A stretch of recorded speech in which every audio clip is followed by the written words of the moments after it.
Let me know when.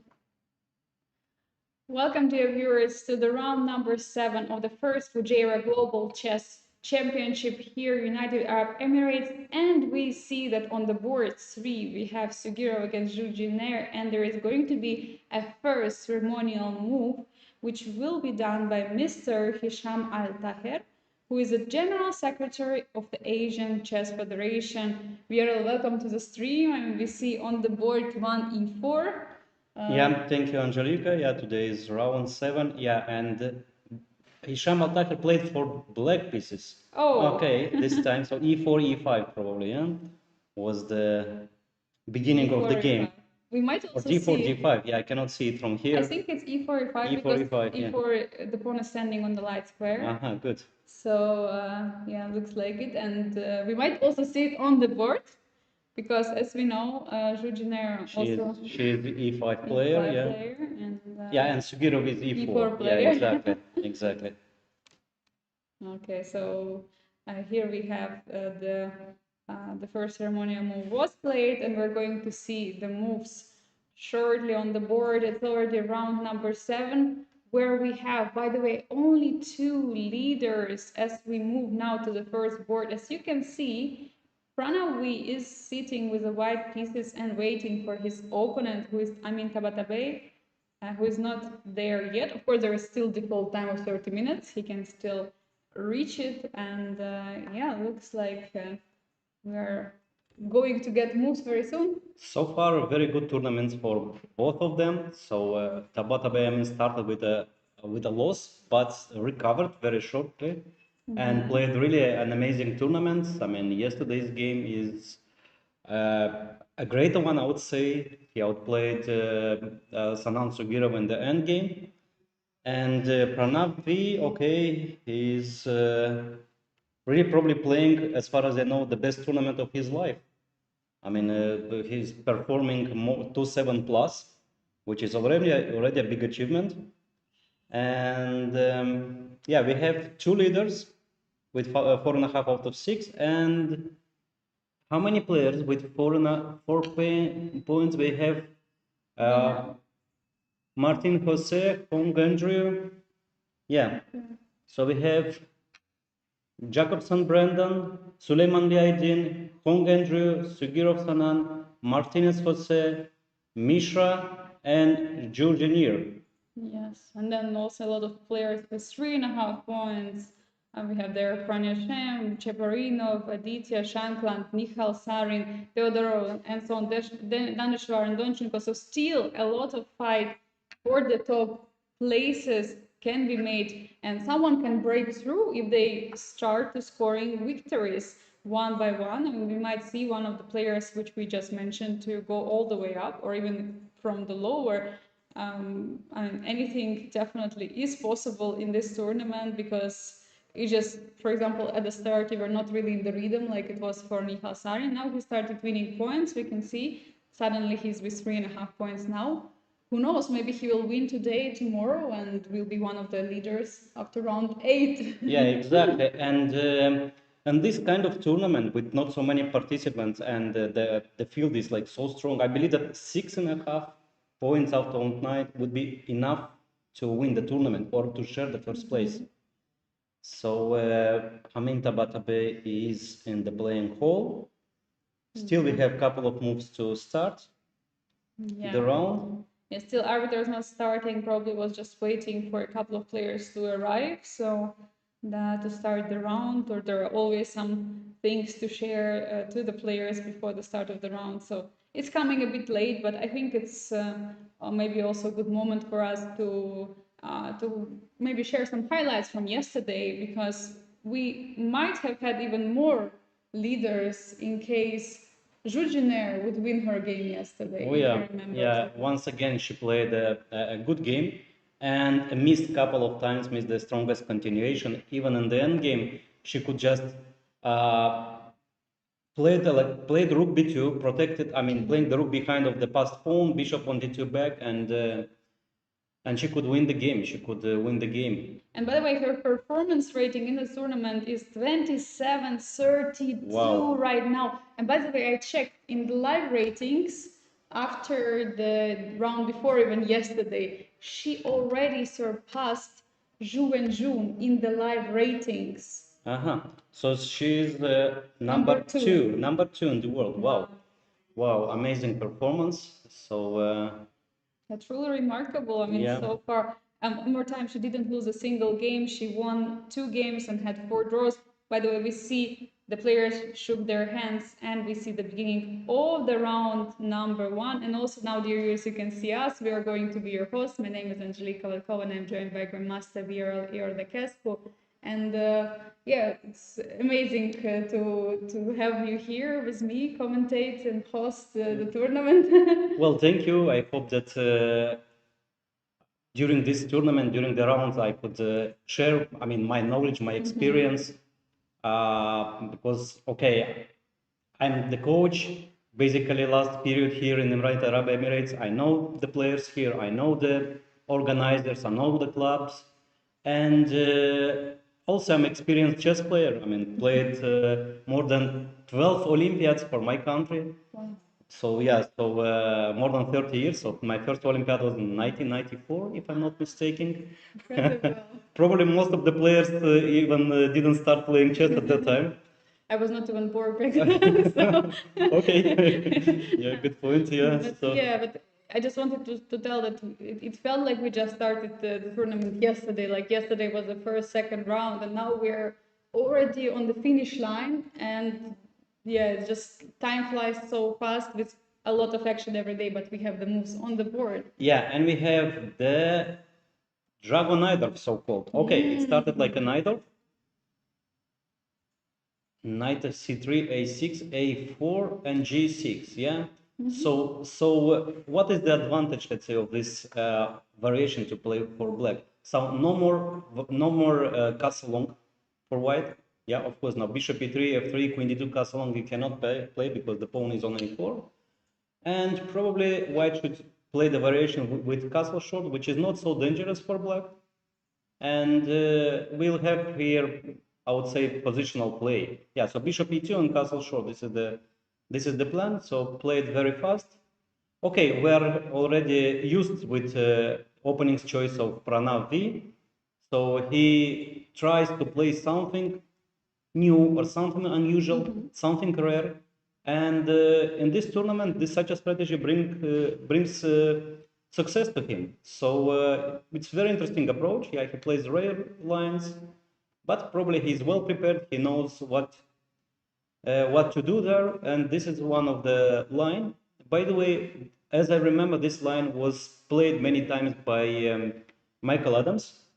I mean, he was trying to play this slow play in, I mean, in Najdorf or in other type of Sicilian. We are used to see like opposite castles and attacks, but here no. Here is positional play. So white usually castles, and white tries to play a5, maybe knight to b3, trying to play for b6 square. Maybe f3, queen d2, knight d5, like a positional approach. Okay, very interesting choice. I mean, white is trying to play safe. Yeah, very interesting choice also for both players to go with this fianchetto in the Nidor, so the dragon Nidor. Yeah. Okay, so knight c6, offering the trade of the knight. Yeah, I mean, if you don't retreat the knight, black can play d5. Yeah, let's say a move like queen to d2, immediately black can simplify with the pawn with the move d5 here. Taking on d5, taking on d5, knight takes d5, queen takes d5, bishop f3, and the move like queen. Okay, maybe it's here. It's not that simple, yeah. Not that maybe easy, first yeah. to take on d4. But then probably white is just not in time to. Black is not in time to take the pawn back, and it's just losing a piece. After knight takes d5, bishop takes g7. Oh. So probably d5, yeah. d5 immediately doesn't. And he did play queen d2, yeah? Yeah, he did play queen d2. Yeah. So queen d2, now bishop to d7, okay, it's another plan here, or knight takes d4, bishop takes We have d4, exactly bishop the e6. line which you just showed. Everything happened. D5. No, d5, not yet. Sorry. Not yet, yeah, but... Because I showed them, so the moves were yeah, highlighted. So. yeah. All right. So bishop d7, also knight g4, by the way, is not such a bad move here, because after knight, white is forced to takes, I don't know, f3 and bishop d7. And I mean, if white manages to put the pawn on c4, yeah, to move the pawn on c4, then we will have the Maroczy type of the position, which probably then white is better, white is slightly better. But it's not easy to do this. And black is trying to play rook c8, knight e5, maybe get the square to get to c4. So many moves are possible here. So knight g4 is one option. d5 probably is too early. Nothing wrong with bishop d7, or even knight takes d4, bishop takes d4, and bishop e6. Yeah, it looks like yeah, here there was no move yet played. So WW is thinking, do you consider this d5 option is like one which is simplifying it more, and maybe WW wants to have more complicated play, and for that reason will not go for it? For sure, knowing that WW usually he is ready to play even for the black pieces. He never accepts simplifications or, let's say, a draw offer. So he tries to play as complex as possible the position. So I don't believe that he will play the d5 move here. Maybe bishop d7. Maybe bishop d7 or knight g4. Even knight g4 leads to simplifications. So I believe bishop d7, but here white can play the move knight to b3. So if white manages to play a5, then white will get some space here. And white and black should play the move bishop e6 here, stopping the move a5. Yeah. Oh, actually, I'm not that well. a5, bishop takes b3, Bishop b6, and bishop b6. Yeah, I was just thinking, can white play this intermezzo? Bishop b6, queen d7. Well, if queen d7, then we have no knight d7. Maybe queen to c8. Queen to c8 or e8. Yeah. Because if you play, yeah, if you play queen c8, then after c takes b3, knight d7, there is knight d5. Knight d5, e6, yeah. But knight d5 has no threat, right? No threats, yeah. Maybe just e6. Maybe just e6.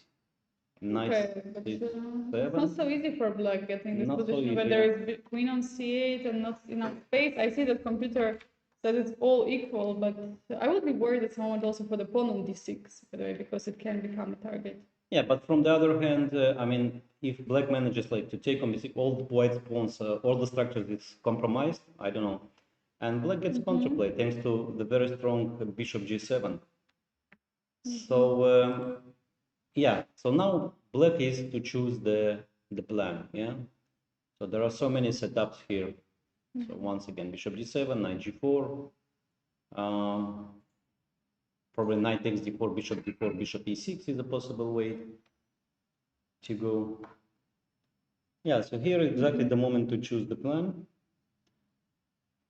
Yeah, exactly, and that's why Tabele is taking time, so probably it's a good moment for us to move on to the second board, where we have Andrew Hong against Jose Martinez, who, by the way, recently, I mean, he lost a game, then he came back with a victory, and now he's one in the top of the leaderboard. Yeah, exactly, and we have the Queen's Gambit accepted. Bishop takes c4, c5, castle, bishop to e7, knight c3. This is the current position. Okay, so many plans for white here. White can, of course, go for the end game, just taking on c5. Queen e2 probably here is the most ambitious continuation. I mean, queen e2, freeing the square for the rook. Rook is against the queen. Maybe white also can advance the pawn, e4, e5. That's a typical plan. So queen e2. Queen e2 is also a tricky move because after takes there is rook d1. Yeah, okay, here probably, yeah. I mean, you can play, but you can also take immediately. Yeah. When the knight. Yeah, this is when the knight is on c6, yeah. Yeah. Okay. I was always actually worried a little bit.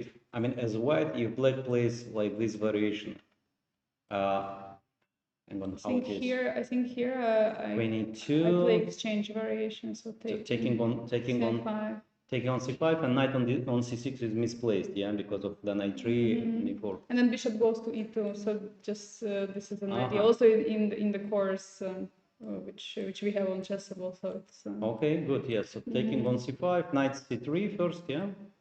And if black plays the move like a6, then bishop e2, or maybe even without knight c3, yeah. I think even yeah. And then knight d2, knight b3, rerouting the knights, and then bishop comes to f3. Yeah, I had some nice games in this variation. I even outplayed the Toncheva Nadia. Do you know this player? She even got even qualification to the Women's World Cup after she got in top 10 after winning the game. So it was really upsetting. But yeah, she won at the end against me. But I got really great position in the end game. So. Yeah, so instead, he went rook e1. He went rook e1. Wow, this is a rare move because now black is not forced to take on d4, yeah? So black can try to keep taking, I mean, trying to keep this tension, I mean, as long as possible. Let's say white cannot play e4 because pawn d4 hangs. If white, let's say, makes a waiting move like a3, okay, this is always usual move, then a6, black can continue the same strategy, yeah? So who will give up first? I mean, it's a big question. If bishop a2, then b5, once again, same strategy. Slowly. No more moves for white, yeah? Okay, d5 leads to simplifications, and if h3, once again, bishop b7. Okay, as far as I know, after rook e1, I mean, this is a tricky move. White is waiting for the move knight c6, and here, for some reason, white takes on c5. Which only, Angelica, you can explain why white is losing this very important tempo. As I know, this nowadays is the main theory. Why? No idea. Okay, I have my explanations, but probably you know better this type of position. I'm not sure that I know, but of course, because of the knight on c6. Exactly. It's because of one of the main reasons. So white can even spare tempo. Yeah, exactly. They are considering that this knight is so bad that white can just lose a tempo for I mean, queen d1, rook d1, bishop takes c5, and here white plays this in game like a3, yeah, they are starting. Or maybe bishop e2, I mean, a3 and white plays this in game. I mean, it's to me, this is like, okay, something like different, yeah. And if black plays a6, now white plays with e4. I don't know, here or immediately or first a4. No, I think maybe immediately. Okay, I don't know the theory here. d5. Also d5 is, I don't know, e5, d5, b5. Okay, I don't, maybe knight e5 here, yeah? There is also such an option. And if b5, then white goes bishop e2 and bishop f3. Well, I'm not big expert on this line. So, so what happened? No, he didn't play. He didn't take on b5. But on he c5. played a3. a3, and now ace. Yeah, this is the position. Yeah, this is the position. Now black can play a6. Now knight a6. Yeah, because if black takes now on d4, this is somehow considered that white is better. Yeah, okay, because a3 is a very useful move in this pawn structure. There is no knight before. You can bring bishop either to d3, c2 or to a2, b1. Correct. So, yeah, and also rook on e1 is standing well, supporting the e5 square. Everything is working well together. Yeah, and after, let's say, b6, probably white plays here a move like queen to d3, stopping the move bishop a6 in some lines, bishop b7, bishop g5. Yeah, bishop and G5. Then, as you said, rook d1, bishop b1, bishop a2, bishop b1. Then h4, h5, and like then h4, yeah, exactly. So, so a6 played in the game, okay? Everything as we predicted. So now the question, will he take on c5 or move away with the bishop? So taking now, yeah? Probably this is also an interesting version, yeah? So taking queen takes d1. If, let's say, queen takes d1, rook takes d1, bishop c5 and d4, yeah? And we have this endgame. But of course, I think both players have very fighting intention, so maybe he will not trade. So unless he analyzes this endgame very No, well. but it's in game actually white plays. I mean, white Yeah. just plays for advantage. We have seen so many games, and including Carlson. He likes this type of positions. I mean, just taking, let's say black takes, I don't know. If black takes, maybe white can keep the queen, like by playing queen to e2 here. And then b4, yeah? And we have something similar, or b4 first. Let's say bishop to e7, and now keep the queen by queen e2. Maybe bishop b2, just. We have this endgame, so takes, rook takes, and then white is rerouting the knight. Knight d2, knight b3, or knight d2, bishop e2, knight c4, and trying to play against the squares. So So yeah, this is the current position. So a6 was played. yeah. And now what is yeah? So white's idea again, one more time, could be going to the endgame, or Exactly. or to remove back the bishop. Yeah, bishop to a2, but then after b5, once again, yeah, you need to decide what do you do. I mean, it looks like you don't have more, let's say, useful moves, yeah, after b5. So probably taking on d5, d takes c5. Sorry, taking on c5 now is the should be, I mean, the move.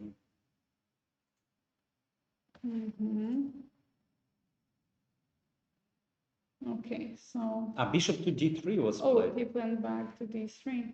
Yeah, it's also possible to have bishop on d3 because at some moment bishop will step back to c2. And if b5, how do we continue here? Taking on c5, b4, bishop b2? I'm not sure that taking on c5 now is because usually you want to take if you want to go to the endgame.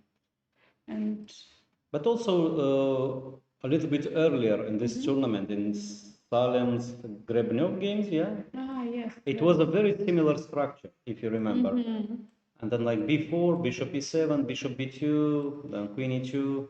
But probably the knight was on d2 or on c3, yeah? And white managed to create a very strong attack against the king. So maybe white is intending to play something similar after bishop d3. Possible, definitely. Yeah, so if b5, then white takes on c5. Keeping the queens, b4, bishop b2. And if black takes now on d4, pawn takes d4, maybe it's a slightly better version for black. I mean, comparing with the version of bishop on c4, bishop on a2, queen d3. But it's still playable, yeah? Let's say bishop to g5, followed by bishop c2, queen d3. But I think what now is important that black could be in time. Sometimes even when I get this position from black, sometimes I can even go rook a7, rook d7, bishop b7. Okay, So very interesting. But bishop b7 is one of the candidate moves, of course. Yeah, it's the most natural, yeah. Just bishop b7 and then bring in the rook to c8 and yeah, let's say bishop to c2, rook c8, queen d3. And then you have to play at some moment g6. You have to play at some moment g6, maybe. Yeah, now. Now, yeah, and after this, and here there is as I remember, there is a very important move for black, which equalizes immediately. Maybe black is even better. I think the move is b4. It's a very important move. This is very important move because by this move you trade pieces. You manage to trade pieces. I mean, nice, if knight e4 this you cannot, and then or force white to play a move like knight e2, which you don't really want to. Of course, yeah. And then so this before is important. Okay, another move is like knight a5 here, knight g5. But I remember this b4 is might be important in this position. By the way, yeah, this is the position, and black is thinking, yeah. What to do? To play b5 or not? Or to take on d4 and play b5. So it depends what kind of the position you like, yeah, you prefer. I mean, or you prefer to play against isolated pawn, or just play b5 and you have the symmetrical structure. And okay, I think, I don't know, both let's say methods of play are possible. What do you prefer, Angelica, as black? I know that you play this kind of position with white pieces, but for black, do you play against isolated pawn or you play with symmetrical structure? I play with black, probably playing more against isolated pawns. So when it comes usually to the Queen's Gambit accepted, I usually don't play Queen's Gambit accepted with black, but it can be Queen's Gambit accepted delayed in some of the variations, so it can get transposed to similar positions. But with white, because I play Queen's Gambit, so of course very often I get Queen's Gambit accepted this isolated pawn position. So I think it's also important for all chess players to just have experience in both and to be able to play against both. It's the same also with hanging pawns, I think, is the other topic. You have to play with and against hanging pawns. You have to know all what you have to do when you have, for example, isolated pawn or hanging pawns, and what you have to do when you are playing against them. So this is but you know that statistically, of course, with isolated pawn positions are much more, I mean, than the hanging pawns. I don't know. I can say that through all my chess career, I've maybe played like 10 games or 20 with hanging pawns, and maybe 1,000 with isolated pawns. So this is the difference, statistically I'm speaking. So, but I really enjoy, for example, having an isolated pawn because it brings so much initiative in the position. It's a long-term weakness, but if you manage to get dynamic advantage out of the position, you just can win the game out of the attack. Exactly. And let's see what was black's choice here. And now still black is thinking. Black is thinking. So let's go to the board 3, where we have we also had there the first ceremonial move, and this is the board of Sudirov against Joujiner. So e4, e5, no surprises. Everything is according. Okay, and d3 move, So just avoiding maybe open variation of Ruy Lopez. I mean, after castle, knight takes c4, d3, bishop c5, c3, d6, castles, rook e1. So if you put the bishop on c4, this is 𝐤𝐸𝐤𝐻. Oh. If the bishop is on e4, we call it Ruy Lopez. So it's to me it looks like more or less the same, I mean the ideas are very similar.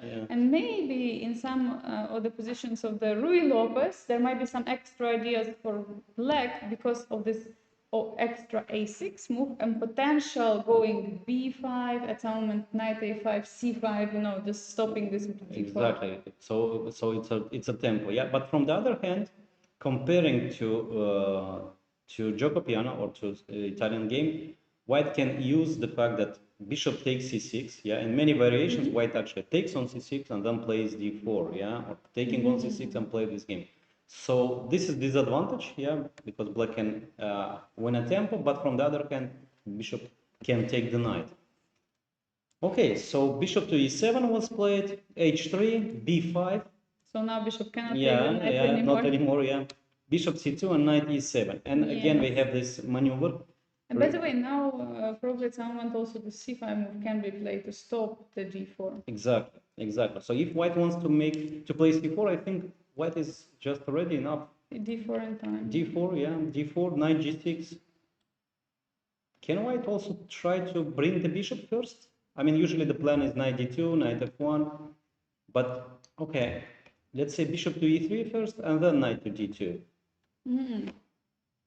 Okay, I'm not saying that, but I'm trying to use this momentum that white can play the bishop. Because if you play the move knight to d2, rook e8, knight f1, let's say bishop to b7, knight g3, h6, now you don't have the possibility to bring the bishop to e3, because takes on d4. Because just taking on d4 and pawn e4 hangs. And now, okay, still, I mean, the position is playable. I mean, white, actually, this is theory. The best move is here, a4, because in some lines we use this a takes b5, rook a7, so if black plays d5. And the best move for black, as far as I know, is the move bishop to b6. Just losing this tempo, And if a5, bishop goes back to a7. So just not to get opportunity of take on b5. Exactly. So bishop doesn't hang on a7. And if take, okay, then it's just, and this is how the play is here.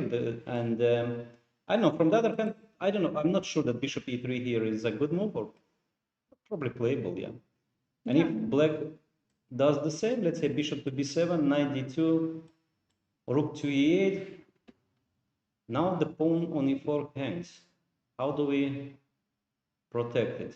Or maybe we don't. Yeah, the problem here for white doesn't want to go d5 because there will be always c6 break and the pawn will be weak on d5 and probably will be even lost at some length. Yeah, also d takes e5 just to release the tension. Probably black is fine, but sometimes white can use a move like queen to b1. I mean, the center is protected, and then white just pushes here on with a4, maybe bishop d3, queen c2, lifting slowly his pieces. Queen b1. Just extra resource to defend the pawn. Yeah. If c5, then white probably closes the center with d5. Yeah, now d5 is good because there is no c6 break anymore. Exactly. And yeah, and if black plays a move like simple move, let's say h6 here, yeah, because queen d7, there is bishop g5, might be unpleasant. Move like h6, white plays here a4, and slowly bishop d3, queen c2, b4, getting some space on the queen side. And we have this typical maneuvering for Spanish or Jacobiano. And in the game, white is thinking, yeah, to play d4 immediately or just to continue the maneuvering the pieces here. Knight d2, knight f1, knight g3. If he goes for knight d2, then there might be c5, and then you don't really have this the d4 anymore. Yeah, I agree. I like this. So knight f1, knight g6, and there is no d4 because then both probably double take or one-time take. I am not sure. Yeah, at least probably d4. C takes maybe. C takes. And now thinking if should we take the second time or. Maybe black can also delay taking, I think, because white doesn't want to take, white doesn't want to push, yeah, because the bishop then it will be maybe a move like h6, knight g3 and rook e8. I'm just putting some pressure. Yeah. And threatening to take on d4. Yeah, one day, yeah.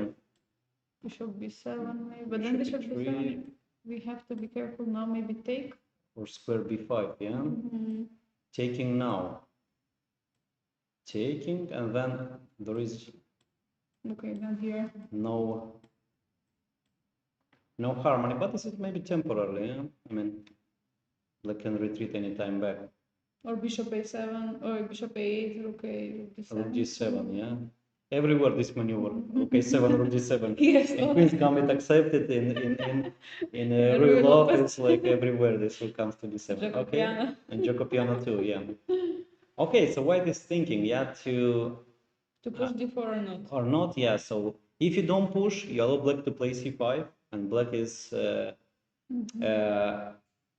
controlling the square d4, also with the bishop and both pawns. Or you play d4 directly, then maybe you can develop the bishop with e3 or just continue the typical plan with knight d2, knight f1, knight g3. Yes, definitely. So time to go to the board 4 where we have Suleymanli against Mishra. Mishra, who won yesterday. Yeah. Very convincing against Raunak Sadvani. And what do we have? A Najdorf, another Najdorf. A6 and g3 this time. Okay, so we saw a4 on the first board, g3 here in this game. e5, knight to b3, bishop e7, bishop to g5, yeah? Okay, white is trying to eliminate all the pieces which are controlling the square d5 and then to install the knight there. Bishop e6, bishop takes f6 directly, yeah? Okay. Takes, queen d3, castles, and queen b6. So pawn d6 is not hanging because pawn f2 is under attack, and the move h4. Wow. h4, yeah? And black played move knight c6. So let's take the pawn. Let's try. The pawn is a pawn. The pawn is a pawn. And then what can be the move here? Bishop h3? A positional one? Okay, because queen takes d6. I don't believe that. Wait. Rook d8, queen takes d8, yeah. No, just simple. I believe it's simple move knight d6, yeah. And okay, we changed the pawn f2 for the pawn d6, then rook on d8, knight on d4 jumps. Let's try your move bishop h3. Yeah, I think that was the idea of the move h3. h4, bishop h3, and now black cannot probably play knight c6 because takes and queen takes. yeah, now queen takes, and if black takes on h3, rook takes h3. Now white got full control over d5 square. White also can push g4, g5. Maybe rook f1 first, knight d5. It's a nice compensation for the pawn. It's a great compensation, of course. I mean, maybe even more. It's in some of the lines, and also this queen on f2 is now, I mean, it's misplaced. So at the moment, some tempest will be used on it, like rook f1, and if g3, let's say, at the moment will be not under attack, then we can even get the open g file. Yeah, it's rook f1, queen to a7, not to be under attack, under knight d5. And g4. Then g4, g5. Exactly. G4, then g5, knight d5. I mean, white is attacking. Okay. At cost only of this half a pawn, I would say. Not even a pawn. So h4, interesting idea. Black didn't take on f2 and bishop to h3. Yeah, continuing his plan. Okay, very interesting play by Suleiman Lee. And look at the time difference. It is clear that was home preparation, and black spent already more than 20 minutes, 23 minutes, 24 minutes. And even more probably because of this Because of the, yeah, so half an hour, yeah? Yeah, half an hour spent by Manu Mishra. So yeah, he got surprised in the opening by Suleiman Lee. And I'm just wondering now, so bishop h3, there is no way to escape the exchange of the bishops. But is there a way that black can exchange the bishop and keep control over the d5 square? And my idea would be rook a to d8, allowing trade of the bishop on the e6 square. And if white takes, black takes, then black would have this doubled pawns, but they would be just great because it would control the d5. And exactly. Yeah, this is a very good idea. Black controls all the central squares here, and probably black is fine. So I believe that white should delay taking the pawn. And what about move knight d5, then bishop takes d5, yeah? Okay, then in all the Sicilian positions, if you don't know what to do, you know what you do as white. No, I don't play Sicilian because that's why you just move the king. Very simple. King b1. King b1, yeah, exactly. Because this move is always good. always an improvement, always good. Yeah. Oh my God. So king is on b1, and you wait. Now black to move. Okay, show me. Show me. I just play the. Show me what you want. Yeah, exactly. So king b1 is the move. Okay. So you just make this usable prophylactic half-waiting move. So Mishra is thinking. So rook to d8 is a good idea. Maybe that rook. Maybe he's just thinking which rook. Yeah. My idea was with rook f to d8 is that after take on e6, then f file will be open. So that's why rook a to d8. Yeah, I agree with you. And also, basically, if you play this rook, you don't want to play another rook on c8 because it will be always under pin. It's after knight d5. Black cannot take on d5 because rook hangs on c8. Yeah, so very good, very good. So rook f to d8, rook a to d8 is a good move here. And white can play the move king to b1, half-waiting move, and then decide where to play. Maybe to play with f4, maybe to take, maybe just to play move knight d5. Yeah, it's incredibly tough for black position. I mean, he understands now he plays against Stockfish. He's not playing now against Aydin Suleiman Lee, but he's playing against Stockfish because all of this was already either on the board or in the computer of Suleiman Lee while he was preparing for the game last night, or today during the day. So yeah, definitely very tough now for Abhimanyu Mishra, but he has to figure it out. He's very strong, very sharp, showed his class also yesterday in the STA victories, but we will see how the game will prolong because they are very close, just half a point behind the leader, so they can easily be leaders in the next round. But while they are taking time to think, what about board number 5? We have there Bardia Daneshvar against Brendan Jacobson. By the way, Daneshvar, he was playing mostly on the lower board, or like middle boards, and now he's finally at the top 5. Yeah. And I mean, a strong player. I remember he won Sharjah Masters, I think 2024, if I'm not mistaken. I mean, already showing his class. E4, C5, knight F3, knight C6, D4, CD4, knight D4, and here we have the, how do you call it, Kalashnikov, if I'm not mistaken, yeah? A variation of Sicilian, bishop E6 and bishop to G3. I just checked, so he played a draw in the first round and lost second round against Pranav Anand. So that's why he was a bit lower on the boards. And then he won against Kozak Adam, drew against Zemlyansky, and then won against SL Narayan. Okay, good. Good result. Yeah, definitely. And meanwhile, I remember that Narayan had such great winning chances against Shankov in the first round, and he was playing so great. So, yeah, definitely strong performance by Danishvar in the tournament, coming to the top of the leaderboard. Yeah, and this is the current position. After move b3, black is thinking, well, what can I say about this position?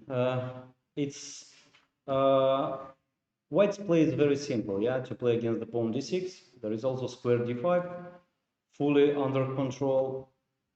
And black probably should play his chances with b5 or with f5, yeah. Let's say castles. White plays a move here like bishop to b2, and here black can think to play with f5, with b5, maybe first knight to d4, installing the knight in the center, and then f5. Well, nowadays, Kalashnikov variation is not that popular. I mean, I don't even remember who is from top players who is still playing this line. I believe no one. Some years ago, Rajabov was one of the very few, like, was still playing this Kalashnikov variation. I remember his win against Vladimir Akopyan in one of the Grand Prix tournament, and he won with black pieces. But since then, it was some years ago, maybe 10 years ago, I don't remember a good game or a game at the high level played on this variation. Okay, so b3, castle was played, and bishop to b2. Yeah, this is exactly, we have this position on the board, and black can play knight e4 or f5 maybe immediately, yeah, but f5, you don't really want to play too fast, because then white gets the square e4, yeah? So just a small demonstration, let's say, take, knight takes on f5, and white install the knight on e4. Yeah?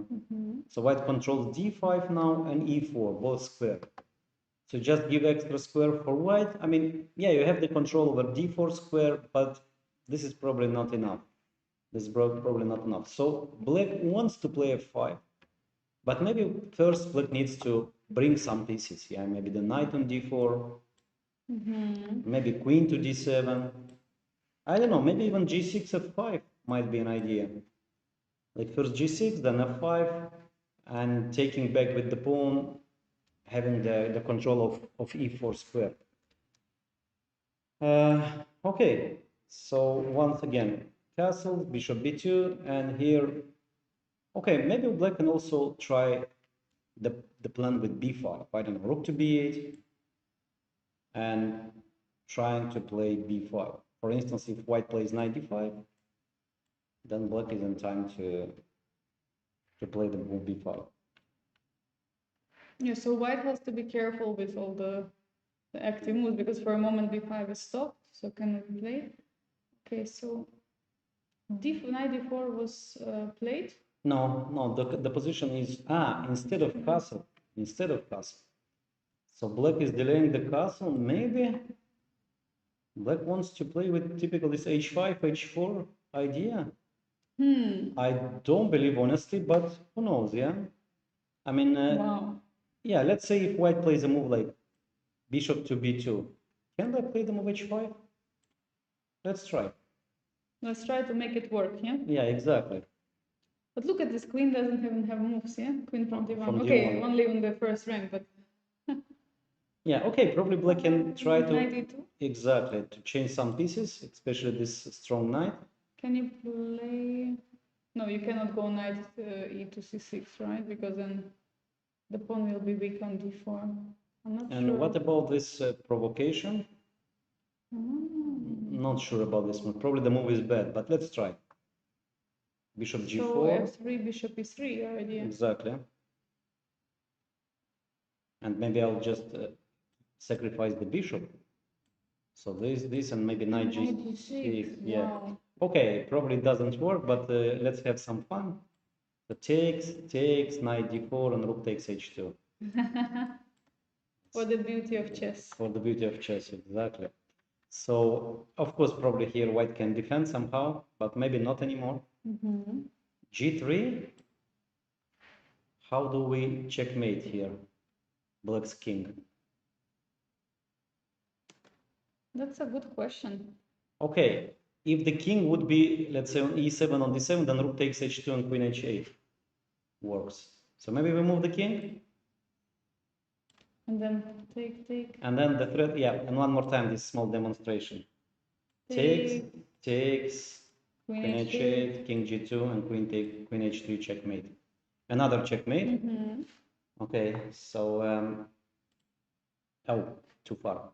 So once again, knight d4, bishop b2, h5, knight e2, bishop g4, not bishop e2 of course, but knight e2, knight e2, bishop g4, f3, bishop e3, bishop e3, take, yeah, so this, and let's say white is greedy and takes the pawn, takes the bishop, pawn takes, and g3.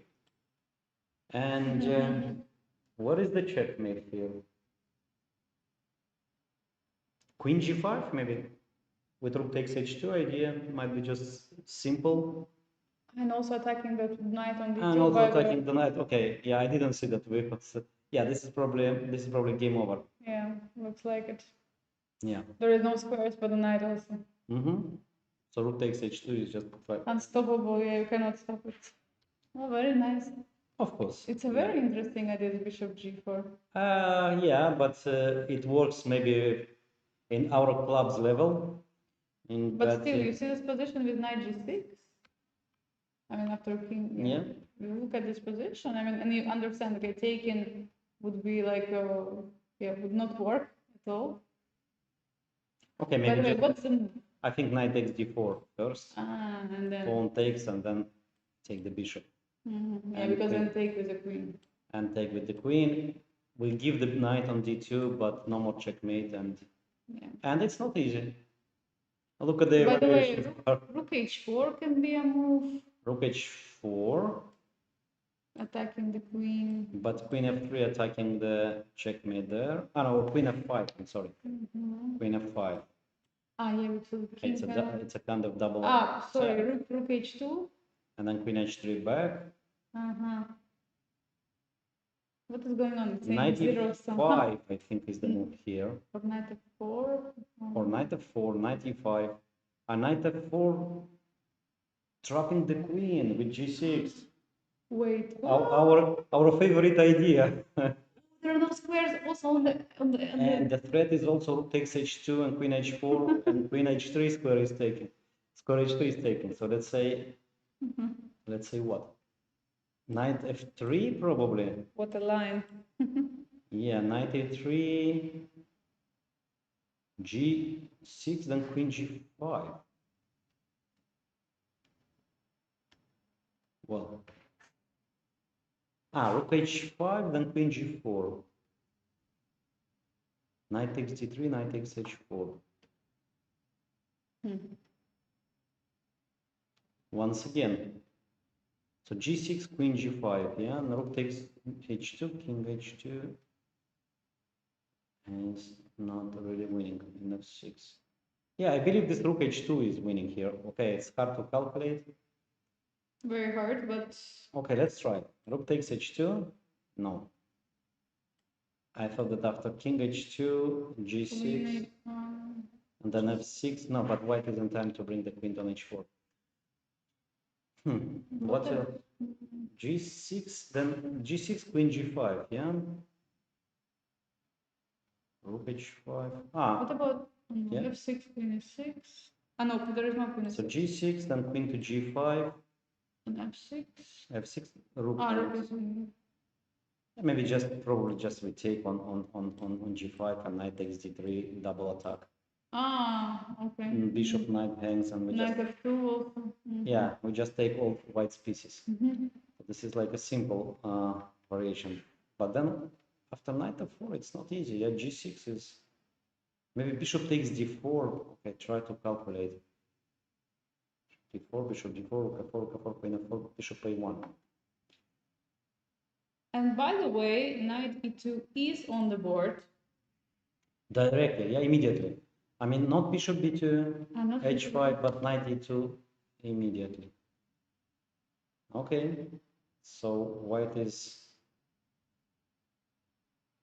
probably trying immediately. Our line was with h5. That's It was bishop b2 first, yeah, but bishop on b2, now probably bishop on c1 is a good better, piece, yeah, because there is no covering the square e3. Maybe he was watching, he saw this line and he didn't like No, I think he saw just our stream. It was not easy to predict this h5. I mean, so 92, yeah, probably white is trying immediately to eliminate, yeah, all the danger. Taking or knight c6? Maybe knight c6. Just knight c6, yeah, defending. Bringing knight takes d4, knight takes d4, knight f3 is Bishop g4. immediately. Ah, you have bishop c1, yeah, you have to take. So probably, and yeah, and bishop c1, but and here I wanted to play knight d4, this intermezzo. Yeah, but this position is good for black. Knight e6. Your favorite structure. Oh. Covering all the square. And also bishop on d4. And imagine the bishop on d4, castle short, queen h4 or queen b6, doubling, tripling the rooks. Oh, looking great. Yeah. Yes. So so knight e2 and probably knight c6. I mean, knight c6 just. I believe it's just a decent position for black. Yeah, looks like a great position. Yeah, honestly, I thought it's like okay. I have not very good opinion about this variation, but okay. I mean, black got good counter chances. With knight c6. Okay, probably white should take, and if knight f3 is not great, then what else? Bishop b2. h5. h5, yeah. It's easy now. Now, yeah, now we know all the ideas of the position, and this structure is playable. Yeah, takes, and knight f3. the problem is f4. Because yeah, knight f3, bishop f6, but I believe this is the problem. Yeah, and yeah, bishop g4, knight f3 doesn't matter. Or queen e1 or queen f2, queen e1, then e5. because pawn f4. Yeah, it's a pity. So once again, knight takes g4, knight. Oh yeah, instead of knight f3, bishop b2. But can black just play a move like queen b6, defending the knight? Looks like a solid move. And if knight f3 now? No, bishop. Yeah, bishop g4. Bishop g4 is possible. Yeah, why not? Bishop g4, bishop takes d4. Pawn takes. Pawn takes, h3. And maybe instead of pawn, no, we have to take on d4. We cannot take on f3. Yeah, so f3, black is forced to take on f3. Queen takes and f3. Now bishop f6. Immediately, yeah. And then the same plan, why just move the queen somewhere, let's say to g3, followed by f4. So yeah, this bishop is very good here, blockading the pawn. Maybe black wants to give this pawn even for free. Yeah. Wow, that's a good idea, blockading idea, but still f4. There is a problem on the f1. Yeah, white is not okay, in time. tough position. Yeah, black so is what's not in the time. current position now? Bishop is on g. Yeah. Oh wait, bishop g4 was played, by the way. Really? Wow. Okay. So they were watching our stream. Yes. But okay, it's some different idea. Otherwise, they don't play the move bishop g4. Okay, so what's happening after f3? Is there still bishop e3? Does he want to play h5? Let's try. Let's try bishop e3. And h5, yeah, anyway. Okay, so this But time... it's a difference because there was knight on g6. Yeah, and bishop is on c1 protecting the knight in the position. But probably black can play a move like back, I don't know, back. Here, let's say.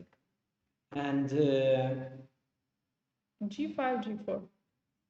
Yeah. g5, knight g6, knight f4, another idea. And look at this knight on d2. It's a very sad piece. Yeah, exactly. And no moves for the knight. Then you can trade the bishops. Yeah, this is very interesting. This is very interesting. I like this idea of bishop g4. So bishop g4 played by Jacobson, Brandon, and the only, let's say, thing is for sure that both players are out of their preparation. So because here it's like it's too creative, yeah, the play. I mean, it's. I'm sure that no games here, no theory, and this was not home preparation. But interesting position. Very interesting. And one more interesting position I would like to check, which is not played on the top boards, on the board number 8, between Pranesh M and Niklesh Teodoro. And wow. Because I was checking and I saw that Nicholas had 1 hour and 32 minutes at some moment, so it was all preparation. And I was just looking at the position. I was trying to figure it out from the screen, but I just wanted to get there and see. So we have this knight g7 𝐤𝐤𝐤, or how they call it, I don't know. Oh, this is, by the way, it's classical 𝐤𝐤𝐤. Yes. Classical. So I played including a6 and then knight g7. So he did it another way. Okay. Yeah, once I also played this 𝐤𝐤𝐤 with a6, bishop a4, even managed to beat Adams in a classical game nice. with black pieces. So including a6. Including a6 and bishop a4, yeah. Takes, and bishop c5, knight f5, castle, queen to h5. And you still have this position at home, yeah? He still had like more King moves. takes g, knight takes g7. Ah, bishop on f2, bishop on c5, sorry. Yes. Knight e5. What's going on? Bishop g5, f6, bishop h6, d5. Look at this move. How do you, if you don't have, and it's again our main, let's say, yeah, black is trapping the queen. So if you take bishop g4, the queen is trapped. What? Yeah. If you take on d5 by any piece, I mean by pawn or piece, bishop g4, and once again you have this. We love the trapping the queens all the time. So bishop e2, rook to g8, all still everything is. Ah, by the way, but look at this position. Both players actually, they are just blitzing out. I mean, it's move 13. Pranesh is 1 hour 34, and Nicholas is 1 hour 33. So interesting theoretical battle. Knight f5, bishop f5, takes knight e7. Still both players. So this is the first, let's say, independent move, yeah. So king h1, white spent 20 minutes on this move. So he's not in preparation. So yeah, so probably till here white was in his home preparation. I mean, even computer shows that white is slightly better, but probably Nicholas Teodoro analyzed a little bit, I don't know, more or a little bit deeper this position. So king h1, queen to d7, g4, okay, logical play, queen to c6, still blitzing, h3, rook to g to e8, knight d2, knight g7, bishop f4, blitzing out of, yeah, so this is the current position. This is the current position. Okay,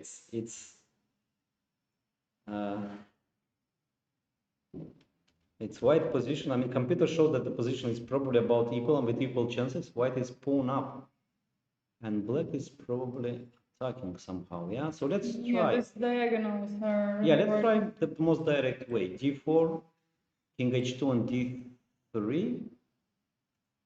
Can black do such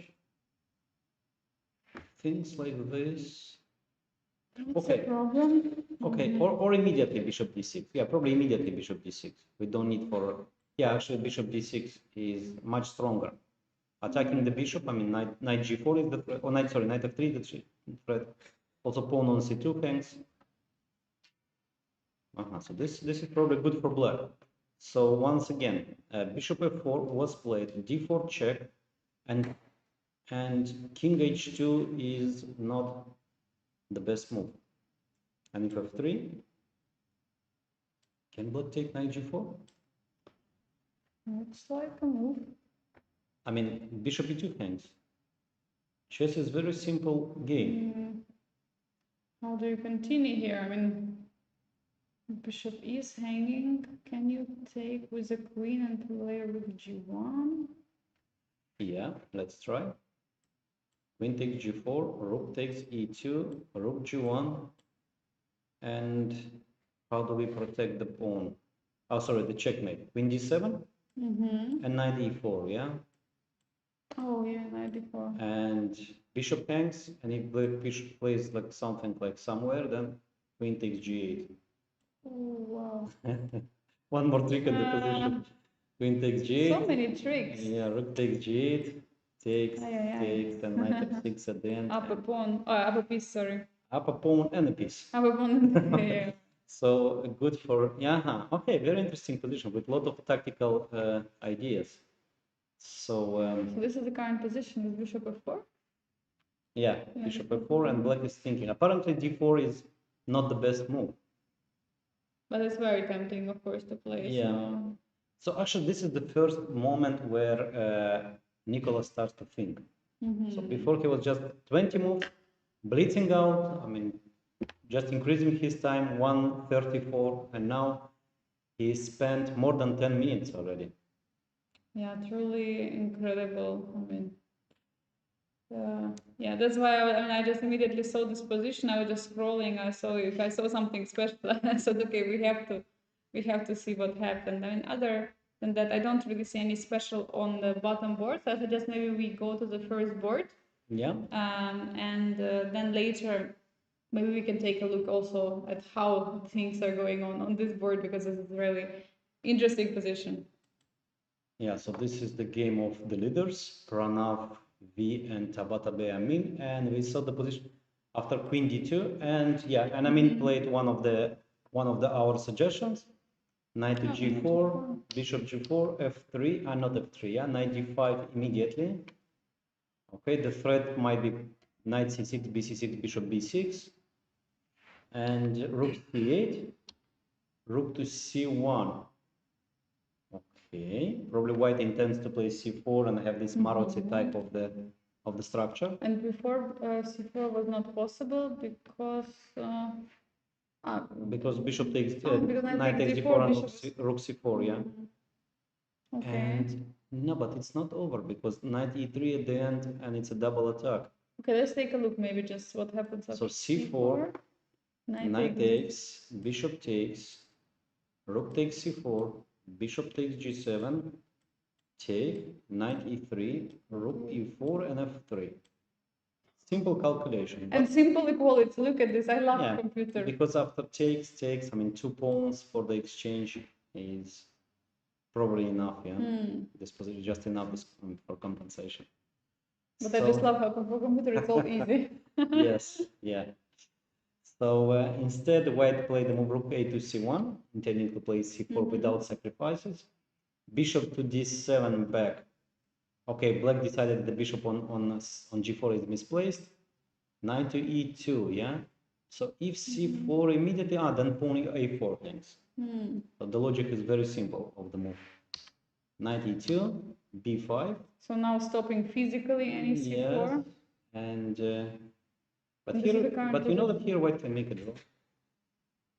Perpetual. Bishop b6, queen e8, knight c7, queen d8, knight d5. Yeah. Can we? Can white? Let's try. Okay, let's try. I think, yeah. Okay, maybe first taking on b5 is more accurate. This. Yeah, black here sacrifices the exchange and gets good compensation. So probably white should start with AB, maybe bishop b6. More precise. Yes.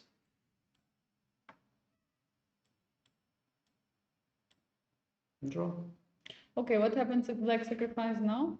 Yeah, and knowing Tabatabai, probably he can, let's say, go for this position. Yeah, take on b2, but then rook b1, rook b1, rook b5. Probably this is not enough. It's not enough. Maybe queen c8, bishop b6, rook bishop b2, rook b1. No, this is not enough. So we might see here repetition. Yeah. And I think that's what Pranav is thinking now, and interesting. Yeah, Tabatabai is just playing this b5 move and letting Pranav think. Well, yeah, but you know, from the other hand, this is like the objective, the best move in the position. You Otherwise, don't want to get c4 or bishop b6. or bishop b6. Yeah, so c4 is a strong positional threat, and you don't want b6, yeah, and bishop b6 or even knight to b6, by the way. Oh, yeah. So b5 is just objectively the best move, and if white wants to repeat, okay, I mean, that was it. Yeah. Yeah. Okay, very interesting choice now for Pranav. Let's let him think here, and let's move on to the board 2, where we have Andrew Hong facing Jose Martinez. And you see, Jose knows this b4 move. He knows. He knows everything. So takes b5, bishop to b1. Okay, not c2. But... Queen d3 and g6. Immediately stopping. Yeah, because if you start with b4, then white is in time to play knight e4. And now, okay, so anyway, black can play here g6, but probably this one is more precise. Bishop h6, rook e8, bishop a2. Now, some ideas with rook takes e6 or knight g5 and b4 now, yeah? Just in time, because if you waste the tempo with rook a7, bishop a8 and rook d7, then not here, yeah? Then rook d1, bishop a8, and some sacrifices like rook e6. Once Salem sacrificed the rook on e6, and sacrificing the rook. Sacrificing the rook, yeah, but somehow here maybe this is not enough to win, yeah? And knight g5. And just move like, and see, rook on a7 now is just perfect here. Defending the square f7. That's just great. Yeah. Okay, anyway, so black played the move b4. Now, of course, white doesn't want to take on b4, but because then we loses the bishop. And if knight e4, there is idea of 𝐒𝐤𝐤𝐡. Probably not here. Takes and b3. Or maybe here. Maybe here, yeah. Okay, but it's a common idea, this b3 move. Because if takes, there is knight a5. Yes, and then it's big simplifications. Takes, maybe take, and queen d4 at the end, maybe. Also, black and I, by the way, played for compensation. Bishop pair. Yeah, just play this position. Maybe f6 even one day. Push a5, a4. I mean, yeah, this idea of b3 is quite typical. Of course, black is not forced to go for it. I mean, just maybe knight a5, but knight a5, queen e5. But also there. Knight a5, no, queen e5, bishop f6 here. Bishop f6 is in time. Yeah, so white is in time. Some beauties. I wish there was some bishop on a8, on h8. And knight e5, bishop d5, then it's, but okay, rook f8. Rook f8, stopping. Yeah, okay, no beauties in chess, yeah. Not today. Not today. So b4, good move. Or some other board, maybe. Yeah. Yeah, b4, good move, and white, of course, knight e4 is. Can white? Oh, I wanted to sacrifice the queen, but this is not yet. No, not working. Not legal. Not legal, yeah. Okay, so then knight e4, queen e4, and b3. We might see this. Classical idea, nice. Yeah. Very nice. Let's check one more time. Takes. B3. Well, if not b3, not b3, then probably also black can play move like No, bishop f6, then a takes b4, yeah? White just wins the pawn. And if not, let's say if black takes on a3, is bishop takes e6 working? Bishop takes, pawn takes, queen takes, king h8, and queen g7. Yeah, currently it wins. Bishop f8, knight g5. Knight g5 is not great. Rook a7. What is winning here? Probably just taking the bishop on b7. Rook 8, queen f6. Let's try this on rook f8. No, still not, yeah? This is the position, knight g5, rook e7, rook e8, queen e8. Then maybe probably just taking the bishop. Also not winning, okay? Then bishop f8, rook f8, this. No, once again. Again, not working. Yeah, this is the position. I cannot find the win for white. So bishop f8 doesn't win. Rook takes e8, queen e8 doesn't win.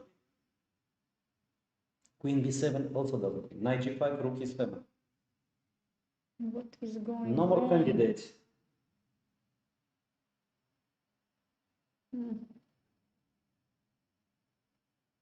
Some bishop g5, bishop f6. Okay. Yeah, that's it. It was enough. Yeah. Bishop g5, just winning. Okay, thank you, Angelica. So, yeah. Rook e7 here. Takes e7, yes, thank you. Once again, I couldn't find all this variation of bishop f6 and winning. So maybe I should play better. I mean, yeah, so this is the current position after b4, so probably knight e4 or knight a4, by the way. Maybe if white wants to keep more pieces, knight a4, takes, and it's playable position. Oops, sorry. So once again, knight a4. Takes. Yeah, takes. So probably black shouldn't take because it gives the square c3 back. Okay, how to play here? a5, I don't see much. Maybe knight to g5. Yeah, I mean, knight. Rook to c8. I mean, so many moves, yeah? Yeah, because pawn on b4, it doesn't have to take. Yeah, maybe just a5. Or rook to c8, I don't know. Okay, let's play just a normal move like here, like rook c8. Also queen a5, by the way. And once again, yeah, rook takes e6. Now queen a5, I think the queen is too far from the king side. And again, rook takes e6. I always want to sacrifice, I don't know. Take this. No, these sacrifices are going to be always in the head of the player. They will always try to look. Yeah, exactly. At the... Yeah, so not here, yeah? And he did play the move knight a4. He did play the move knight a4, he yeah? did go for it. Yeah, he did go for it, so queen a5. Makes a lot of sense, yeah. So knight e4 changes pieces. A takes b4 gives the bishop, so then, of course, you play the move knight a4. It's a very logical way, because the way how the game continues, and because the players want, of course, so badly to get some advantage or to try to play for a win, of course. The game will always be complicated. But meanwhile, what's happening on the third board for Sanan Sugirov against Zhu Jiner? And okay, first what I see, the time situation.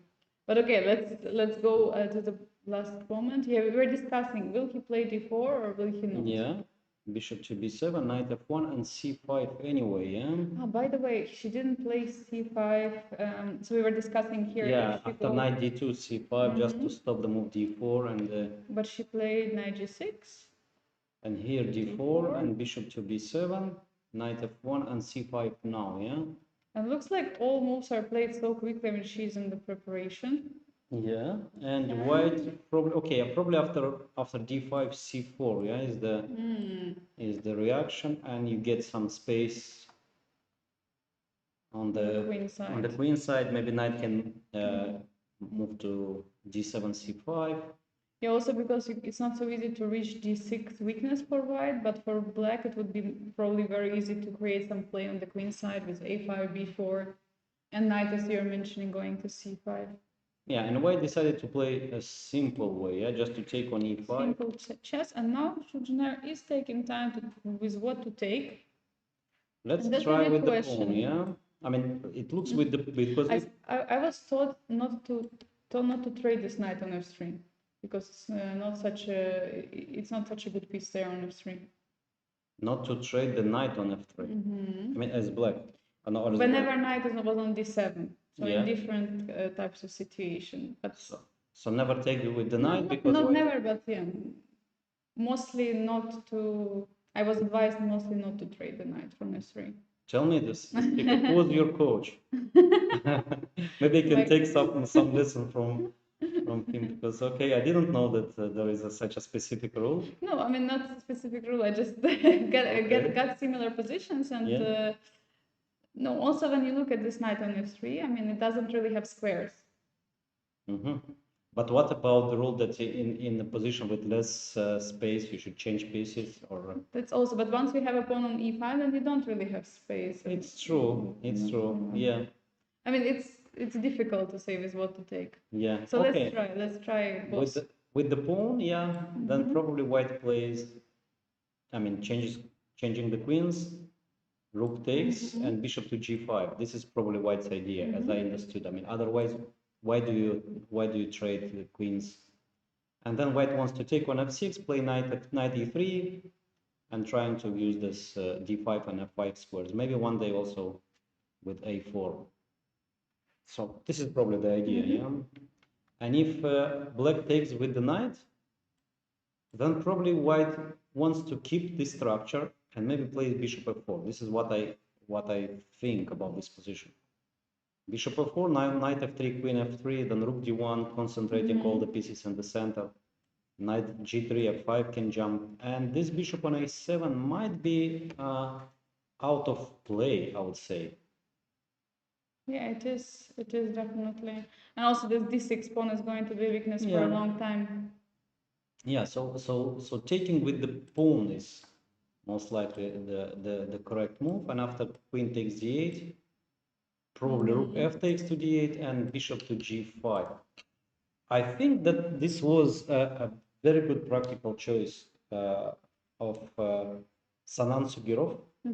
First of all, he managed to surprise Fujairah, and secondly, that in this endgame, black should play very precise to equalize. I mean, it's not that easy. It's not that easy, this endgame. I mean, especially white has clear plan with knight e3. I mean, taking on f6, knight e3, a4 then, maybe g3 one day, h4. Okay, it's an interesting choice. It is an interesting choice for Sanan Sugirov, but once again, he spent so much time, yeah? Yeah, that's what I'm wondering the most. I mean, how much time did he spend on the DE5? Okay, that was not so much time, but apparently 14 earlier minutes, earlier probably, yeah. Earlier decisions, yeah. I mean, here, yeah, knight to d2. Here so, he was considering d4. Of course, yeah. So probably he was just trying to understand where to go, which position to play exactly, and then he decided to play knight d2 first, and then d4, bishop b7, knight f1, c5, and d takes e5. And now Fujairah is thinking. Yeah, well, probably she's taking time. Let's move on to the board 4. And where we have Suleiman Lee against Mishra. Yeah, so very strong. Mishra faced this very strong home preparation. The move h4. I mean, sacrificing the pawn f2. He didn't take the pawn because after bishop h3 there is a very good compensation. So bishop c6, knight c6, bishop h3, rook d8 was played. Your advice, and rook to d2. Yeah, protecting the pawn f2, intending to double the rooks on d file. Queen c7 and king b1. Okay, typical move. We'll discuss that. If you don't know what to do in Sicilian, you just play the move king b1, just in case. b5, and this is the current position. Aydin Suleiman is thinking, okay, I mean, if you, I just said if you double the rooks, but bishop hangs, yeah? You cannot leave there. You cannot. I was trying to sacrifice once again. It was not my pieces, not our You pieces. always like to sacrifice. Yeah, okay. It's very simple. I mean, very And by the simple. way, we have a first result. There was a draw in the game Lu Shanglei against Ivan Cheparino, board 9. Oh, Maybe quickly check. they made so many moves, 35 moves, yeah? Okay, let's check. Yeah. Bishop to d3, bishop e3, knight g4. They made it over 30 moves to offer a draw. Yeah. e5, knight g4. Okay.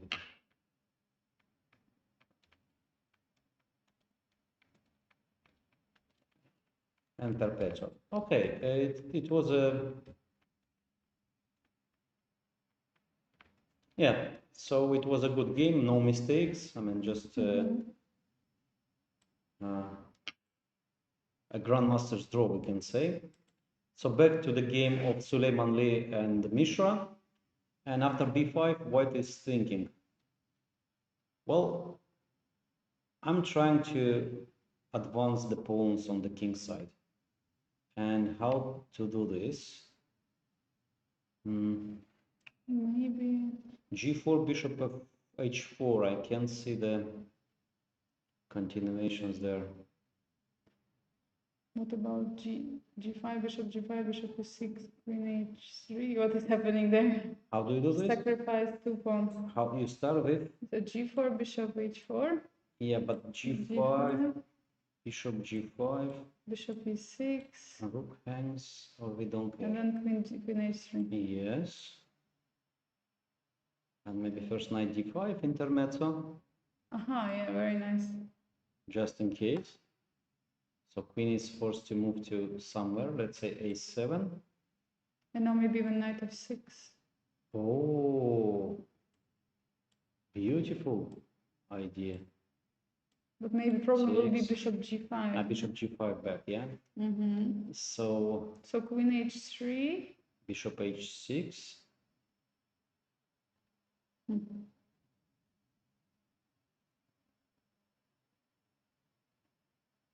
White is winning here, yeah?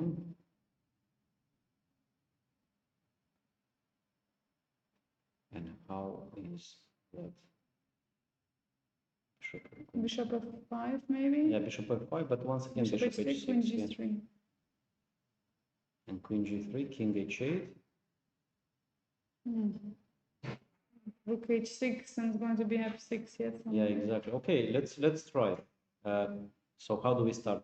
With bishop f5 or bishop f5, bishop bishop h6. h6. But by the way, there is knight f6 also. Knight f6 here. King h8. And now queen or rook takes and queen h3. Ah, no, but then king g7. How to do it? Can white start with queen d2? Yes. Okay, it was just for fun. No, but this is the Just I thought it's just for fun. It is Yeah. very It's okay. very nice. Wow. Okay. Look at this. Okay, so finally today we have a one beautiful idea, yeah, one which is really working, yeah, with queen d2. Okay. Yeah. Interesting variations. So g4, yeah. So here white is thinking. So g4 is a very interesting try. So white is just pushing everything. Actually, all white's pieces are ready. Okay, but for some reason it's not working. Yeah, For bishop some takes, reason so this is probably not just working. take the bishop. Just take the bishop back, and if queen h3, then maybe bishop takes d2 now.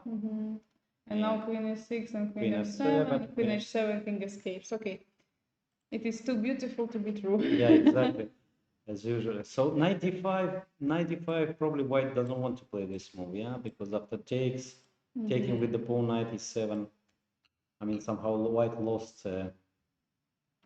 But there is another approach here. So after knight d5, take, and rook to c1, and white suddenly is changing the side of the attack. Oh. Rook c1, c4, then if white manages knight to e5, knight c6, and yeah, and bishop on h3, actually the bishop is very strong here, controlling all the squares on this long diagonal, especially square c8. Yeah, this is a very interesting approach. So just completely different, yeah. Completely different. Just Takes, going for takes, knight. takes, knight b4, queen e4, and the knight is trapped. So knight e7. Knight e7 yeah. and rook to c1, followed by c4. No rook c8, bishop is here guarding, and then c4, and then rook takes c4, rook c2, doubling here, maybe knight a5 one day. And considering the fact that Suleiman Lee was the one who was in the preparation, he might know and consider this kind of ideas, and Yeah. who knows, we might see it on the board also. Yeah, so he's thinking, I mean, he's thinking already for a long time. And of course, this is like important moment, yeah? Do you still insist on kingside attack, or you can be more flexible and play knight e5 and try to move the play on the queen side? Actually, this is quite often in Sicilian's positions, yeah? So where black is ready for kingside attack, white moves all the play here. Maybe white can, no, white knight d5 first, yeah. There is also idea like bishop f5, yeah? I would say this is like provocation, yeah? If you play g6, then there is hook, yeah, with h5. But, and then white wants to play now g4, g5. So this is typical idea. Maybe knight e7 now. Black is in time to take the control. Now black wants to play d5, take on f5 and d5. So probably this is time to change the plan, play with knight d5 idea, and to switch to the queen side attack. Yeah, it is definitely possible. And, yeah, so great position, definitely, and we will see what Suleiman Lee will decide. Meanwhile, let's move on to the board number 5 before we go to our first frame. So they had this interesting idea with bishop g4, f3, and black didn't get this check on e3, which looks like so natural. Yeah, exactly. Just you improve your bishop. I mean. But look at this. He played bishop e6 and white moved to h1 even without the check. Yeah, because probably after knight d4 anyway, this check is good, and then bishop d4 check. Oh, sorry, bishop d4, and then this bishop is really great on d4. No, it's just amazing there. And now once again black can play here, move h5.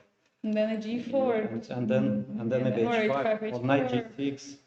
And knight f4. Yeah. Knight f4 and continue the attack.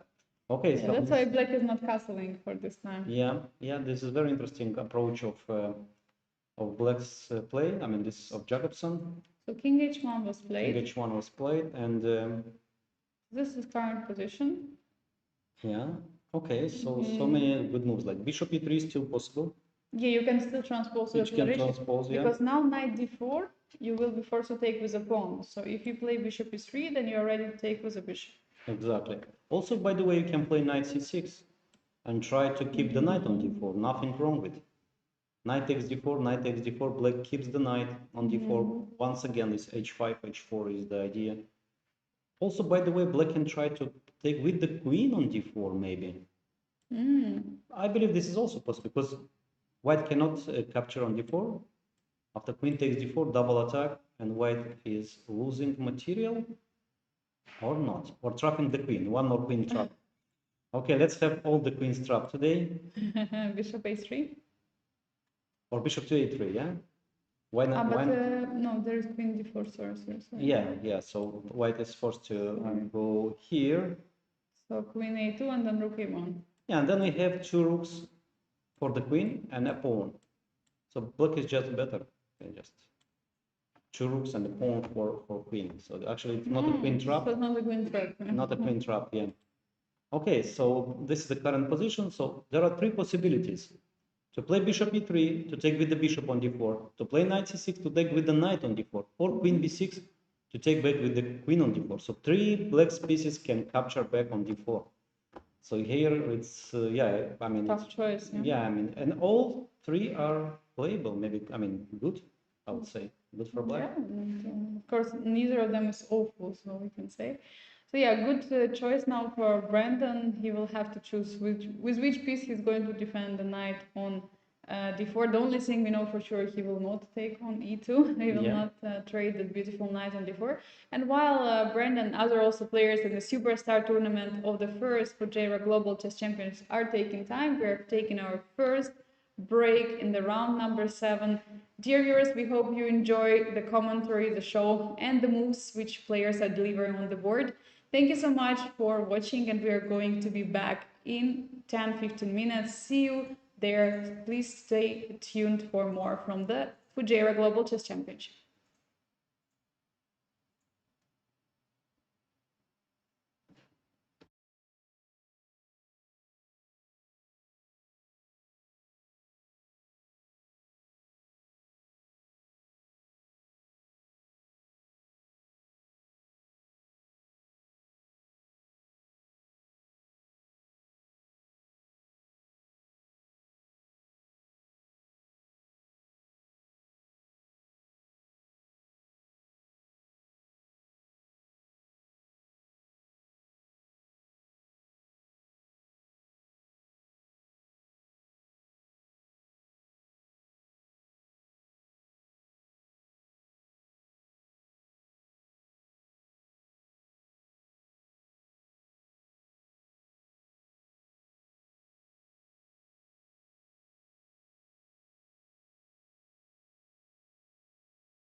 And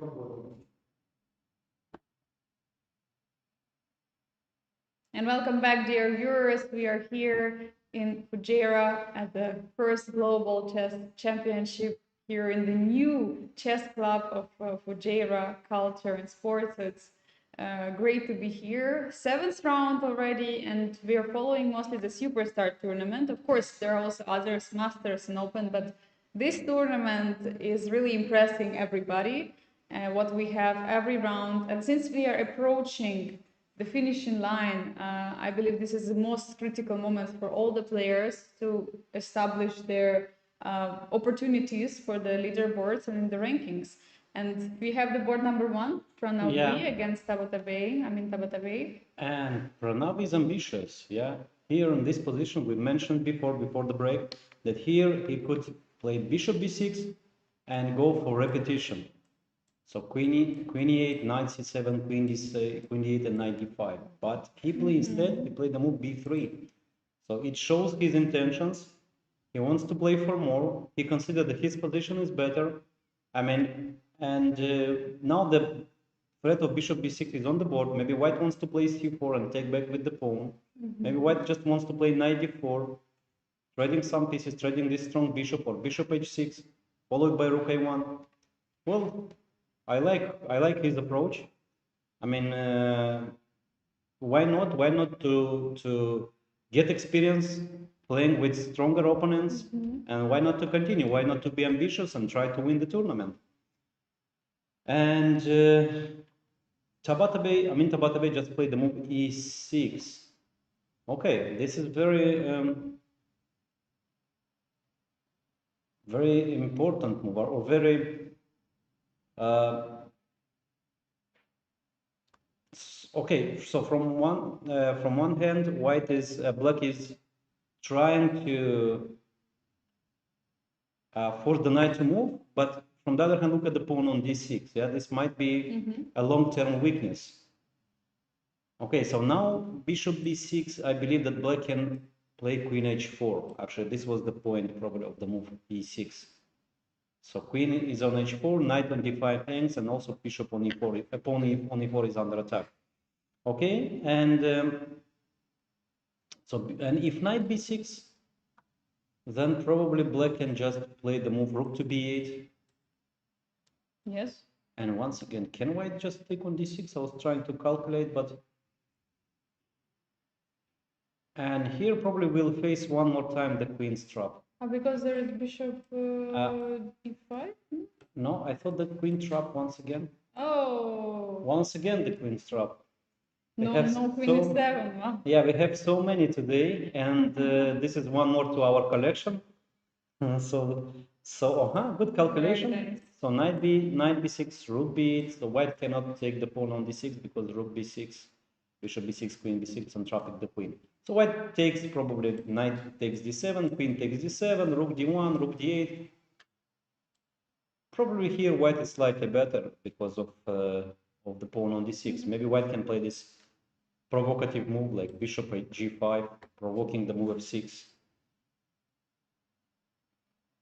Yeah, black cannot move the rook because there's pawn is lost, and after f6, a move like bishop f4, maybe provoking more, yeah, provoking move d5. Even more, e5. Yeah, e5, bishop e6, bishop e3. d6 is forever a weakness. Exactly, and then next move c4, and we have to play... Knight c3, knight d5. Knight c3, knight d5, yeah, exactly. So this is very interesting play. So e6, knight b6, rook b8, knight d7, queen d7, rook d1. Okay, but where black can improve his play? Let's say takes, maybe after rook d1. Rook d8, bishop g5 looks a little bit unpleasant. But else, how do you defend the pawn? A good question. So bishop f5, there is a 4. Exactly. So can black sacrifice the pawn? I don't know. I don't really see exactly how to do this, but let's try. Let's say move like queen to b7. Queen takes d6, and now... Some rook to d8, yeah? Yeah. Or bishop e5. Or maybe knight e5, attacking the pawn on e4. On knight e5, there is no queen d3 back, by the way, defending the pawn. And if in f4, board and queen e4 anyway, because bishop is hanging on e3. Good point. So after knight e5 and if f3, then might be some, let's say rook to d8. Rook to d8 is not possible now. Because knight already moved. Yeah. Maybe first rook d8. First rook d8. Queen to f4 now. And now, but now knight e5, no threats. Yeah. Maybe knight to b4. Threatening rook d1 and knight c2. But I think white just can take, and play a move like h3. White keeps his pawn up. Because there is some compensation, maybe just a move rook c8. And not easy to defend the pawn. c3, knight you d3 cannot is push common. it forward, of course. Yeah, and then black just takes the pawn back with probably already some slightly better position. So once again, let's go from the position after e6. So knight b6, rook to b8, knight d7, queen d7, and here probably black should play for... Maybe, what about rook c7 here? Rook c7, yeah, but now white is not forced to take. Yeah, also queen d6, yeah. Rook d1 now. So black should force white to take on d7. So now white is forced to take on d7, queen d7, rook d1, and now pawn sacrifice, yeah, because rook d8, bishop g5, we don't really like this f6 move. Bishop e5, f4, maybe knight queen to b7 now.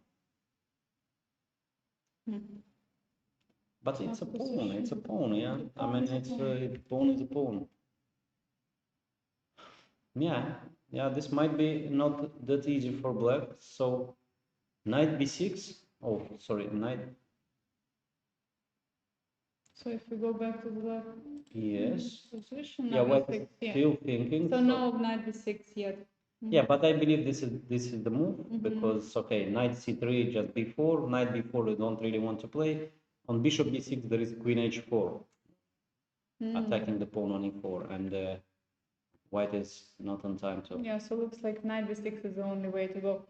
And yeah, while the players are thinking, I wanted also to mention one more time about the current standings, because by the way, dear viewers, you can see them on the left of the screen.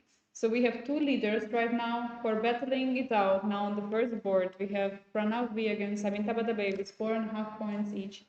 And then we have huge amount of people with 4 points. It's Jacobson, Suleiman Lee, Hong, Sugiro, Jose Martinez, Mishra, and Zhu. These are with 4 points. And then there is another group of the players with 3.5 points.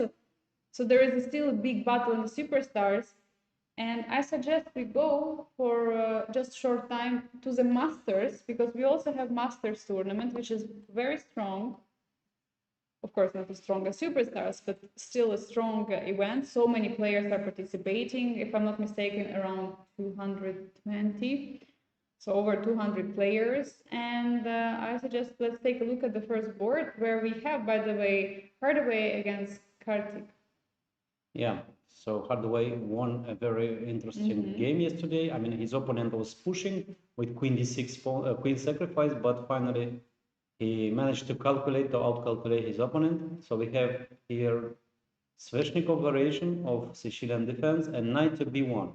Okay, possible move, a rare move, but possible. Knight to b1, bishop e7, bishop f6, knight f6, and a4. Before knight d5, bishop g5, all theory.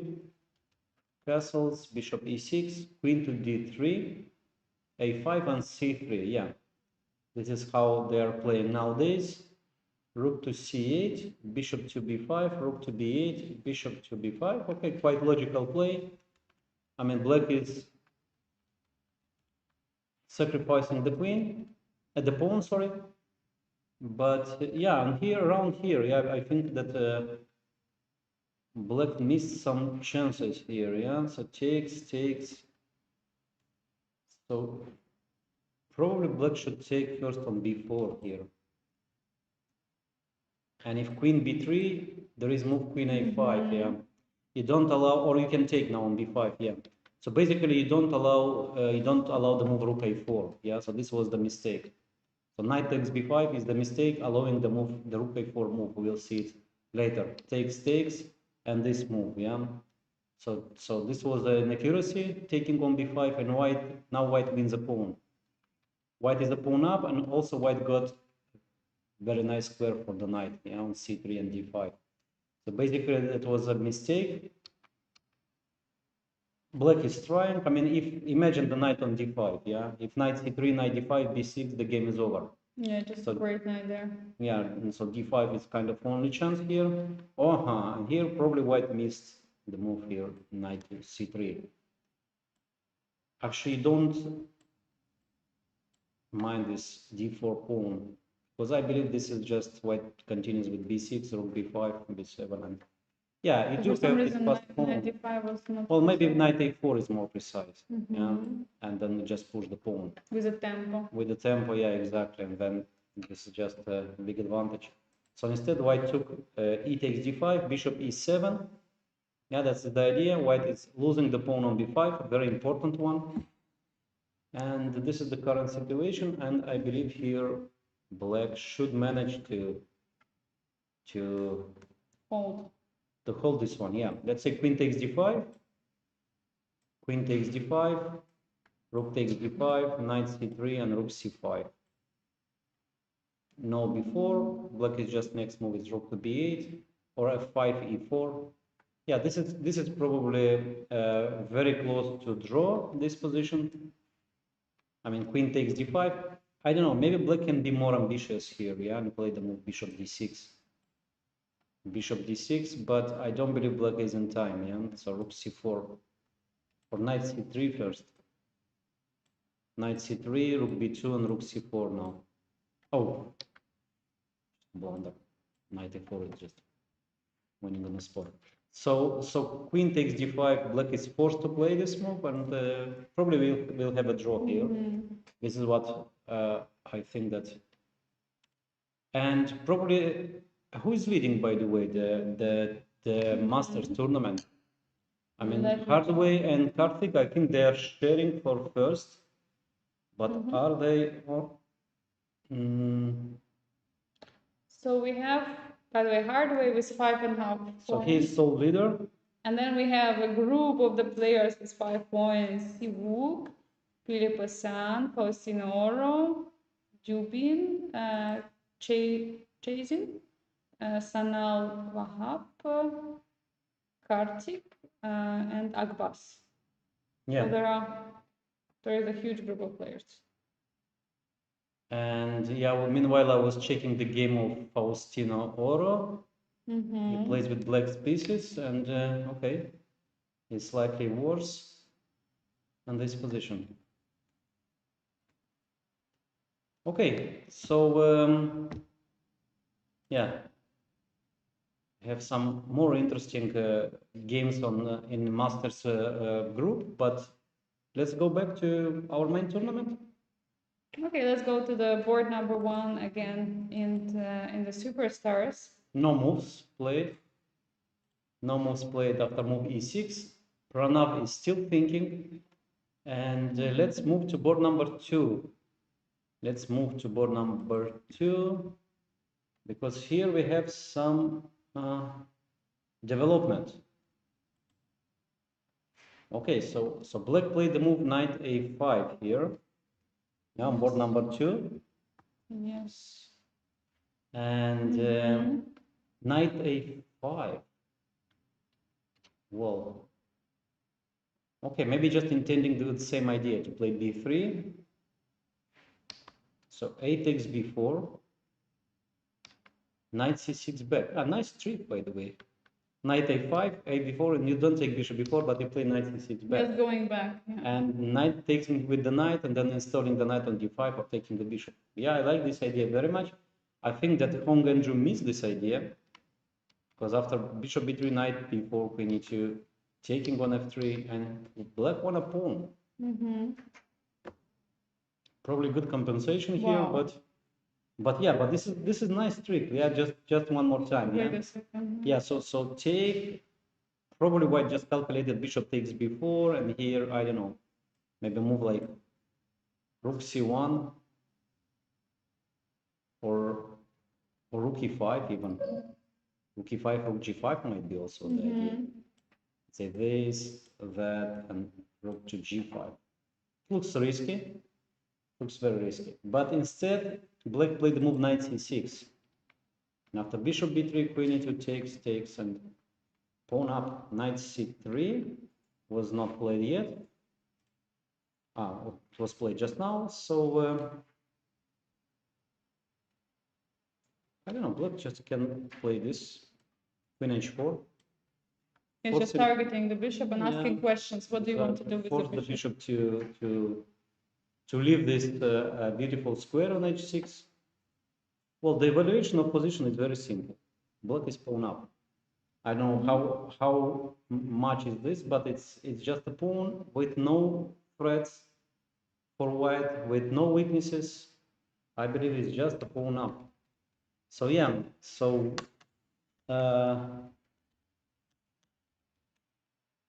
okay, what else? Yeah, queen h4 looks so natural. Yeah, just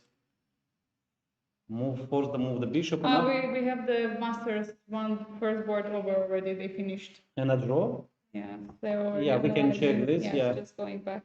So it was a draw. Yeah, exactly. This variation.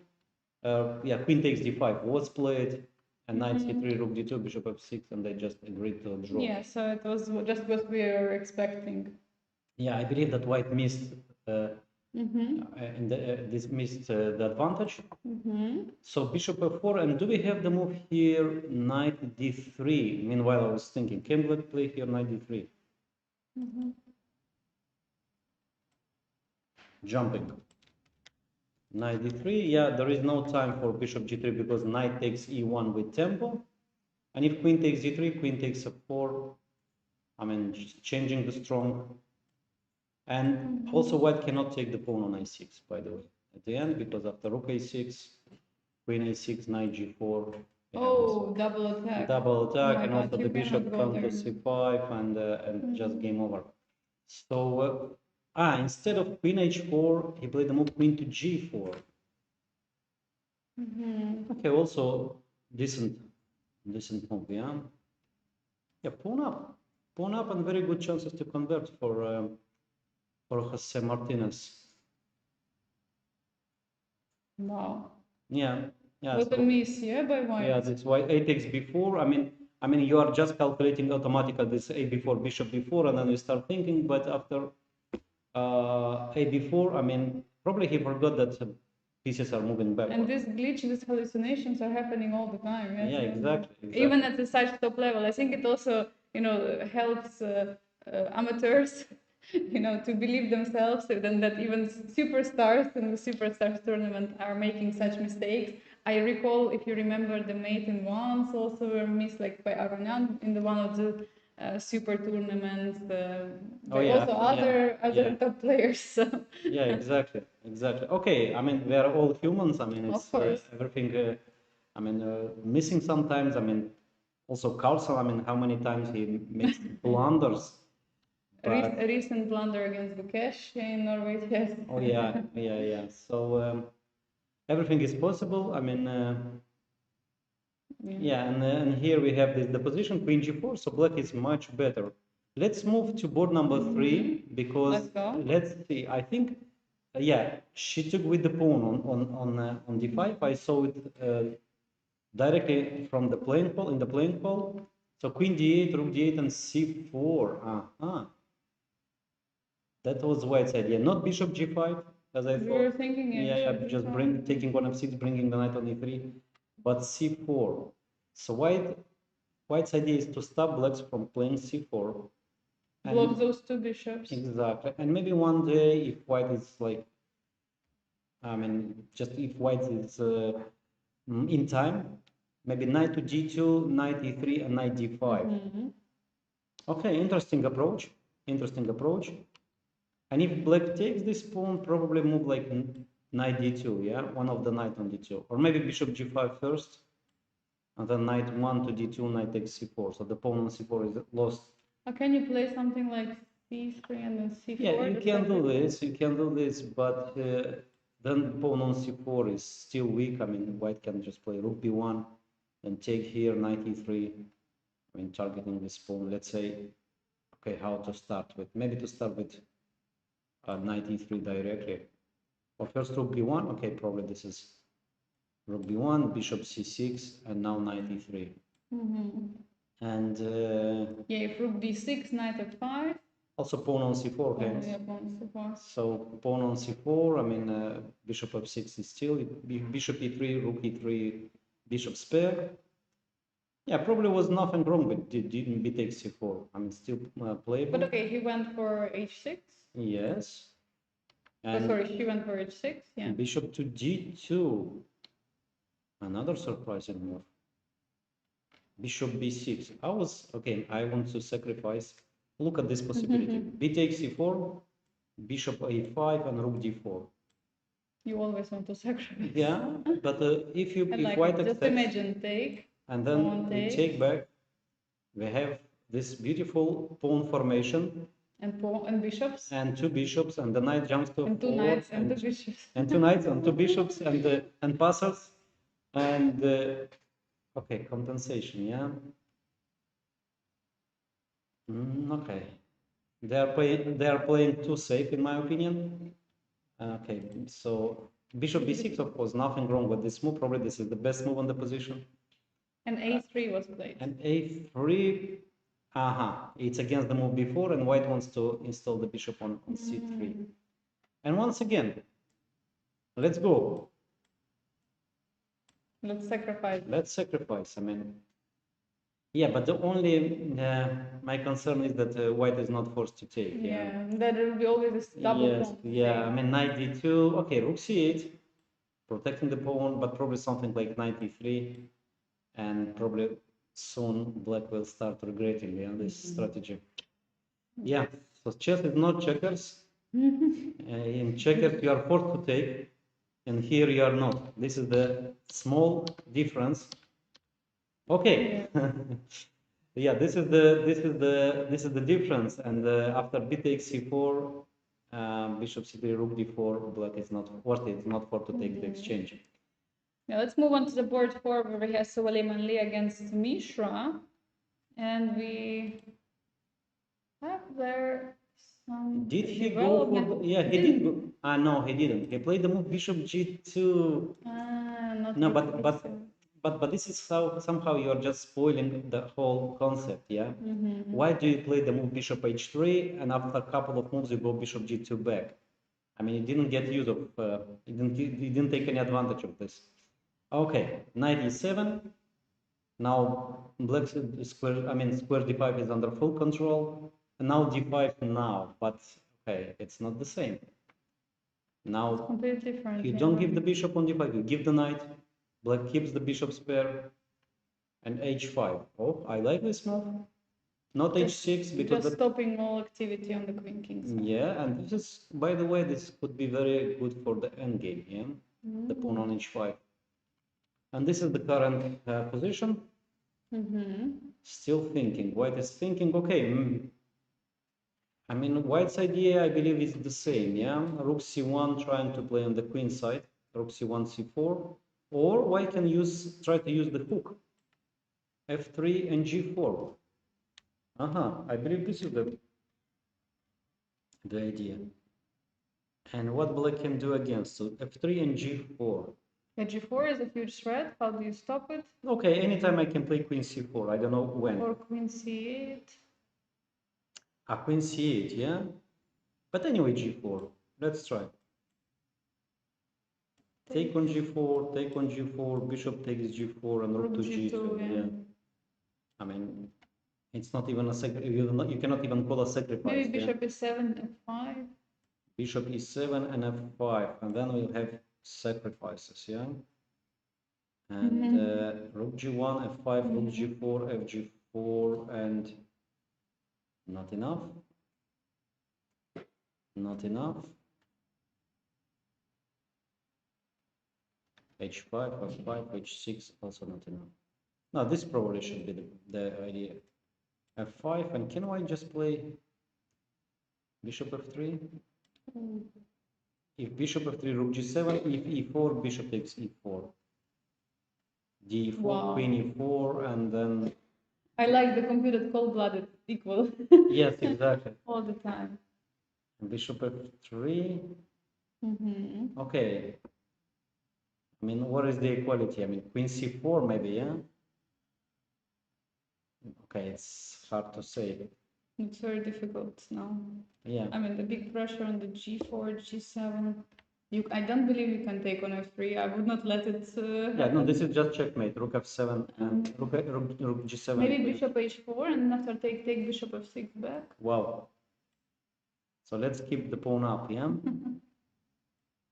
Okay, taking computer on is laughing g4, at me. Yeah? taking on g4, rook takes g4, and knight e2, knight e2, knight e4. Yes. The knight on e4 is just controlling everything. Just amazing piece. Yes, and king is still bad. Rook h1, check on h7. Now it comes to e4. Okay, this is probably and this is how you can lose. yes, and still I believe like it's a move like Queen queen c4. Yeah, queen c4 and okay, queen takes c4, pawn takes c4. Knight a5, bishop takes f3. I hear already no checkmate. No checkmate. White is taking the piece back, but after bishop too many d5, pawns. Yeah. too many pawns. Bishop retreats to g8. By the way, only one pawn, yeah, only one pawn, but still. Only one, but so many in the center. Yes, yeah? yes, too many. Yeah. And these two pawns on the queen side, they're just stopping all three pawns. Yeah. Okay, so this is the f3 is an interesting idea, and instead white played the move queen f3. No, queen f3. Okay, so there is no a g6 because queen takes f6. Of course. So, and also bishop g4. Oh, wait a second, yeah. How do you? He didn't play bishop g4 because of maybe queen to g2, and then there is this tempo. Okay, and instead Misha played wow, a5. So ignoring checkmate in one, because queen h5, g6, and if you f3. take, if you take, there's bishop g7. Yeah, just defending. And followed by bishop f5. So and you have to step back. Yes. Bishop to g7. No, bishop g7. h5, f5. We take on g6, take on e4, and queen h5, and rook f3, f5, f6. I don't know which square to choose. f6. I like to stop some checks from the diagonal. Yeah, exactly. Maybe this is the most precise. And bishop e8 next, and taking the pawn. Yeah. And king is escaping. Yeah, one check only. There is apparently not much. Yeah. Mm-hmm. And meanwhile, black is having an attack on the queen side. This a4 move is incoming. Probably some targets on the c file as well. Yeah, this is a very beautiful idea. A5.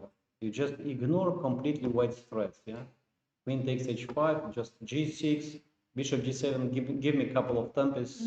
I'll give you the pawn for that. Wow. Oh, this is just great. Yeah, actually, white lost the way of by playing this bishop g2 move. I mean, in this position, why do you step back? Why do you play this bishop g2 instead of just 95? Okay. No, this is a big question. Yeah. This is the current position. This is the current position. And Soleimani is taking time. Let's move on to the board 5, where we have Danish Varg and Jacobson. We were discussing this position where there was this bishop e3, which was not played. So let's see this. And black just took on e2. We were saying when we left this room that the only thing we know that he will not take. Any move except this knight takes e2. Okay. So queen e2 and knight g6. Exactly what happened. Sometimes I do believe the players listen to our broadcast. No? Yeah. And they just do the opposite. Or sometimes follow the lines. Okay. Also, by the way, this is interesting because if g3, then h5. There h5 is. Otherwise, how do you stop bishop knight f4? Yeah, h5, h4. That's just bad. So knight f4 is coming. You have rook d1, knight f4, queen f1. Queen b6. You don't want to take the bishop on d3. It's very bad. Yeah. Now the threat is double attack queen d4, knight to b1. Yeah, this is probably kind of only move. I mean, you need this regrouping. I mean, if just give me a couple of templates to play there, just I don't know, knight c3, bishop b2, and queen d4. Queen d4. How do you stop queen takes a1? Maybe prepare some queen trap one more time. Let's try. And this time, how to do this? Queen to...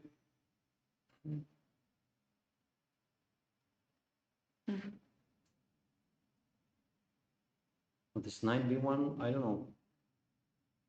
What was that move?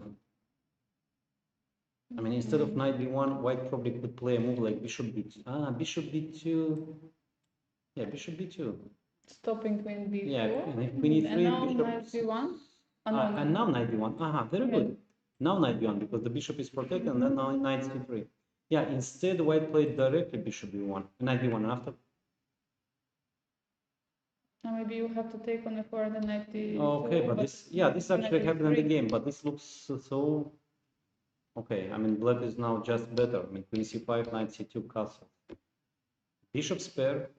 White squares... Bishop, yeah, exactly. White squares are weak, and black can play with b5, maybe with g6 or 5. I think the dream scenario will be also to trade the light squared bishop of black for the knight and have the bishop on d4, one of the lines we were analyzing earlier. So that would be definitely great. And this is the current position. Clock situation looks similar, around half an hour per each side. Yeah, and if let's say white pushes here b4, this might be with so queen g1, yeah. White is just trying to save this position. Yeah, it is clear that white is not longer playing for advantage, for opening advantage. White is black is better just thanks to bishop spare. And if you take on b1, probably white is intending to bring the knight to d5, yeah. But if black plays a move like rook to d8, how do you bring the knight to d5? I mean, if you take, I take with pawn d. Do you have a3? a3 with knight b4 idea. Okay, makes sense.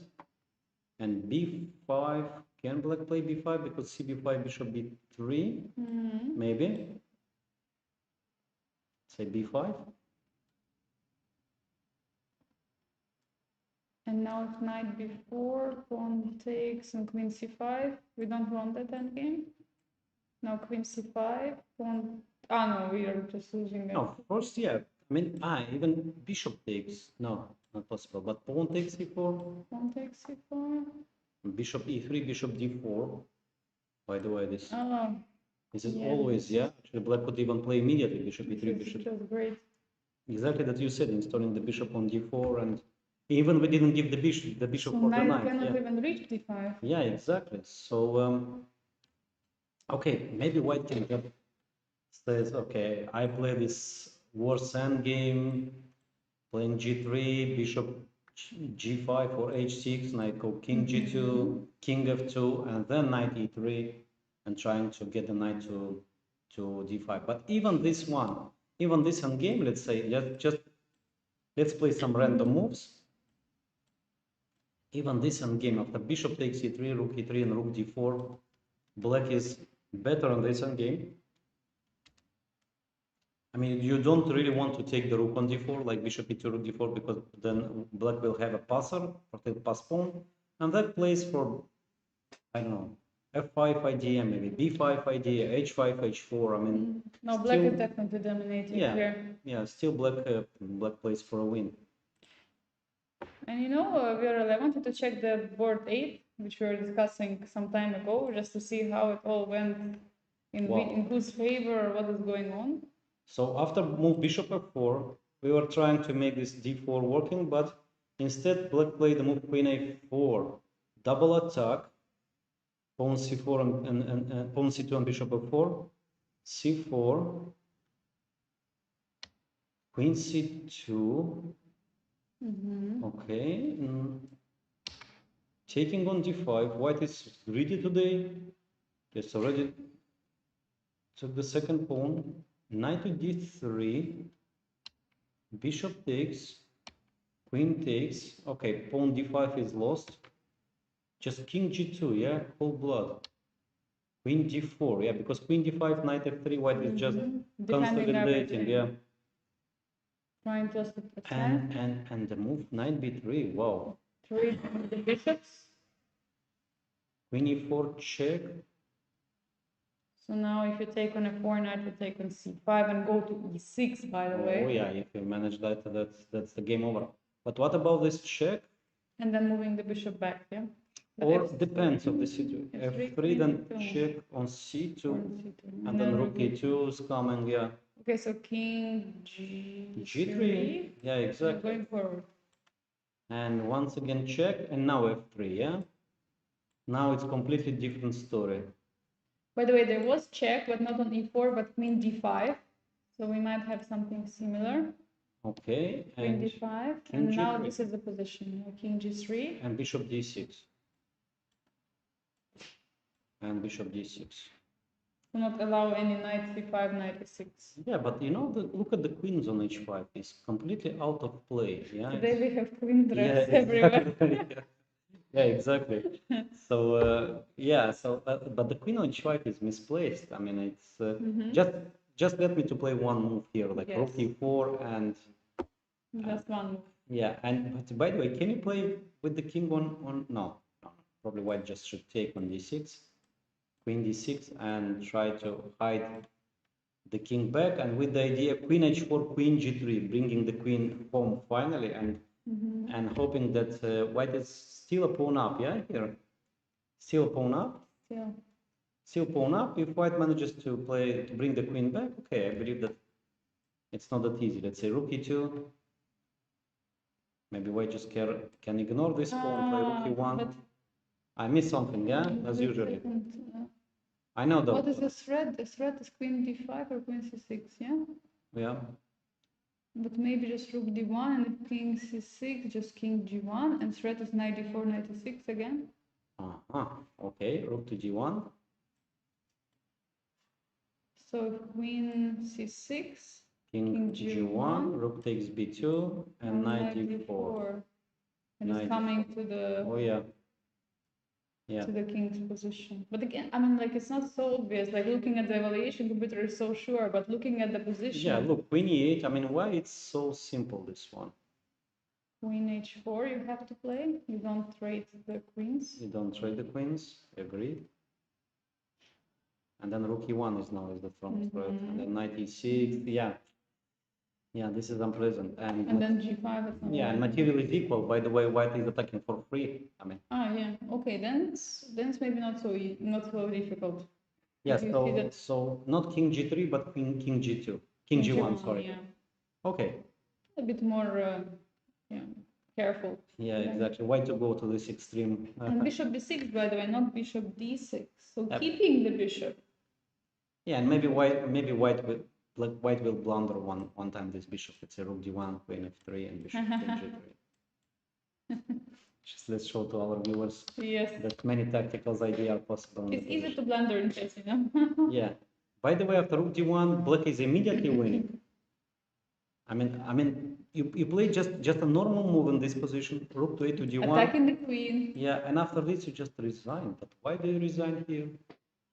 Because if you move the bishop and it squares, bishop takes F2, and rook on D1 ends. So it doesn't matter where you move the bishop. And if bishop E3, maybe rook takes E3 also. Oh wow, and then it's like checkmate. Yes, so basically, yeah, you lost in one move. Looks so normal here. Such a natural move, rook A1. And you lose the game, yeah. So probably it's time to bring the queen back. Queen H4 and queen G3. It's time for queen to return. Exactly. After queen G3, there is harmony. Also, after queen G3, you know what will be the next one? Queen to G2. Just protecting everything around the king. Bishop put on G2, and white is a pawn up. By the way, pawn up and just safe. So no need to create anything, no need to attack, no need to sacrifice something. Just there is an extra pawn, and just to convert in an endgame. And by the way, we have result also. Saleh Salem played a draw against 𝐒𝐚𝐦𝐤𝐡. Maybe we can take a look shortly. How did the game? Yeah, I saw the game in the playing hall. It was okay. At least looks like slightly better for white, but yeah, white didn't manage to put real problems. B4, knight B4, rook G5. Yeah, looks like white is better. Yeah. So G5, this precise move. This is very precise move. Rook b7. By the way, this is not so easy to make a draw, as far as I know, this kind of endgame. Yeah, because usually you think you go into the endgame with opposite colored bishops and the rooks, and you say, oh, it's opposite colored bishops, it should be always a draw. But rooks, this is something what makes it tricky. Some years ago, it was played a funny game. I don't remember where exactly. Maybe it was in Capella Grand Open, like something like 20 years ago. And White managed to win the endgame. I mean, Black's pawn was on g6, and even without c2 and d6 pawn. If I'm not mistaken, that was the game of Wang Yue against Zvagensev. And White just won 3 against 3 with opposite color bishop, just pushing the pawns and then bringing the king, and somehow, okay, it was clear that it's clear that it is a draw, but in a practical game it was not easy. So f4, okay. No, just Saddam didn't. Okay, he did try a little bit, but not that much. Yeah, just they agreed to a draw. I mean, Black just plays bishop a3, bishop c5. I believe that, I mean, instead of f4 here, maybe you should. Okay, it's not easy. Yeah, maybe you should play with f3, trying to bring the king to f5. If you manage, yeah, let's say. Yeah, because if Black would have a pawn on g6, then there would be no real problem. No. Actually, with the pawn on g6, it's much easier for White to play. Easier, yes. Yeah, because then I play f4, h4, g4, g5, and then f5. Yeah. This is how. Because this f5 looks like a hole. No, this is how exactly how Wang Yue won the game. So this is a good pawn. It's a good pawn. So it allows Black to stay with the king on f6, and I just move the bishops. Yeah, this is actually the pawn is good. No, here probably no chances. Yeah, no chances for Salem. So draw. No chances. We have one more draw on board 17. Kozak with Darda Daniel. Yeah. Also opposite color bishops, but without the rooks. Okay, this time was Berlin variation. Trades.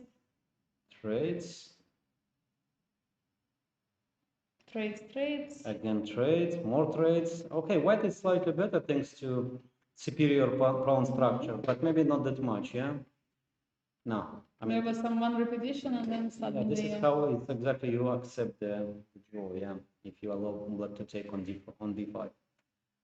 Okay, so those are the new results what we have in the round 7. Let's move on to the board 1 to see what has changed between our leaders. We have a battle of the leaders after round 6. So these are the 2 players who have 4.5 points, the only ones. And instead of playing knight b6 and knight takes d7, rook d1, I mean, playing for a small advantage, Pranav played the move knight c3. Very interesting idea. So again, he's ambitious. He's ambitious. He's trying to play to get the maximum from the position, and knight e5, sacrificing the pawn d6. But why do you sacrifice the pawn? b4 was probably his problem. Knight b5 is the problem. The move b4, yeah. And then d6 again is the issue. Yeah, exactly. So. Okay, so this knight c3 is interesting. Knight e5, queen takes pawn, bishop c6. It's a real pawn sacrifice. Queen to b4, blocking the pawn b. Queen h4, creating the threat of knight g4 maybe. Makes a lot of sense. Black is down the pawn. Black is trying to create some initiative on the king side. But how is it going to continue? So knight g4 is a threat right now in the position, attacking the h2. And White is ignoring it by creating another threat. Bishop c5. So now if knight g4, there is probably just h3 and double attack. Yeah. Knight is hanging and rook is hanging. Exactly. And there is no rook d8 because bishop e7. And rook e8, you don't really want to play such a move, yeah? I believe that here Black should sacrifice this exchange. I don't know exactly how to do this. Can we try knight g4? Knight g4? Knight g4, h3, and bishop e5. And bishop e5, yeah? But maybe just f4. f4, yeah. F4.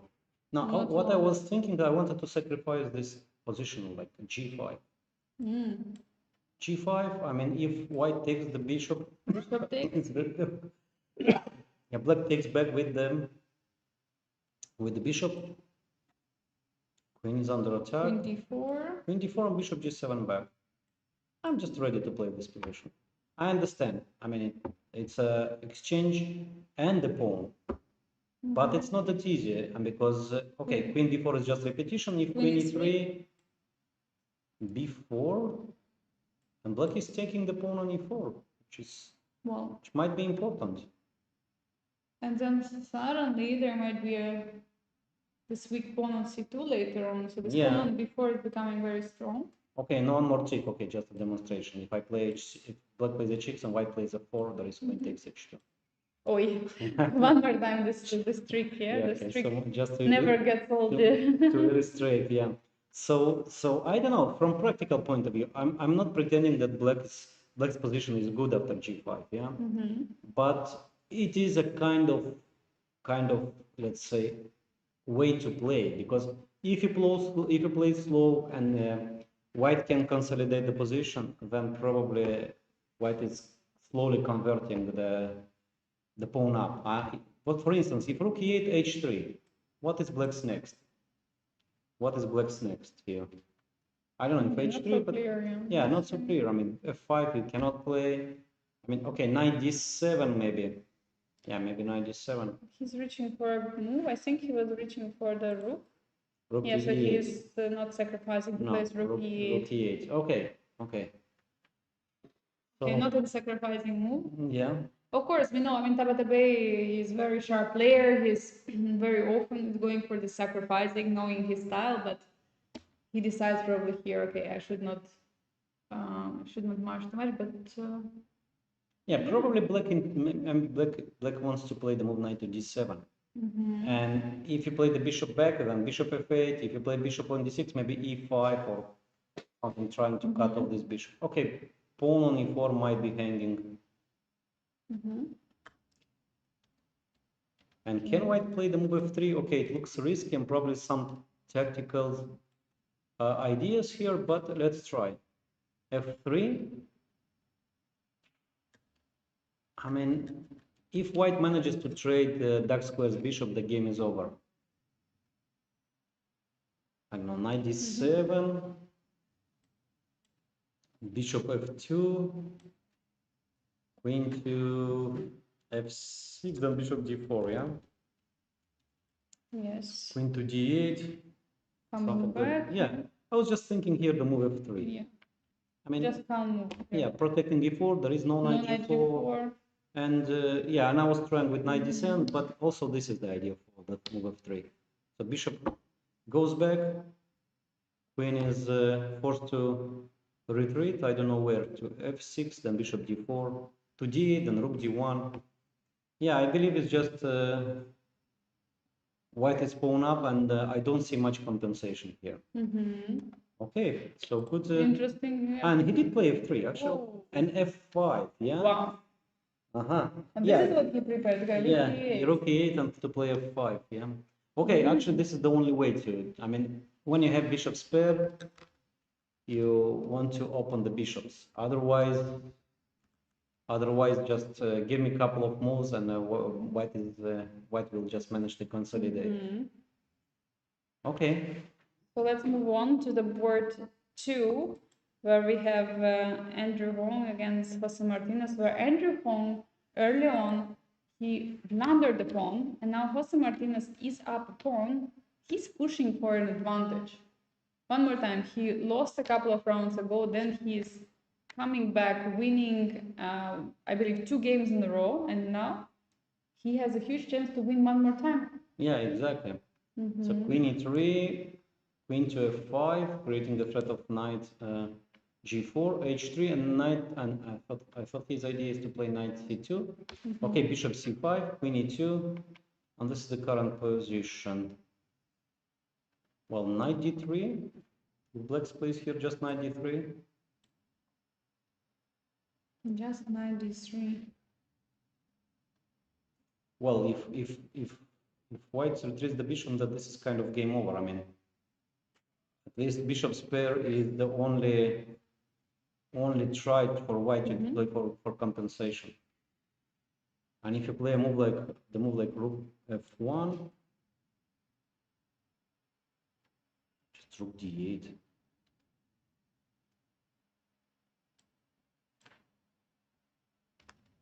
Yeah, rook to d8. Okay, I mean it's I don't know. Let's once again. So knight d3. White cannot play bishop c2 because queen takes f2.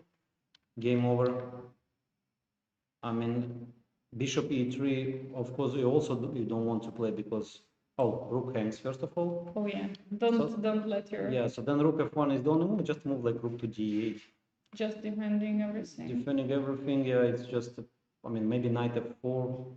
No threat. Yeah, bishop c2. I believe something. Is there any compensation white can get? I mean, of course there is a bishop pair, but yeah. Okay, I don't know. Maybe also black can try the move knight f4 here. Knight f4 because okay, bishop f4, queen f4. This no is bishops. no bishops. And if queen f3, no tactics here. No, probably the knight d3 back is the best move here. So knight d3, and then we have queen e2, and we have the same position. Repetition, yeah. Yeah, repetition. So maybe rook d8. Yeah, after let's say knight. So knight d3, rook f1, and rook to g8. What else black can try here? Taking on f2, everything knight d3. No, this is not enough. Just bring in the rook. Just bringing the rook to g8. Yeah, this rook. Or the other one. On a6 is defended. Yeah, and also just good. By the way, now can black try to play g5 and trap the bishop with queen g6? Okay, let's try. Always try. Yeah, g5. Is there knight e4? Then pawn f2 hangs. Pawn f2 hangs. So queen e5 and bishop f2. And bishop takes e1. h4. Well, h4, knight g4 then. Yeah, knight g4. Winning. So how to defend against queen g6? Maybe queen g6 is not a threat. So for instance, rook f1, just defending the pawn. And if queen g6, then queen e5. Queen e5 now. Yeah. And now if bishop takes on f2, rook f2, and then if queen takes on h6, knight will hang and then exactly. Yes. So okay, g5, but always black should keep this idea in his mind. So there is g5 and queen g6 idea. Yeah, so many moves now for black, and Jose Martinez is taking time, and I think it's a moment for us to take a break, but it's not just a simple break because we got an interview of the current leader in the Masters, Brington Hardway. We watched the game, he played a draw there, and we got an interview. Aditya made an interview, so we're going to be back very, very soon, and dear viewers, enjoy this interview. Bro, a fantastic draw today in the 7th round. You are currently leading the Masters section. How was your game today? Oh yeah, so today I was excited for the game because I was playing a very strong opponent, Karthik.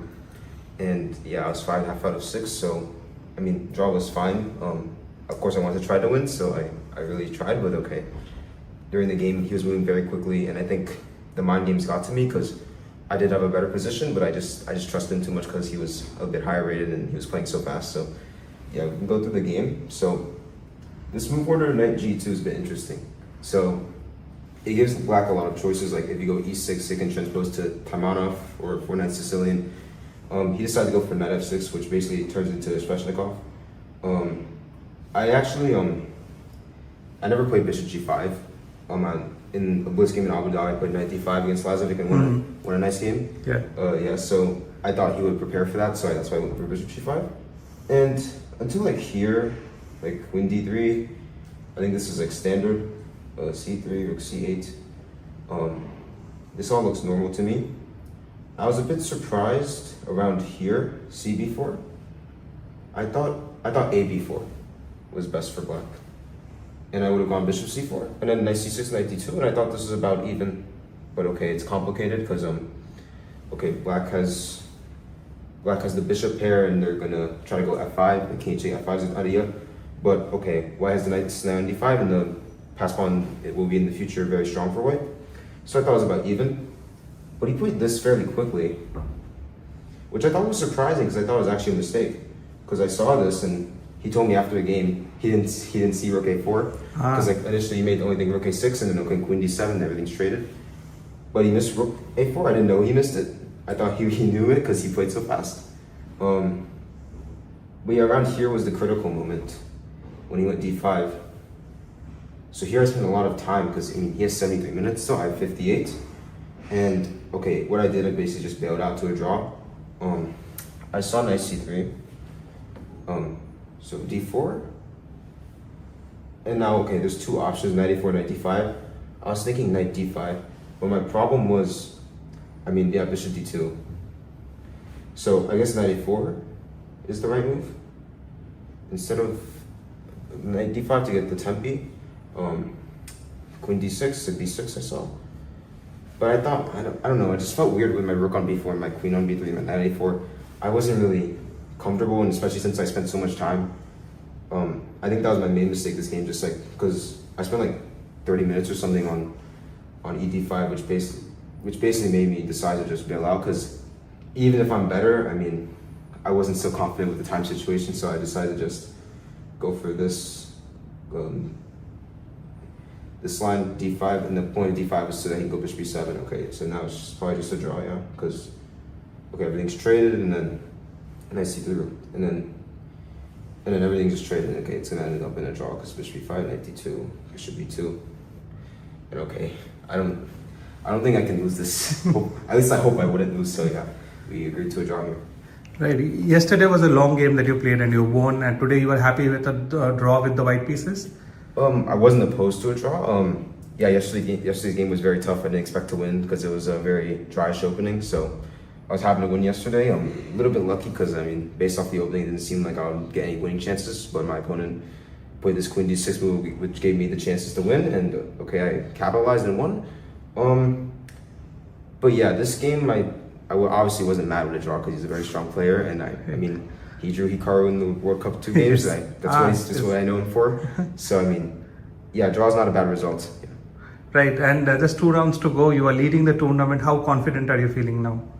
I mean, there's still 2 games to go, and I mean, everyone's very strong. So we'll just see how it goes. So far, I think I've been playing well. I haven't missed too many opportunities. Maybe this was my one miss so far, but okay. I think I've been playing well, and if I keep playing how I've been playing, I think I should finish strong. Right, and would you consider yesterday's game your favorite game till now in this tournament? Okay, it's definitely one of my favorites, but I think my round 4 game against 𝐒𝐚𝐦𝐤𝐡 was my favorite because I had such a dominant position. Like I had like pawns on like. Would you like to show us? Yeah. Yeah, just. It was round 4. I played him in Abu Dhabi as well, which made it more interesting. So it's like the second time we played in like a week. So yeah, I'll just go to show this briefly. Okay. Yeah, it just went up. I guess it's. So basically, the key moment was when I went rook a4. And you may think, okay, my idea is rook b4, queen b3, right? Target this pawn. It actually is an indirect use of prophylaxis. The most natural move e4, well, one of the most natural moves e4, loses the game immediately, is what he played. And the idea is bishop h3, and no matter what you do, I take e4 with the rook, take d7, and that's what happened. And basically we get like a position like this, where I'm down exchange, but I have 2 pawns, and look at these bishops. And what happened was pretty funny, because I mean, we get a position like this, and all of his pieces are just stuck. My bishops dominate everything. And okay, literally any move I play wins. So yeah, this was very satisfying, especially because it was on the double round. So yeah, this is probably my favorite game, most enjoyable game, but also yesterday's was pretty nice. Right. And what is it that you are aiming right now in your career? Currently I'm just trying to improve as much as I can. Of course I want to hit 2600 sooner than later. I've been around this like 2500 range for like too long. So I'm trying to finally break through, and hopefully, if I have a strong last 2 rounds, I should be able to break through finally. Right. And would you like to share with us who are you currently training with? Well, I can't really do that, but of course, I give credit to my trainers and my family as well for all they've done for me, for sure. Amazing. And now are you looking forward to play more tournaments, being more active in these circuits? Yeah, this is my first time in the UAE, like playing big opens like these. Right. It's really a great experience. No matter the result, it's a great experience because everyone here is very strong. You're gonna learn from every game. So I'm definitely looking forward to be back and playing all these strong opens because usually I just like play in the US and it's all the same people. So it's a nice change, even if it's challenging, it's a nice change. Amazing, amazing. And you are enjoying your time here in Fujairah. Yeah, it's a great experience. And you have seen some of the big clubs in US. How does this club fare to them? Oh yeah, so the St. Louis Chess Club is the main club in the US. Yes. It's very nice, but also here it's really nice. Like, I mean, all the conditions are amazing and I mean, the scenery is beautiful. So yeah, it's really, really nice. Right, right. Thank you so much for your time and all the very best for the last 2 rounds. Thank you.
Welcome back, dear viewers. We're at the finishing line of the first Fujairah Global Chess Championship. Today is round number 7, and we're following mostly the Superstars tournament, where there is a lot of action, and we still have the main battle of two leaders. We have Pranav against Amin Tabatabai.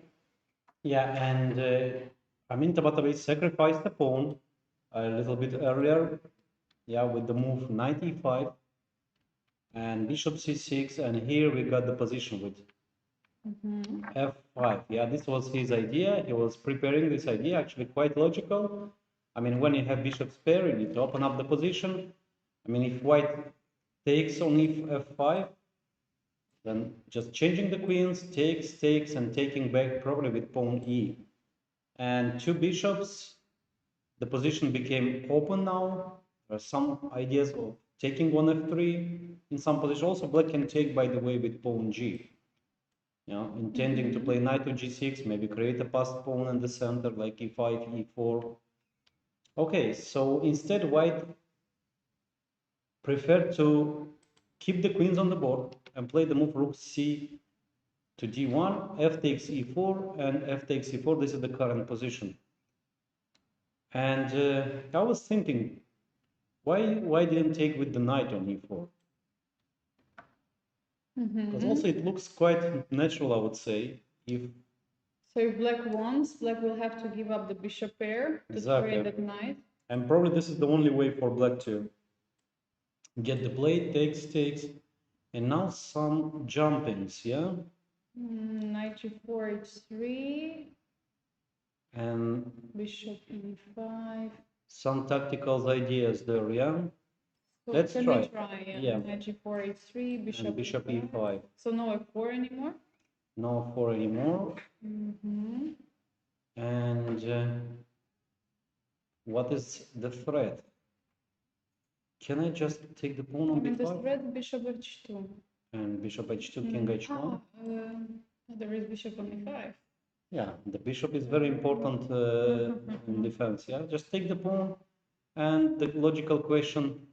What do you want? Yeah? What do you want, exactly. And 2 pawns up.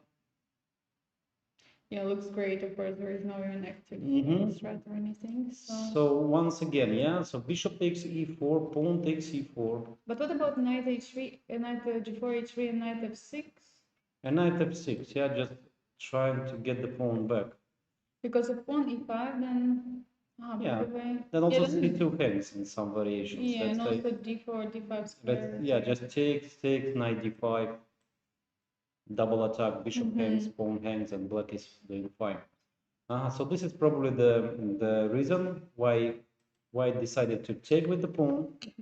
So keeping the c file closed, and now Tabatabai is thinking. So okay, let's try to. Can black play the same? Yeah, of course the position is different, but anyway, let's try. Knight g4, h3, and knight f6. I hear the c file is not open. Yeah, exactly. And also white can just retreat the bishop. Bishop f2, probably. A simple move. Bishop f2, queen to g5. G5 looks like the only way. And what is black's threat? Maybe some knight h5. And once again. And then there is pressure on the knight on c3. Well, pressure, yeah, but I don't see like concrete threats. Maybe rook to d3, just protecting everything. Now then, just the knight is defended on it. Maybe rook g3 one day, maybe bishop e3. Pawn up. And what about bishop f8 and rook? And if queen d4, rook d8 we will just take. So queen d4. And maybe b4. This is the... and then they're getting the same pawn structure. Now we take the pawn. No, it was actually much simpler. I wanted to take the pawn, but probably missing something like h4. Queen cannot defend the knight. Queen cannot defend the knight. So b4, at least this is good idea, but probably in the wrong moment. First e5. It's just actually very simple. E5. E5, Queen e3 looks like only move. Queen takes e3, taking with the bishop knight e4, taking with the knight, bishop c5, and bishop c5 here, or b4, or b4 maybe. Maybe it's even stronger. Oh, b4. Yeah, b4 and e4 is hanging. Yeah, so second, it's not so easy. It's not so easy. It's not so easy. But we have knight bd7. Knight bd7 was played. Okay, bishop to d6. It's important because on bishop d4, bishop f8. Oh yeah. And we lose the so the similar. Yeah. So bishop to d6, and now black is thinking. Yeah. So now one more time we might see this idea of knight f6. It's like similar. To yes. Yeah, it's probably the better version because the c file now is open, and also the knight anyway can jump to g4 maybe one day. Knight f6, pawn hangs. And somehow it's not good. Why? Maybe bishop g3 move, yeah? Because bishop g3, queen g5. I wouldn't say it's so easy. It's for sure not. To see this small details. By the way, we have a result on the board 5. There is a draw between Danishvar and Jacobson. So well, even the final position, I think that black can try a little bit. Okay, but yeah, it was a draw. And we have a result, another result on board 6. It is a draw between Donchenko and Nihal Sarin. We can maybe briefly go through the game. Let's go through the game. And what do we have? We have the Reti, d4, he takes d4, knight d4. Oh, sorry, c6, yeah. And c4, white sacrificed the pawn. Okay, knight b6, probably black could keep that pawn. Knight f5, queen e5, queen f4, takes, and g6. Okay, it looks like white got like a better position. Bishop g5. Well, that's a little bit strange move. Okay, takes, knight e4, bishop e7. Yeah, it looks like it was a good game. Rook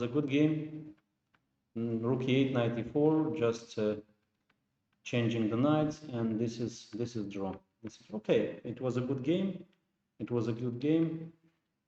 Yeah. So no decisive results. Meanwhile, by the way, this interesting game we were following on board 8, Pranesh M against Theodore Niklesh has just finished in a draw. So we can see, and rook e1. Okay. So probably losing the advantage. Remember, we said that queen h4, queen g3. Returning with the queen. Yeah, and it was actually a good idea. Good idea to go queen g4, queen h4, and queen h3. So queen was clearly misplaced on h5, and it was time to bring it back. Instead, white played this. Now queen takes g3 is the threat that we discussed. Bishop h4, rook d8. Yeah. Queen f7, rook d6. So white cannot activate his pieces because f2 hangs, rook d1, and look at the knight on b3. The knight is out of play. So king h2, bishop f2, and rook e8. So white just forced the perpetual check. Bishop g1, nice. Oh. And check. And check. And why did I agree to a draw? Because queen e3 check. Queen e3 is a threat. Queen e3, no bishop f2. If king g2, then just probably take on e1. Yeah. Take on e1. Bishop e1, queen e1. Yeah, and just well, even material is equal, by the way. Material is equal. So queen c7, queen e2, maybe queen takes b2. Okay, so interesting game, interesting home preparation for Theodore Nicholas, but it looks like white could get advantage by just bringing the queen back into defense. Yeah, definitely. But yeah, we have still more games ongoing. Let's move on to the board number 3, where we have this very interesting position after the Ruy Lopez. Yeah, we were after, discussing. Yeah, move c4, bishop b6 was played, and a3, yeah, just to stop the move before, and knight d8, improving the knight. Knight on d6 looks great. a4, a3, and then a4. Tricky. Well, tricky, yeah, okay. Changing the plans. AB, rook a8, rook a8, and AB, rook a2, yeah. So knight takes b5 was a good move, I mean, I believe that. But black is playing for more, takes, and c4. Once again, we see that Jain is just outplaying grandmasters. I mean, 2-6 grandmasters.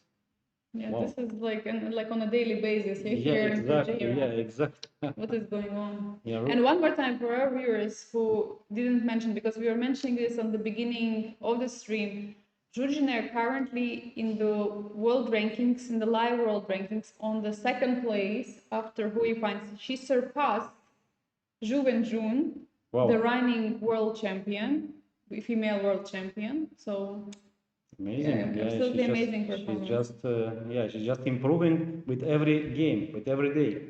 So rook a5, rook takes b5, bishop c3. Okay, white managed to stabilize the position. Bishop f5, changing the defender. Takes, knight e3, rook b5 back, knight d2, rook b4. Yeah, again, once again. Triangulation. No, so rook takes b2 was just enough to make a draw. Knight c4, knight c4, knight c4, and you agree to a draw, but not. Rook to b4, intending probably to play bishop a6, defend the pawn, and then just try to win the pawn. So g3, stopping the knight from f4, from jack to f4, bishop a6. And look at the clock, by the way. Sugirov is only 6 minutes right now. Fujairah has almost half an hour on the clock. One more time, she also has a performance currently of something like 27-30 in this tournament. I mean, truly impressive. She didn't lose a single game, and she started as the lowest seed in the tournament, and now she's on the top, one of the leaders. Amazing. So bishop a2, yeah, probably Okay, Sugirov will hold this one, yeah. So once again, rook c1, and probably you'll be finally forced to take on b2, and then we'll have massive exchanges and draw. At least he didn't get into trouble with her yet. Okay, black can try to play rook a4 here, sending the bishop back, and maybe improving the knight, but I don't believe black is in time to do this. Because if you start to improve the knight, then rook c1, but still the pawn is not hanging. How do you improve? Knight c6 and jumping to d4. I think I did blunder something, yeah? I did blunder. Oh, you can do it through f8. Yeah, this is safer, of course. Because also for f8 you have this, also d7 square just in case you can go another. So where do we go, e6 or d7? I think e6 looks e6, more logical, yeah. And now white cannot, how white cannot tell, no, it's, okay, b3, a b3, knight b3, You then... might see it, by the way, I feel like... Because what is the white's plan? Well, white's plan is to change, just to win the pawn c if possible. So maybe instead of... Okay, bishop b1 you have to put. I was thinking... Wait. But there is knight e2, knight f3. Yeah, no, this was just bad calculation. Okay, let's try. How do you take back? I think with the knight. With the knight, yeah. If you take with the knight, then I'll take with this knight and b3. That will be total. Yeah, and I was just trying to understand what about this endgame? Who is better here, yeah? So takes, and this is probably dangerous, yeah? This guy is dangerous. Something like rook c1 and then playing b4, yeah. Yeah, so basically here black can force to draw, white can force to draw. Yeah, if black plays rook a4, bishop takes c4, probably makes the draw. If black is playing very slowly, like knight f8 in this position, then just rook c1. I know, rook c1 and rook takes b2, double attack, but we have this move. Rook takes a2, knight d6, knight c4, bishop c4, and saving the piece. And changing color. Yeah, so this is the current position. So if rook a4, there is bishop c4. If knight f8, white is in time to play rook c1 and... By the way, what happens after rook b4? With which piece do you take on c4? Which move now? Rook b2. and I take with this knight. Only move. Yes, only move. And Only we cannot defend. Yeah, rook a2, knight d6, and if By you the way, we take- have rook b2 on the board. and soon we'll have a draw here. Okay, knight d to c4 is the only move now. Yeah. No, by the way, it's not the only move. He played it. They Knight did. d2. Yeah. Which By the one? way, this one is also making draw. But this one I no, thought then rook d2, knight rook e4. b2. Yes, knight. Yeah, this is. This was my plan to take the pawn on e4. Yeah, this black can still push a little bit. So, so knight d take to c4, precise move. What did she? No, she took with the bishop. With the bishop, and here soon we'll have a draw. Have a draw. So now bishop takes, and okay. then No, by knight. Yeah, you have to take by knight because otherwise pawn on e4 will hang. Knight takes c4 is on the board. Rook a2, knight d6, or knight c4, bishop c4 leads to the same thing. So it's 4 against 4 on the same side. Yeah, looks like we're going to have a draw very soon. Okay, Jain is taking time here. Let's move on to the fourth board because I see that there Abhimanyu Mishra doesn't have enough time. But looking at the position, look at the pawn on b2. Look at the a file, c file. What? Yeah. So just exactly. So a5, amazing move, and queen takes h5. White went for this. G6, queen to h6. So now who's faster? Yeah, we have the same question always in Sicilians. Yes. Who is actually faster? So queen g5, f5. Okay. Bishop g2, a4, knight c1, a3, h5, taking on b2, knight b3, and rook a8. And if you take on g6, I think rook takes a2 is working. I didn't check, but by intuition, this should be winning. And this is not winning, this is zeros according to machine. Okay, thank you very much. Thank you very much. Just Queen. Czech Republic. King b2, e4, and king b1, queen c3. Game over. This I can calculate. Okay, but there was something. There was something, yeah, and this something is king takes b2, e4, and something on d4. Rook, knight, yeah. Apparently rook. But this one queen c4. No. Or queen a7 maybe. Queen a5 is more precise than attacking also the knight. Also queen a5. Okay, so it's and rook d4 was the move to save the game, yeah, to save and win. Okay, but this is so tough. This is extremely tough. So, but instead, so let's one more time. Rook a8, hg6. Can black start with no, rook takes a2. This is the idea. Rook takes a2. King a2, yeah. So this is not enough. And if black starts with queen c3, then rook h7, I believe. Not rook h7. Okay. But then queen h4, queen h5. Okay. Then simple move queen h7 wins the game. No need to be very inventive or very sharp. You just play queen a2 and take on queen a7 and take on a2. Game over. Okay, so rook a8 was played, and now Aydin Süleyman is thinking. So queen a7 is a huge threat. No time to take on g6 because queen a7. What else? What else? King takes b2, e4. You don't really want to take such pawn. Can white play a move like c3, bringing the rook into defense? I mean, if queen a7, there is rook takes b2 at least. And rook takes a2. Yeah, I'm just. Let's go. I want to. Yes, rook takes a2, king takes a2, and rook a8. Rook a8. King b2. I'm sorry, queen c3. No? Oh yeah, yeah. This is game over. Queen c3 with the threat of rook a8, rook a1. Rook takes b2. We have check. Republic. We have check one more time, Czech Republic, and it's it's lost. King c1, rook c8. E4 is coming. Rook c2, queen takes b3, and checkmate. Yeah, it's just checkmate here. Okay, so rook a8.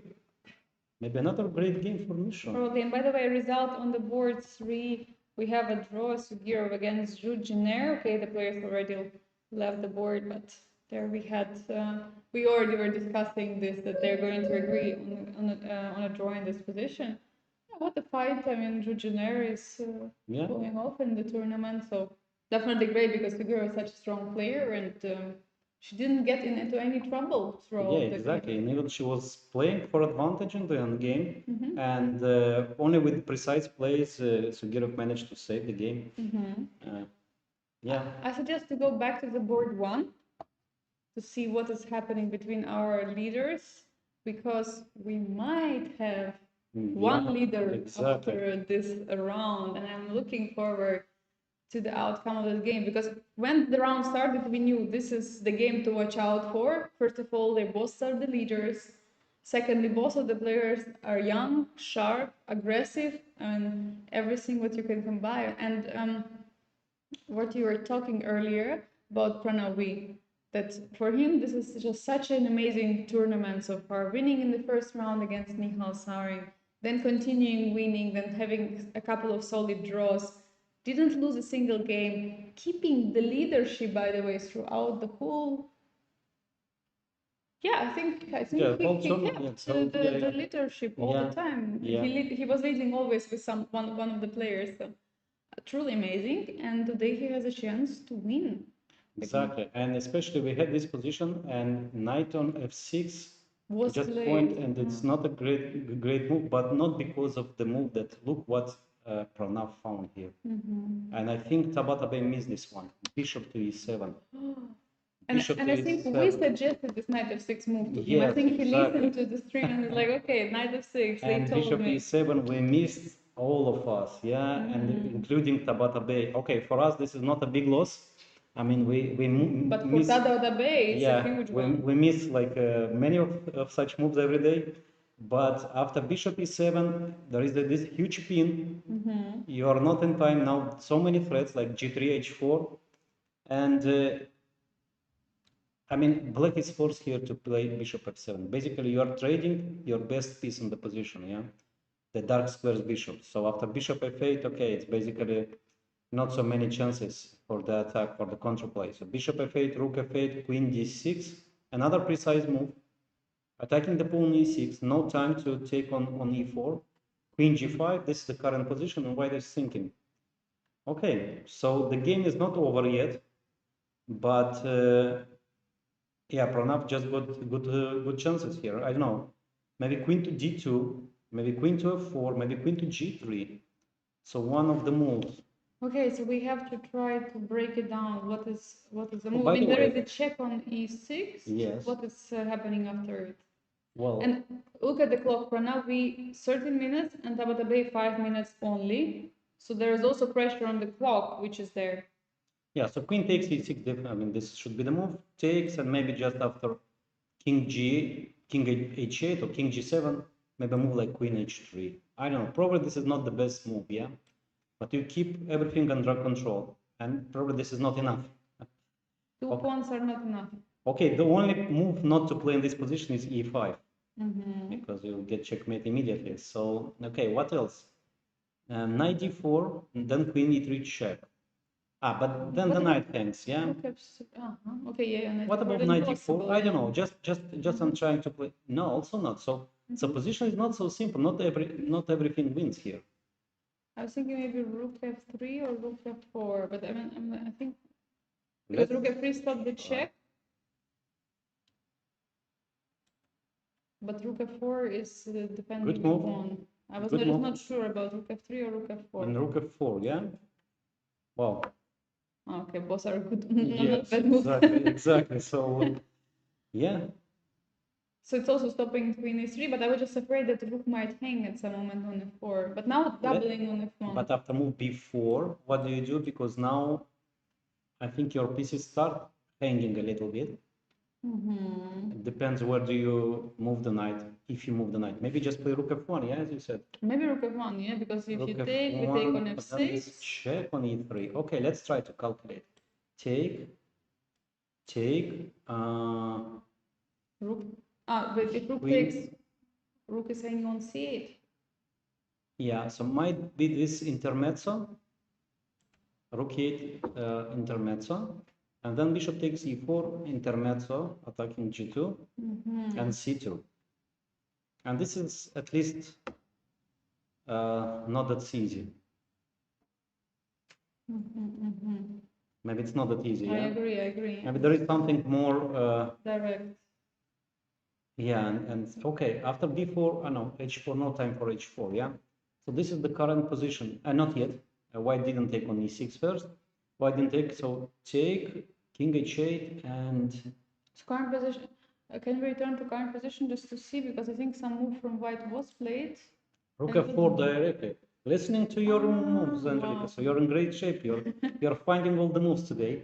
Yeah. And black did play before. Black did play the move b4.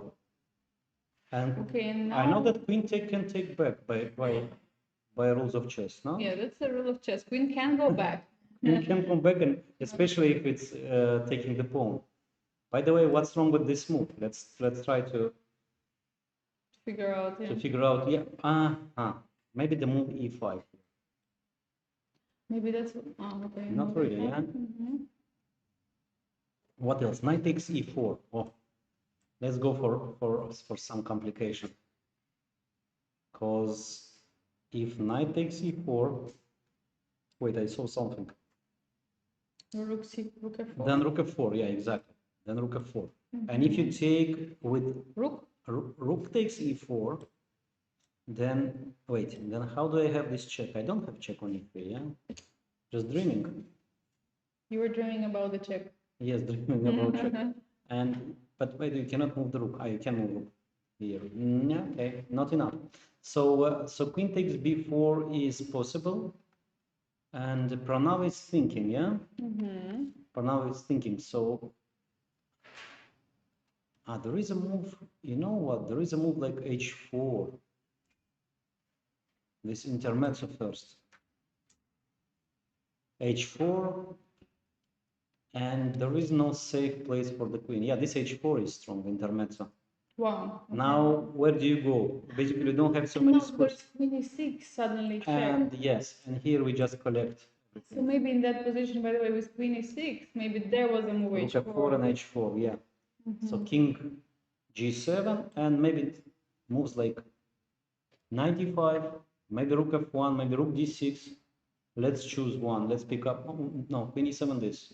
So which one wins? Which one wins? e5? Here we can play e5. Yes. No checkmate. What do you do with the knight? I mean... Check on e7. I mean, so many threats. No, white is attacking and white is pawns up. 2 pawns up, I mean. No, this is incredibly tough. Yeah. So rook f4, strong move till the end. b4, last chance, and h4, yeah?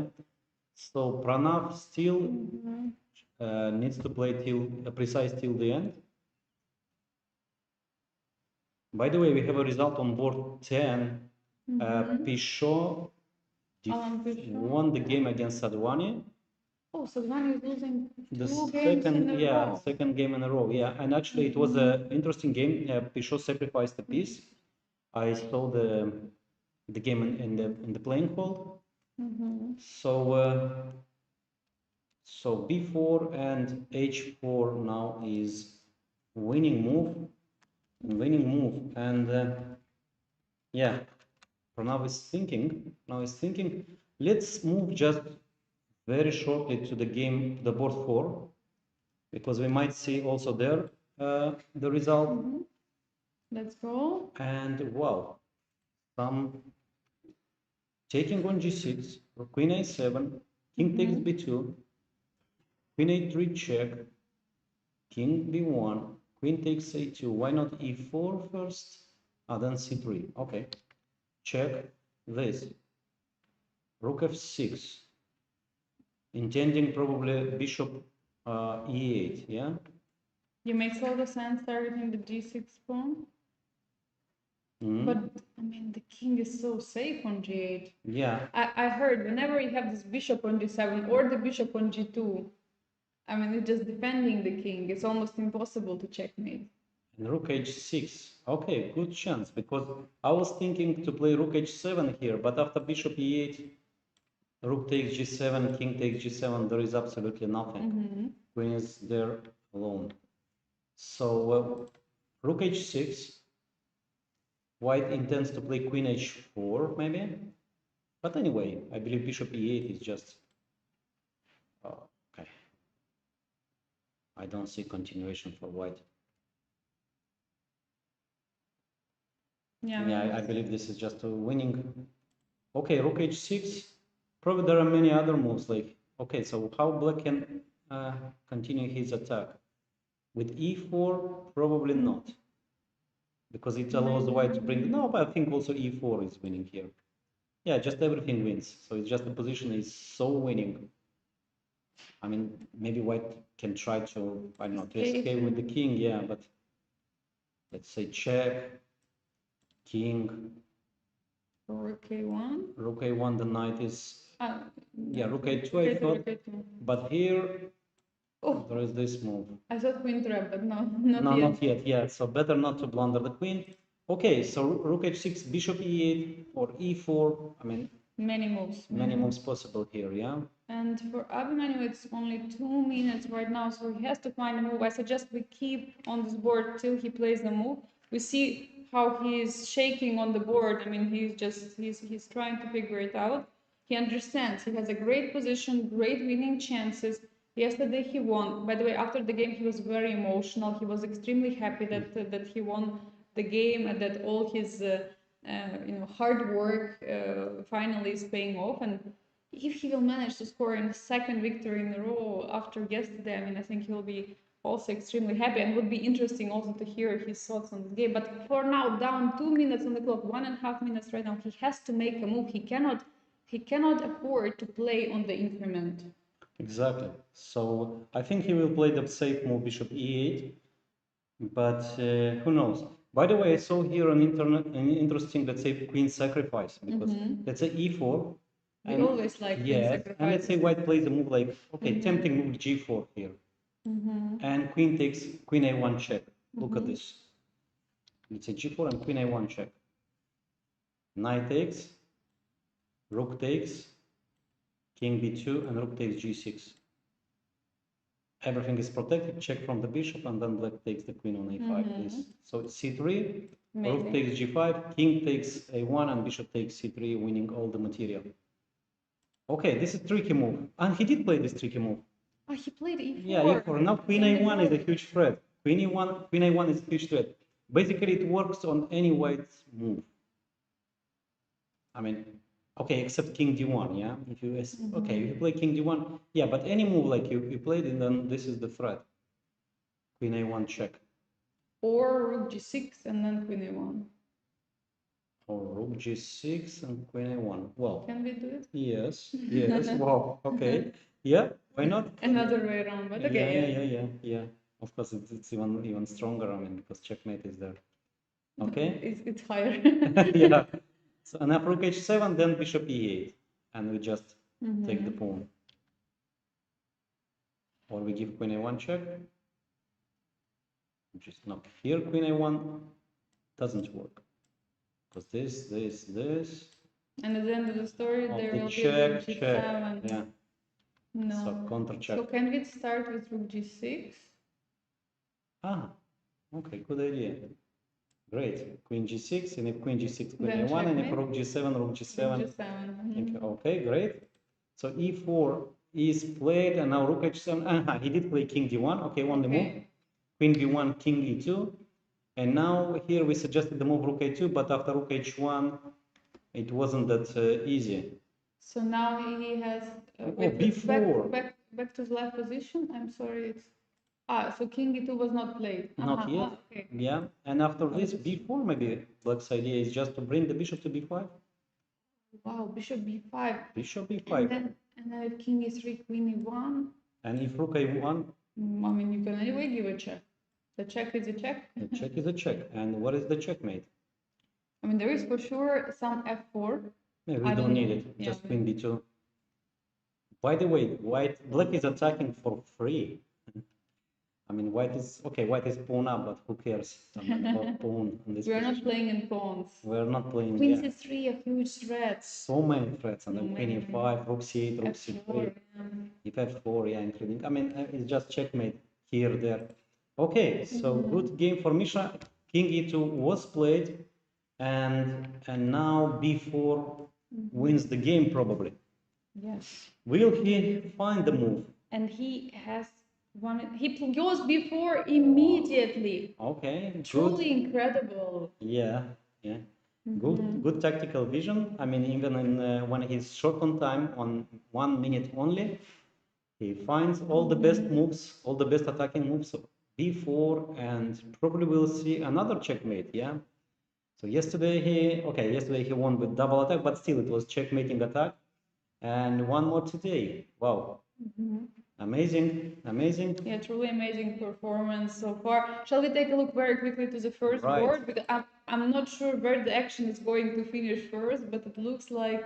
And here h4 was played. I mean, Pranav is just really amazing, finding all the moves here. Okay, rook d1, rook f1 looks like an inaccuracy. So queen takes e6, yeah, and queen, yeah, actually this was our suggestion, e5, yes, and game E5, over. yeah. And game over. So yeah, he didn't play the best move.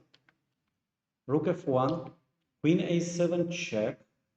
Now be careful where they move the king. King h1, and this is the current position. Okay, still probably winning.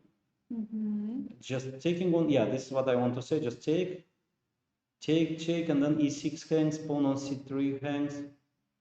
There is no tricks for black. Yeah, it is just winning. Okay. Anyway, Pranav is winning position. I mean, he's just winning. Yeah, he's just crushing it. So there was intermezzo check, but it doesn't really change much. So now rook f6 was played. So now Tabatabai is taking time. How much time? By the way, he's down 1 minute. So let's probably just stay here for a moment to see how he's going to react. Yeah, because probably in the other game, and then board 4, Suleiman Ali will take his time. He's 10 minutes. He can think, but it's a little bit too late. Yes, yeah, we course. can. Yeah, but okay. Rook takes f6 was played. Rook f6, and now again it's turn for Amin, and again he's down 1.5 minutes. I mean, he has to play. He has to play as fast as possible. Trying to find ideas for black, and I don't see anything here. I mean, knight c3, queen e6. No, it's just like two pieces are too far away from the action, too far away from the king. There is not even a... I mean, this pawn on c3, there could be some ideas connected with it, but it's just too slow. Black is just not in time. And actually, white can take this pawn anytime by knight. Queen to d7, okay. And okay, it's a decent move because rook takes e6, queen d6, rook d6, bishop e4. So rook takes e6, queen d6, yeah. So then, what would be the move? Queen e5?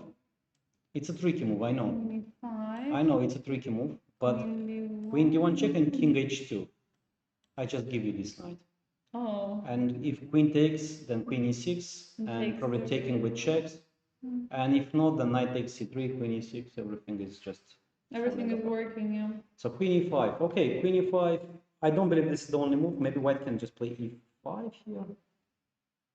Can you go to the send game? Well, this end game is... and this, yeah? Yeah, that's a pawn. And 2 pawns up, 2 connected past pawns. Okay, that's enough. This is safe, yeah. This is safe and enough. And meanwhile, in the game of Mishra, let's go quickly there. Suleiman Lee played knight d4. Yeah, to protect this. And bishop e8. What a miss. Oh my God. Okay, but instead, what was the winning instead here? Did we see knight d4? No, we didn't. Okay. Rook a1, then rook h1. b3, I have the intuition this is winning move. I don't know why. You're right. Easy. This is how the game should be. Yeah, but okay, probably this is not the only move to win here. But this is like feels like b3, then comes everything by tempo. And if take, then rook a2. And if take rook a2, and if you play rook a1, I just take on c2 by pawn. Oh, this is beautiful. And just ignore the queens. Yeah. Oh, okay, b3. Okay, so bishop e8 is basically losing the advantage. Wow. But maybe just by one move. I mean, who knows? Maybe there is only one move. And probably not knight e6 here or knight. By the way, Suleiman Lee has 8 minutes. He can figure it out. He can find. What can be the move here? Rook h7, yeah. Rook takes g6 and rook takes g7. This might be. Rook takes and take the pawn on f5. And probably again b3. Okay, this time b3 probably not. And now rook a1, yeah? And now rook a1, yeah. Okay, queen e6 check, bishop f7, queen c8, king h7. I think white has to keep this No, this rook a1, this is not winning probably because of check. Oh, there is a check. And then bishop e4 check, you never can hide to h7. So it's not so simple. It's not so simple. Bishop e8 was played. So missing this b3 idea. So bishop e8. And what about the move knight f5? Then probably bishop b5. Yeah. Let's go to the board one because Tabatabai had 10 seconds. Okay, he just played the move, but he this all happened, by the way. Queen e5, queen d1, king h2. Not king h2, bishop d7. Yeah, this is current position. So no queen e6 check. But then what? Okay, again, I want to play a beautiful move, but probably it's wrong. Look at the move. This.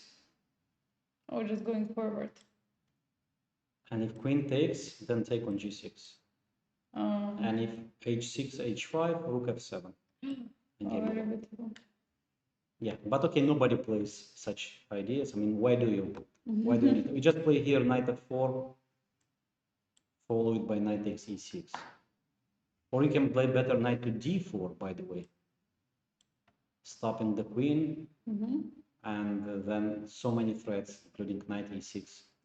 And he played knight f4? Knight f4, yeah, knight f4 or knight d4. Knight f4 he played, and queen g4 was played instantly by Amin Tabatabai. Okay, this is already a little bit of missing. Yeah, because that line with e5, it looked so, so easy, and then so much winning. Here, there could be some chances for black, because now suddenly pawn on c3 is defended. There could be ideas of taking the pawn on c2 at some moment. Yeah, now some, let's say, perpetual check. I mean, I don't know why Pranav is playing so fast. I mean, because here in some moments, yeah, you could have even here, this h5 is a forced win. h5 is a forced win. I mean, take your time and just calculate till the end. Why do you the move was played knight e6 is on the board, missing an advantage. But knight e6 is draw immediately. Queen h4, queen e1. No, this is draw.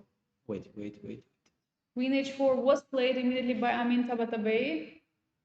Okay, now king g1 is the only move. Okay, the threat is he's playing for tricks. The threat is rook f8. Oh. He is playing for tricks. It's very common mistake. When your opponent is in time trouble, you are playing for tricks, yeah. Actually, it might work, you know. I like how you explained. It's exactly in this position. It might work. Okay, because now rook f1, queen g7 is a checkmate threat. But wait, hang on. If rook f1, you have to play it. You cannot go back king h2. But how do you defend the checkmate at the same time and queen? There is one more check. I missed this check. Now king King h1, rook h, queen h6. and king g3. King h2. But king actually, why do you need all of this? It's just played. It just I know what he's going to play rook f2. Look at this. If you come to the starting, no, not now. Okay, yeah. Sorry. Here. Rook f2, And queen a1, king h2. okay, yeah, that's yeah, I agree with you. But if I give this check, what do you do? Spoiling, yeah, everything. Yes, This, and now check, and now this, and now rook e8. By the way, now the position is completely unclear. Now, okay, Pranav. Yeah, Pranav is just. Why do you need Let's go quickly to the board for Mishra with 30 seconds on the clock. I just want to see what's happening there. I mean, yeah, I managed to stabilize the position after this. rook h1. Good move. Rook d1, another good move. And this is the current position. And the position is far from easy. I mean, why do you? Yeah, I mean, okay, looks like black is. I know, just king f1, hiding the king. King f1. Oh my King- god, king and G1. king is just coming to the king side and it's in safety there. And now, yeah, now No it's, attack anymore. what a miss for Mishra. No, it's a huge miss. Okay, basically King this is f1. yeah, and actually this was played. This was played, and But what, I don't know, this Suleiman Lee is so lucky this tournament. Starting from the blunder of his opponent, then he plays Jude Jenner, who's having absolutely winning position. yes, Not winning that, okay, in the time trouble, getting tricked a bit and then escaping in a draw. Now he's escaping one more time. yeah. Once again, I mean it's so okay. It's important to be lucky. It's important to be lucky. He plays fast. He's finding moves in the defense, but of course, I He mean. has time on the clock. That's also very important. Yeah, actually, he's very practical. He's very practical, and after 92, he's continuing to play fast. Let's say queen e5, rook d5, knight f4. By the way, I believe that here everything is possible. I'm not sure All that three results. all three results exactly. I'm not sure that black is better anymore. Especially with this time on the clock. I mean, it's going to be Yeah. extremely tough. Also now queen is under attack. You have to find the perfect square root, and queen e5 and looks like computer thing. It's not the best. No, I know. I understand his idea. On this, he wants to play rook a1. Oh, playing for tricks. Playing for tricks. Yeah. One more time. Not good to play for tricks. Yeah. Not good for playing for tricks. And meanwhile, let's go to the board one, because there we have the line we just discussed. Rook f2 was played and queen c1 showing, okay, there is a check on h6 still. Now, what a miss for Pranav. Why to create this mess? Exactly. Meanwhile, we have result 𝐒𝐤𝐤 against Shankland Sam on the board 7. And yeah, just a draw. Wow. Just a Okay. draw. Yeah. Oh, wow. I Just mean, a draw. yeah, I mean, it's a playable endgame. I mean, the threat is g4, white is exchanged down, but two Yes. bishops. Okay. And other than that, no result. So let's move backwards, back to the board 1 to see. Okay, king is king g3, king rook is e8 we f3. will see now, and rook f6. And I believe this will end in a perpetual. So okay, I mean you cannot have so many chances in one game, yeah. Yeah, So if definitely you cannot. miss once, if you miss second one, if you miss the third one, okay, then should be a punishment. Okay, or not. Or not. Or not, yeah, you never know, yeah. So rook e8, rook f6. By the way, white is still better here. Oh, look at this. White is still better and Queen missing e3 or something. something. And missing something here, yeah. And queen b6. No, rook f8, checkmate. Missing. Maybe no, going to the queen's endgame. Perpetual. So What rook is there? f6 is simply losing. What about rook e7? And queen b8. What queen? Probably white will be in kind of zugzwang, yeah. Let's say move like no, rook f8 is the threat. Black cannot leave the. But rook f8 is not a threat now because No, of yeah, queen on h6. yeah, but I'm trying to activate the queen. and then it's threefold repetition. Wait. So this, yeah. And here apparently black can win.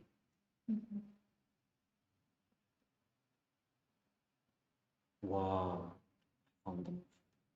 What? It's one of the most beautiful moves I've ever seen. 1 second.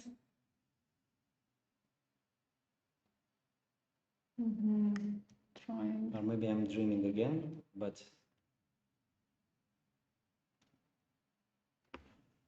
if black finds this one. By the way, Mishra lost on time, or this is probably I think not really. Yeah, we just can go quickly back. check. No, he didn't Okay. lose in time. He's Yeah, just so I'm trying. black wins with one very beautiful. Queen G7. Yes. Wow. Yes. Yeah, I don't know exactly, To but stop checkmate by putting the queen there. yes.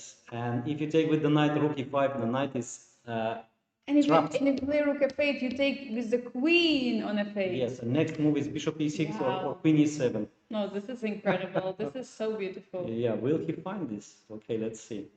By the way. But wait, we have different. We have different position. Wait. What? What happened? Yeah. Queen g5 was played to Queen stop g5. all the perpetual. We found a good move. So rook f6, queen g7, yeah. Okay, let's move on to the current position. And knight h7. Wow. Very nice. So now pawn cannot be taken on e4. Suddenly there will be a family fork. Yeah. But he's going into the and rook endgame. d3. And rook d3, and this is winning. Oh. And this is winning. And Pranav is taking time. Finally, he's taking time. Not getting completely winning position, but now in the. By the way, rook also rook endgame. c7 wins the game. Because rook e3, king f2, rook cannot protect the pawn on the third. Oh. So rook c7, maybe it's actually more precise. To cut the king. To cut the king, yeah.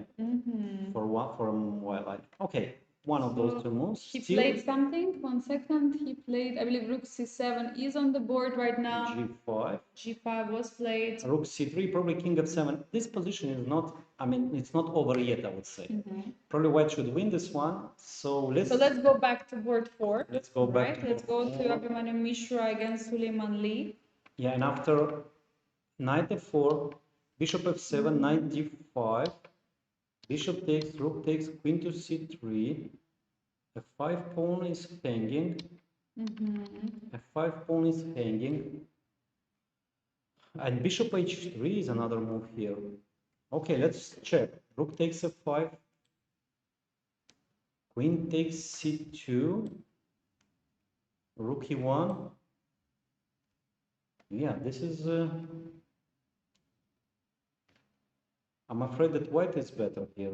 White is playing for me because, okay, king is finally safer, and now imagine the bishop on e4, then will be game over.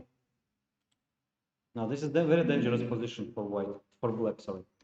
So this is the move after, okay, rook takes f5. It can all turn around now. Yeah. And I think also Mishra might be now in not such a good psychological state because he got such a winning position, then he's missing it, he's getting into equal position, and he might, try to still play on for a victory, and that would be a big mistake, and he might lose. I think one more time, as we were mentioning, all three results are possible here. Yeah, especially in this position, that's for sure. So rook takes pawn, rook queen c2, rook e1, and yeah, I don't know.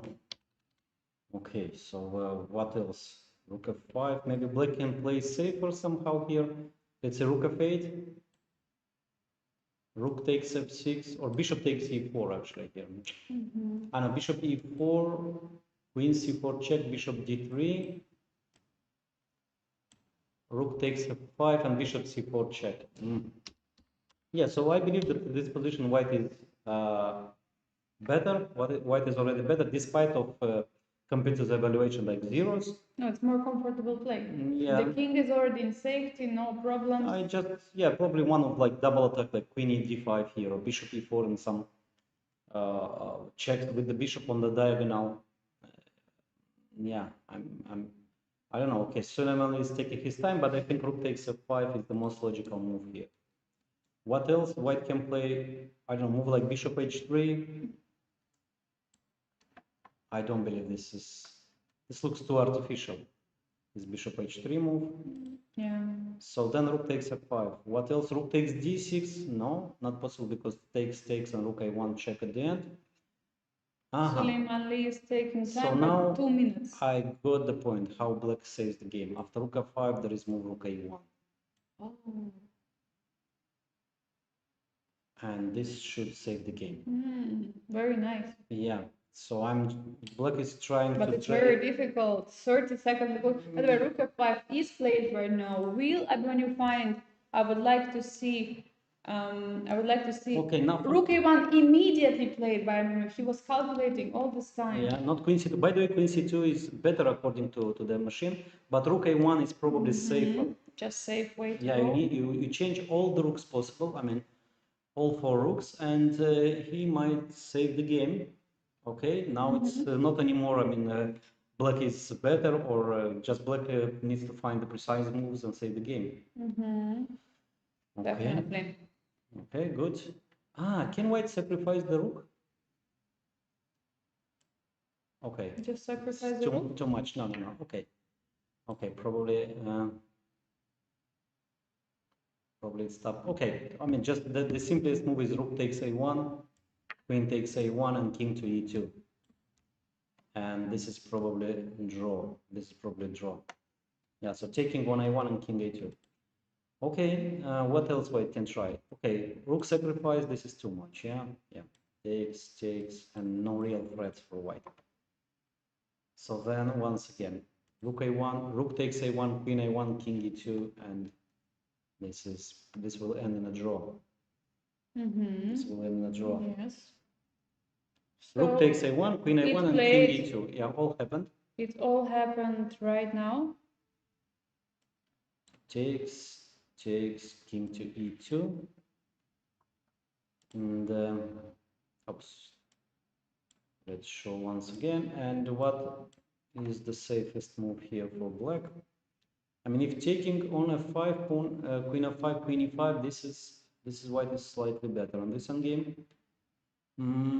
Maybe queen to d4. Yeah, I believe this queen to d4. Yeah, queen to d4, rook f6. No, this is not very precise. What would be the most precise here? No, it's difficult. It is very difficult. It is very difficult. I mean, okay, let's see, queen d4, and then this is just losing. Yeah, this is just losing. The pawn. This is the way to lose. Yeah. It's the way to lose. No, it's not easy. Still not easy. And this is the current position, right? King is on. Can black take? Just take, and bishop c3, creating the threat of checkmate in one. Or just taking the pawn. Yeah. And then king is just escaping. Yeah, there is nothing. So once again, I don't know the move. I don't know. It's there is check on a6. Okay, which is important, which is very important. This check. King d2 is only way to avoid perpetual. And now maybe d5. No, d5 rook f6. e3 some. Okay, it's just rook f5 and bishop c3, maybe like this. Yeah. Okay, but once again, there was a move played. King e3, rook b5, queen here, king e4. Sorry, we have live moves. Yeah, also yes. Rook b5 was played. Rook to b5. Okay. But what was the move? Rook queen a6 to b5. So didn't play king d2, but rook b5. And now queen with a threat of rook b8 apparently. And no, rook b8 is not a threat because it's a pin. It's a pin. Yeah. So bishop e4 or queen d5. But how to protect against all those threats? Rook b5, good chance. It is very tough. It's a good practical chance, this rook b5. Yeah, and queen a7 was played. Queen d5 check, king f8, yeah?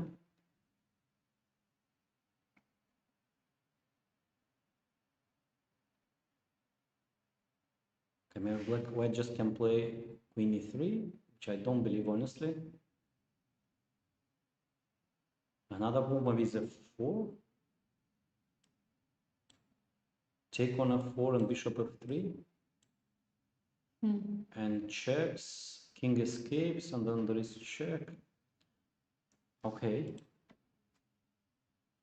Okay, I mean there is rook f5 back, but then you have again to go to this line of after queen a6, king d2. Yes. And queen e3 looks like this is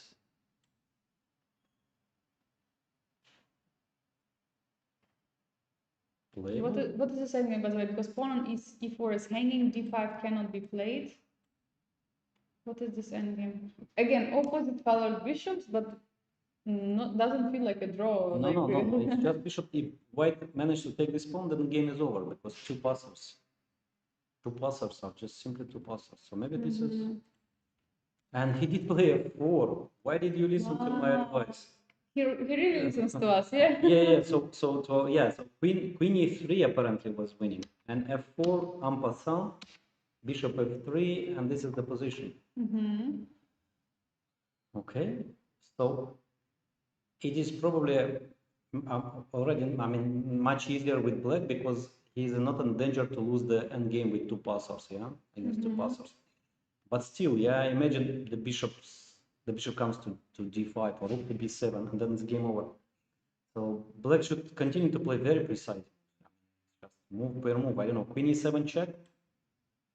Yeah, queen e7 looks great. And queen e3 is the only move. Or king f2, but no, king f2, rook f3. So king f2, rook f3, and this is the way to blunder. lose for And if you white. play king d1, just take the bishop. I cannot take the bishop. It's a pin. Yeah. Okay, we have moves on the board. This is happening. Queen c7 was played. Bishop d5 check, king f8. So black is placing all his pieces on the black squares. According to the rules. Yes, and you cannot touch any piece, yeah. Okay, queen c7, and yeah, actually now the situation is both are under 1 minute. Oh no, this is very tough, very tough. Queen d5, king f8 is losing because of check. Ooh. And rook b7. Actually, this is Must tricky not check. blunder This it. is tricky check. Can you go queen f7? Yes, apparently yes. And rook b8 check. King h7. Bishop e4. Now probably black should play queen f7, and if rook b8 check, bishop f8. Yeah. Yes. And trying to defend this endgame. But look at the 6 seconds for Abhimanyu Mishra. He has to find a move. Did he play? I think he played a move. He played Rook f7. But I was just wondering, is king h8 losing? Okay, not losing. Not losing. Queen f7 is also not losing. And the move rook f7 is fine. Yeah. The Okay. same. Still holding. Wow. Okay. He doesn't want to trade the queens. Maybe he has still some hopes. Yeah. Pawn on c2. So bishop e4 here. I mean, you just play this move instantly, like bishop e4. Yeah, just defend. Defend and creating the threat of bishop g6. But Suleiman is not playing the move. He has 40 seconds on the clock. And this also the threat is this one. And black, what do you play as black here? I'm not even sure. What do you do? It's Suleiman Lee has to make a move. It's already 30 seconds on the clock, and he's reaching for the queen, and he's giving the check. A8. Okay, repeating couple of times. By the way, can black stop with bishop f8? Yeah, black can play bishop f8, rook g5. Ooh, and now king h8 probably is the only move. Okay, it's so hard to find those moves. No, king h8 is the only move here. No, I mean, it's impossible. Because rook g7, bishop g5, king h7, probably bishop e4. We don't want to But you remember the game of Abhimanyu Mishra against Saleh Salem? He found all the moves in that preparation. Okay, that one, he had enough time to do this. But now, and it actually happened, all happened, rook g5. And now king h8 is the only move for Mishra. And he found instantly, look. Wow. Yeah. Yeah, that's why I said, I mean, I'm impressed by Mishra in this tournament. By the way, we completely forgot about board number 2. Yeah, we forgot, but there was nothing too impressive, so that's why I was... Yeah. So black was a pawn up, and black is still a pawn up. Black is 2 pawns up, but somewhere he missed. Wow, he lost the piece. What happened here? He was 2 pawns up and he started missing. Look what happened here. He just missed this double attack. Check, 97, and now all those complications, you lose a piece. Okay, probably you are not worse because after b2 you are taking the piece back, but this is draw. This is draw. Oh my god. This is theoretical draw. Okay, it's not easy. It's not easy to make a draw here. I think g3 is a mistake here, if I'm not mistaken. This one is You have to keep the pawn on g2. This is what I think, but let's see the game because yeah, and the plan here is h4. I have now analyzed this position, and this is the plan. This is the winning plan. Not with g4. To create a weakness on h3. Yes, even if this looks more logical because you are forcing the king to go back, but this is the winning plan. No, but this is very logical because you create this h3 weakness.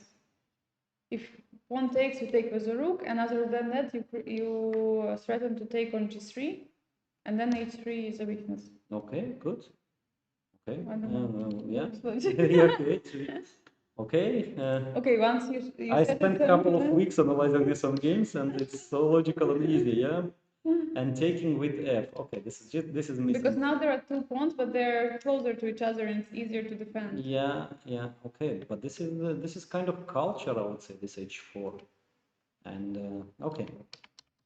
So then this. But okay, this is current position. But let's probably go back to the board 4 because there we have players on the seconds playing the position. What has So changed? what was after rook g5, king h8, bishop e4, okay, queen to c4 check, bishop to d3, no more checks.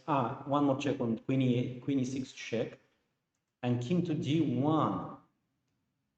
So white castled long at the beginning, then went with the king to g1. Now probably the king comes back to b1. Yeah, let's just change it. This is chess. This is chess. Yeah, and yeah, okay, white is much better here. I mean, the difference is just queen's position. I mean, white has extra piece in the attack. Yeah, this famous rule. One is you have bishops, opposite color bishops. I mean, the side who is attacking has a bishop a piece up. So queen h1, rook h5. I don't know, so many threats. And we have a move. Was b3 played?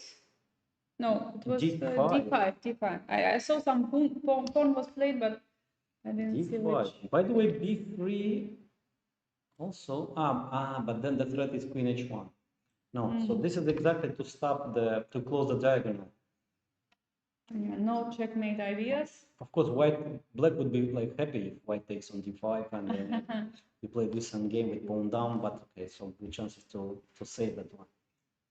d5, yeah, good move, and also white cannot take with the rook because after queen takes queen g4 check, I mean probably white starts to attack here. So d5, so Lemanui is down to 38 seconds only. Yeah, what a battle we have here. So he goes back with the queen to a1, not h1 check, but a1 check now. So bishop g7. Bishop g7. What else? What else? Has to play it. Rook h5 with 20 seconds, by the way. King g8, bishop h7, king f8. He plays queen f6. He plays queen f6. Okay, I was a little bit. Okay, but this time is different. You can take on f6 and take rook d5. No, it's actually similar to the it's similar. Previous, yeah. this queen d5 idea. Yeah, exactly. And white is forced to take on f6. Yes. Otherwise, queen f3 check and queen g3. Sorry, queen e3. Rook e5 you cannot play. Rook e5. Queen f3. Looks risky. No, rook e5, rook e7 maybe, just winning the rook. Oh. Rook h5. Rook h5 which is pawn, but I thought there is no check. Sorry, thank you. So queen f6, and indeed Suleiman Lee made them, not yet, yeah? Not yet, he's about to make it. And queen takes f6 probably. Rook e5 is on the Wow. board. No. Such nerves, yeah. Imagine you play this, you continue to play with the The both kings. second. And So many moves are possible. Queen f3 check. I mean, I don't know. Bishop h6 is possible. By the way, bishop h6, queen f3, maybe some threats. Bishop h6. Let's try. Let's try this one. I like the move because it's like cutting off the king from King g8 was escaping. played. King to g8. Okay, safe move. Safe move. Now no more checks. Queen to d4 probably. This is what I'm expecting. There was something. Queen d4. There was some. I don't know. Abhimanyu Mishra was showing Queen to something on the d4. score sheet. But apparently, no, they continue playing. He showed something on the score sheet, but I didn't understand. Queen d4 was my proposal, but I don't know what did he play. He played queen d4, He queen did play f3, queen f4, queen f3 check, king to king or not to king? c1. King c1, but you are under huge pin. Oh. I mean, I don't know how to start. With Bishop queen g7. h1 check, maybe queen h1 check first.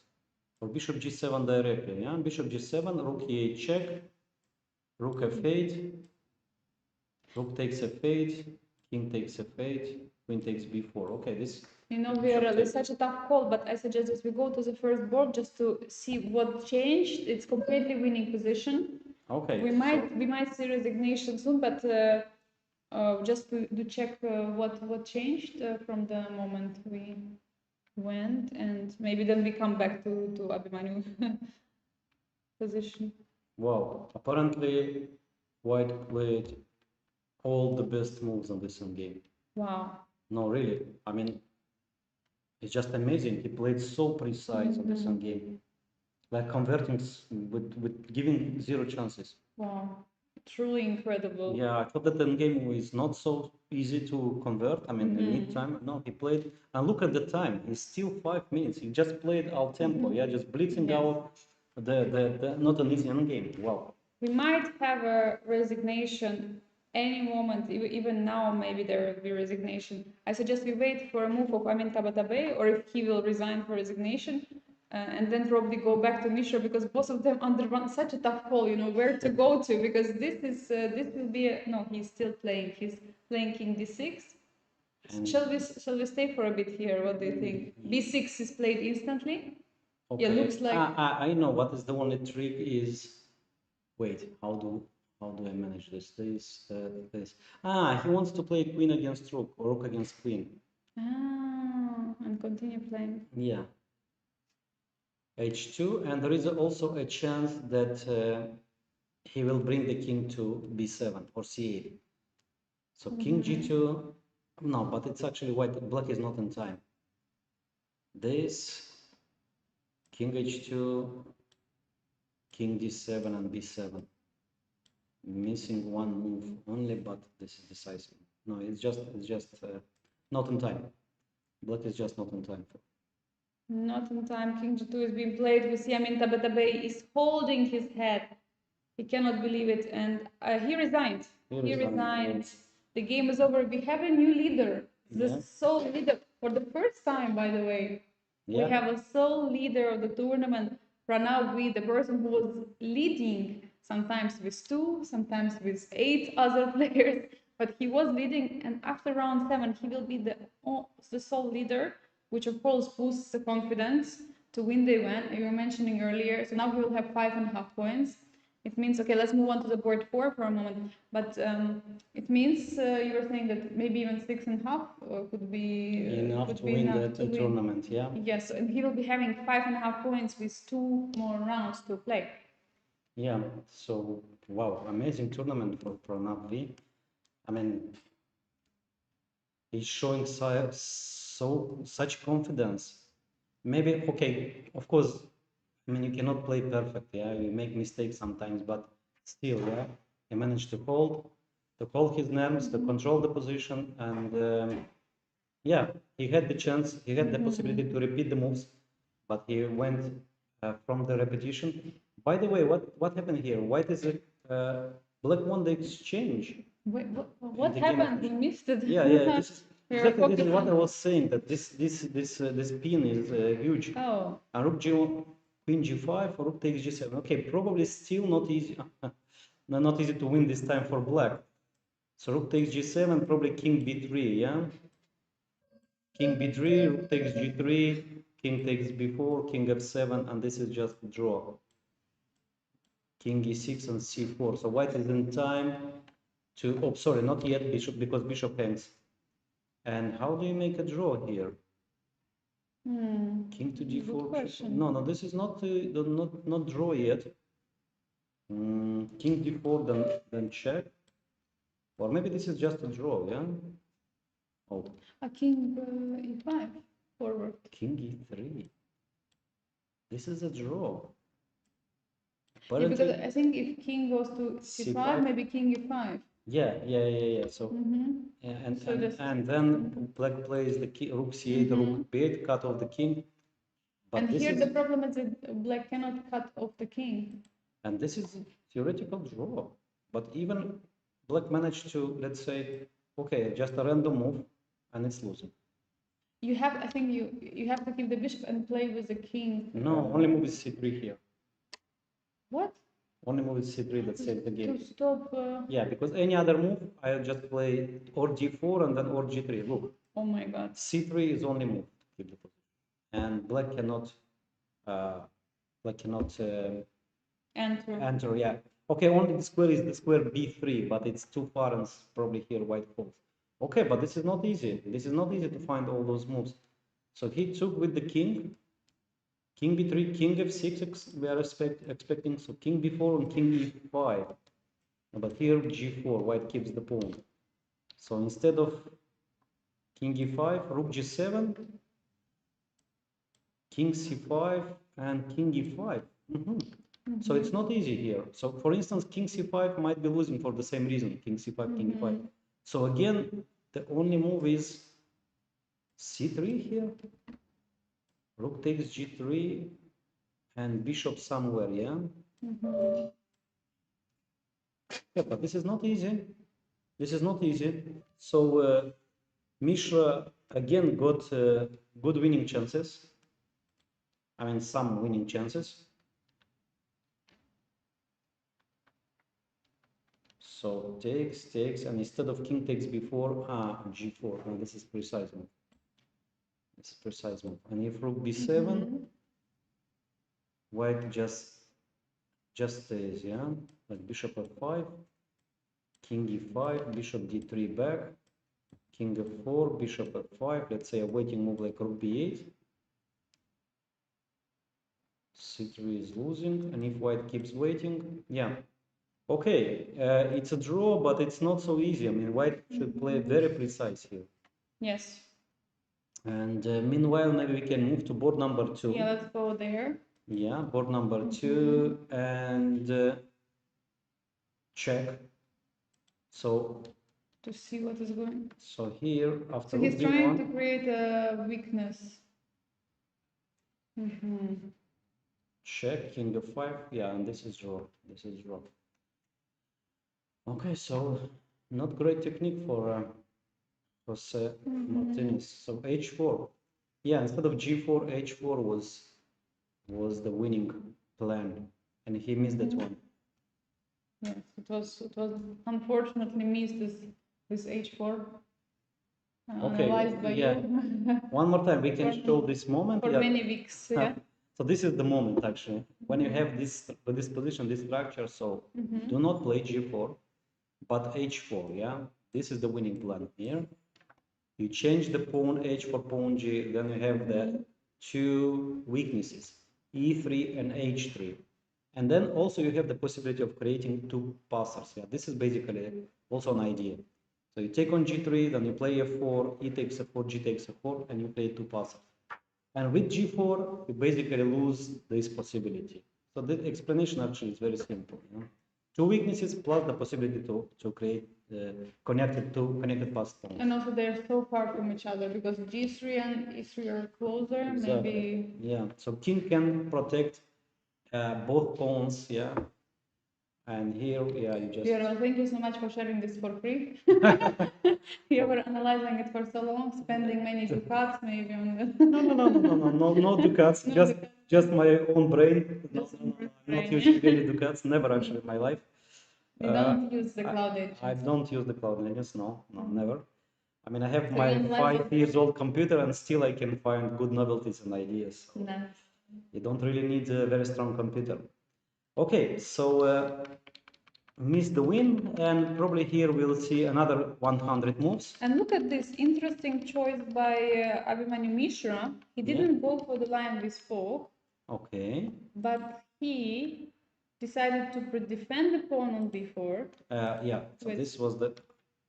No, but actually white didn't take the b4 pawn. White didn't. White just played okay. here g4 to keep the pawn g. Okay, and g5. And maybe this king e5. I was thinking, why not to play rook b7 and come with king g5, king f4? Maybe just not allow white to push too far. Okay. Also this deserve attention. So this king a4, and if king d6, then king b5 probably is the move. And but you can always. This one is losing, yeah, because of b3. You cannot. I think you should play at that moment already Because g7. of b3, yeah, and rook b3. I think you already have to play g7 after king d6.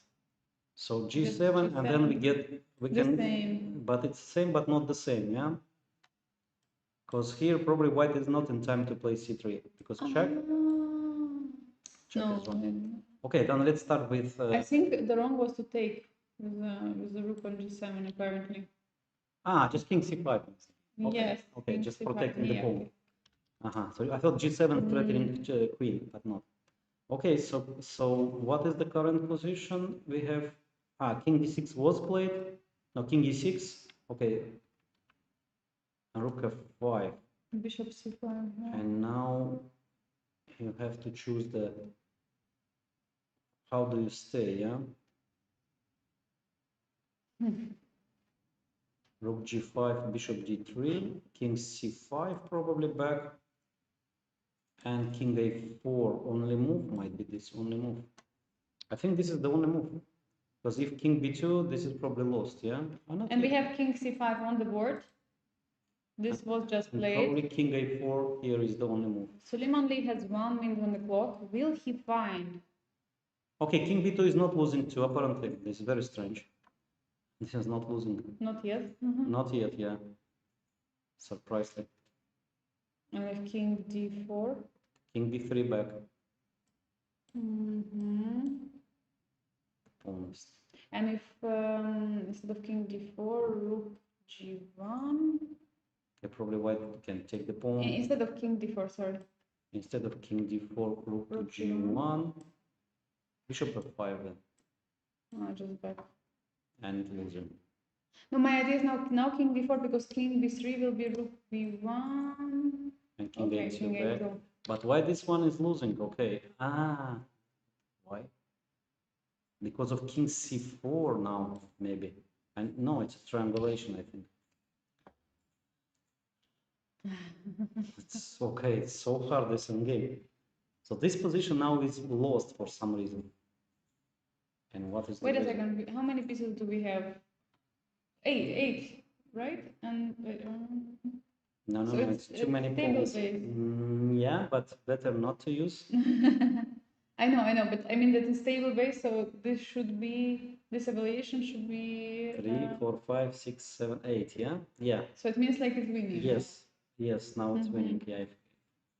But how? Why? How it's What's winning? the difference? I mean, why this now is losing? Can we go to the live position because we're? Yeah, let's go to the live position. Because he played the move king b. So so he did play king b2 and rook b1. Actually, it was rook g1. It was a nice try. Because bishop f5 looks like the move you play instantly. But and apparently winning. Apparently winning for black. Okay, we'll check this one because it's really interesting. Let's stay on the live board. King b3 now attacking the pawn. Okay, but how do you defend only with rook g4 or king c5? No, rook g4 now. Bishop f5. Bishop f5, yeah, and you lose the pawn. So, but king c5 just returning back? And then you play rook b1, rook g1.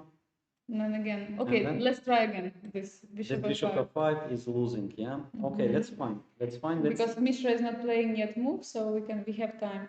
Yeah. So white bishop f5 is lost now. So king to d4, king to b3. And this is so what would be the move? If rook to g3, then bishop to d3 back.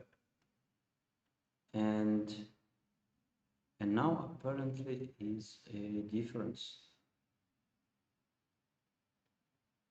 And what is that? King d4, king b3. King a5. King a4. No, we don't need this. Maybe bring the king to a5, and this is maybe winning. Bring the king to a5. Okay, but it's so hard, and this. Okay. Yeah, this is the winning plan. This is the winning plan. Okay, so both defense and winning plan is so difficult. Yeah, and if king a2, but this is not over. And maybe now d4. And now, no, g4. Yeah, and d4 now, exactly. And if king b2, there is b3. Oh, and then you take king b4, and then there is this passer. Okay, okay. So king b6, king a5, and king a4, king a5. Wow. Okay, interesting end game. Wow, you found it. Amazing. Yes, thank you. So, no, but this shows how beautiful chess can be. Just yeah. And in the game, it was a repetition, one-time repetition, or two times, I don't know. I know, king a4, yeah, not king b2 this time, but king to a4. Can black checkmate here? Would love to, yes. Yeah, so let's say rook g1. Rook g3, and if bishop f5, checkmate. So king g3 is a must. King b3 is a must, and once again, by the way, with white to move here, and I'm still king a4, yeah. Okay, yeah. Yeah, you are right, but with white to move in that position, maybe white is lost, yeah. Or white is lost, yeah, because the rook moved from g5 to g3, and here we made rook g1 and then rook g3. So rook g1 was played, and king b3 back probably. What else? Looks like this. Yeah. By the way, do we have result on board number 2 or not yet? Not yet. I mean, they're playing, but they're already limiting the material. Now there are 2 pawns. So this is, take, and 2 against 1. Yeah, so to win, black needs the king to d4, which is impossible. There's always checks. Yeah, I mean, rook d8 also cut off the king. Okay, this is draw. This is probably draw. And do we have other games in progress? No, I'm in one more game, Motilov Pirun, but okay, let's go back probably to Suleimanli against Mishra. Let's try to. I mean, this endgame, but you figured it out. Amazing. Okay, now rook g4. Yeah, so the king. Triangulation with the rook. And if king b3 now, maybe black. b6. Yeah, but bishop f5. That's the problem. It's an attack. Because so this was the point. Yeah, because while king was still on b2. Yeah, if king b2 now, this is losing. This is losing, and king a4. So this was the main point. While still king is on b2, not attacking the pawn. Yeah. Okay. So king b6 is played, and now bishop f5 makes draw immediately. Rook g5. Rook g5. And then a bishop and king a5 now. Okay. And now what is the move? c3 here? Let's try. Probably losing, but let's try. No, it's not losing. By the way, might be that c3 here is the only move. Because if you play king d2, king a4, and you have the same. All the story. So here c3 is the only move. By the way, no, king a. I saw that king a5 was on the board, but it was king a4. King a4, yeah. And now if bishop f5, rook g5, bishop d3. No, it's just. So now it's black to move. It's black to move now, yeah. And so what king is c5. So I think what Suleimanli, he realized that there could be this idea Yeah, And that's why when there was a repetition, he didn't go to b2, but he went back to a4, forward to a4. And we have moved back, king c5, now king b3. And now the problem is if black will play... rook b1, rook g1 now is the only idea to play, yeah? Yeah, rook g1. Rook g1 and king b2 is losing there. So after rook b1, so king, and what was the draw? What was the king a4 again? I think. Oh, Here king a4 is losing. wow. Ah, because of the move rook b1. Oh. Oh no. And Slowly. finish. And finish. And If king is out of G7 the game. And if you play bishop f5 here, Okay, there was some moves. in king c4. King c5. Rook f4. What's the Okay. idea of the move? There is no bishop f5. Okay, but king a4 back only move probably. Okay. And maybe now but now king b6, g7. and changing the pawns. Yeah, this is probably draw. So no, rook g4. No, this the only try is rook g1, I believe. Rook f8 he's playing. He played rook f8 now. Trying to go from there, yeah. And yeah, king b3. And then king c. What is check. Rook b8. Maybe black wants to defend the pawn and come with the king to e5, d6. Oh. Maybe now rook b3, rook f3, sorry. Coming back, King and a4. then rook g3, and then rook g1. Oh yeah. Coming back to this plan, but just yes. first getting on this. No, actually he's intending to go with the king. But actually, even if you manage the king on f6, I don't believe it's an improvement. Yeah, you cannot. Yeah. You need to break through on the queen side for this. Exactly, and rook is the. I mean, you should fight with rook against the passed pawn, and king should help your own pawns. By the way, we have already pawn against pawn on board too. I'm just wondering if there was a result or not yet. No, not yet. The players are there, still playing. Okay, some tricks are still possible here. You need to be careful. For instance, after rook, let's say a2, king f3, yeah. Here, you should just give the pawn a and play a move like rook a8. Rook a8, bringing the rook to a3, and this is draw. Yeah, no, this is nothing to. This is going to be a draw. So the only game which still is interesting and still not clear how it's going to finish is probably this one. By the way, black can lose this game. Look, the threat is bishop e6. Oh. And if rook b7, bishop f7. Don't just say problem. So still black might be okay. I don't know. If you play a move like king d4, okay. Okay, king, of course. Yeah, just a small demonstration, but yeah, players are controlling the game. Yeah. And by the way, I believe that even this move might be draw. You are forced to go, black is forced to go rook g8, king takes b4, this, and c3.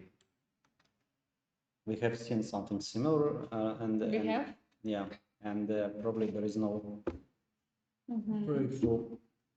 Yes, doesn't look so. So king d6. Yeah, one more time, there is a problem. You cannot go through. It looks like a fortress from white. There was this one chance which black had, but in order to do that, again, you have to remaneuver the rook. Okay, he's trying. So he's going forward with the king where? To d4. But then again, there will be bishop f5. Yeah, and king on f6, okay, then you can't make progress. Yeah, just pin to the pawn. By the way, there is a trick here. King a4 probably is losing here. b3? b3, correct. Oh. Correct. b3 is.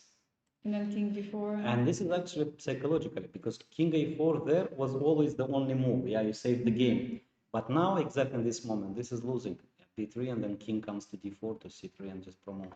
I think players on such level see it, of course, but surprises can also happen. Yeah, exactly. So king to b2 probably is the move here.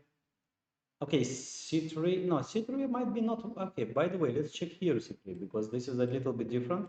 And this is lost. This is lost because just black remaneuvered his rook on g3, and then just easy lost. So c3 is losing, king a4 is losing, bishop cannot move, then king b2 is the only move here. And he played King b2 is the only bishop e2. bishop e2. So black can stay on this. Apparently still. Black can play on this diagonal. Second board is finished. Meanwhile, there was a draw agreed. So as we were mentioning earlier, there is going to be soon a draw. And here we have it. So we have many draws and only one win on the board 1. So that leaves us with a board 4 with still hopes for a decisive result. Abhimanyu Mishra can still try to push for a victory in this endgame. Other than that, we have all draws in top 9 boards, besides board 1, of course. Yeah, exactly. One, and the next is on board 10. 10. Pawn 10, Bishop 1 against Sadvani with black pieces. Okay, king f5, bishop d3 back. Yeah, we'll see Mishra trying, because of course you have to try. I mean, especially you have real chances. Objectively, maybe black is holding this one, but still you can try this. You can try forever. You can remaneuver the rook. You can try again this plan with rook g1 there. You can try to bring the king on a5. I mean, there are many ideas. Yeah, definitely, there are many. So what do you think? Shall we keep on following the game, or shall we call it a day? What do you say? I believe that this will be a draw, so maybe we can have some conclusion of the day.